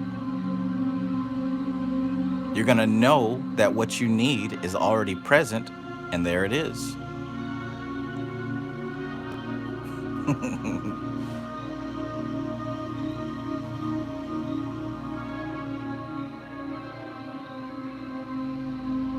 Wait a minute now.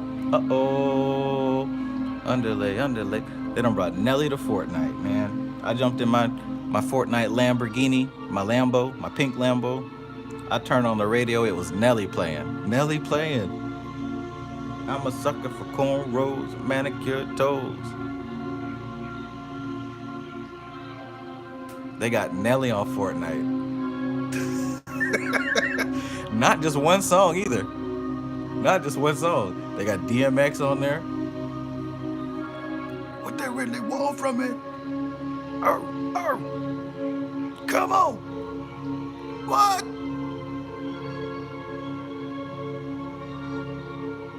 All right, y'all. Like I said, y'all stay on here any longer, I'm just gonna keep on singing. But we got it. I'm reading through the last couple of chats, and then I'm out.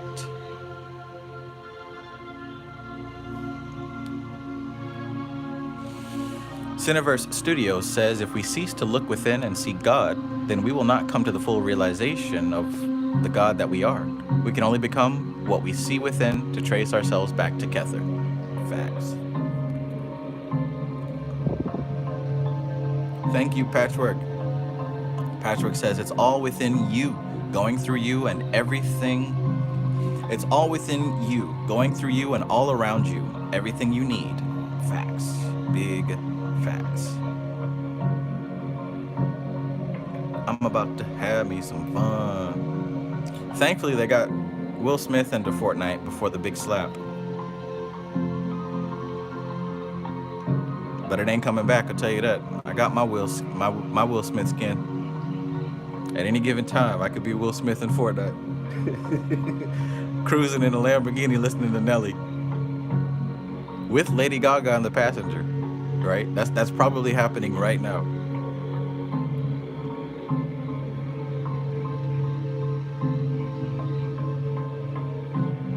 But yeah, honestly, if you've got a situation going on in your life right now that you're not very happy with, well, guess what? It's a part of your vibration and your frequency. You got to identify that. And if you don't like it, you're going to have to unlock or discover a different frequency that you'd like to reflect. It's all you. It's nobody else. Not Bill Gates, not the Queen Elizabeth. It's nobody else but you. And how dare you sit up here and listen to a live stream about this and then turn around and blame somebody else for having an influence on your life. I couldn't fix my lips to sit up here and say it's somebody else's fault. I couldn't fix my lips to do that.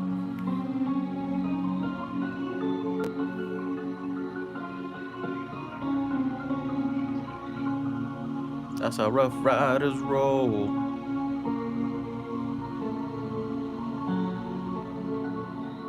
Stop, drop, shut them down, open up shop. What? Oh.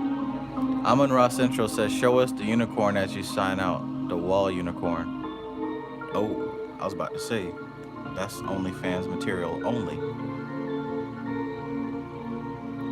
I suppose I could turn the camera over to the wall unicorn. Speaking of toot toot, she's certainly tooted up. Girl, give me that toot toot, and I'm gonna give you that beep beep. R. Kelly, what does that mean?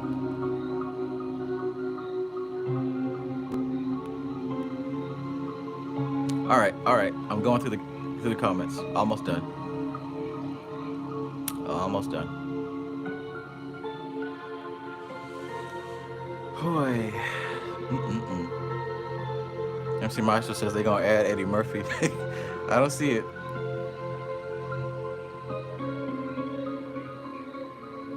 Patchwork says, so is Fortnite just Archetype Simulator now? I haven't played that game much. Yeah, you can say that. You can say that. All right, time to go. Time to go.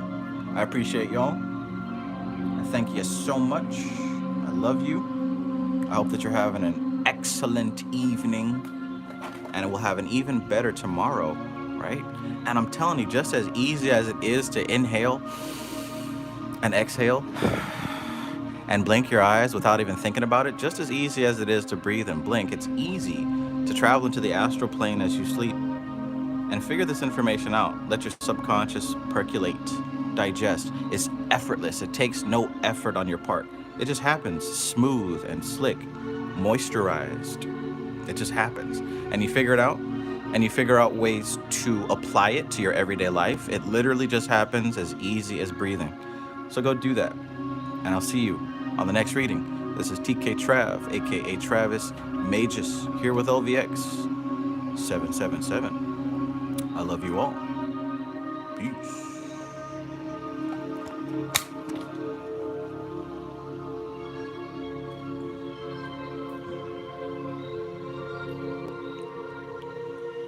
Does this thing zoom?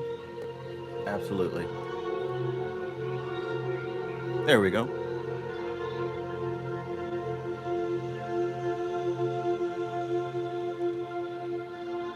See you next time.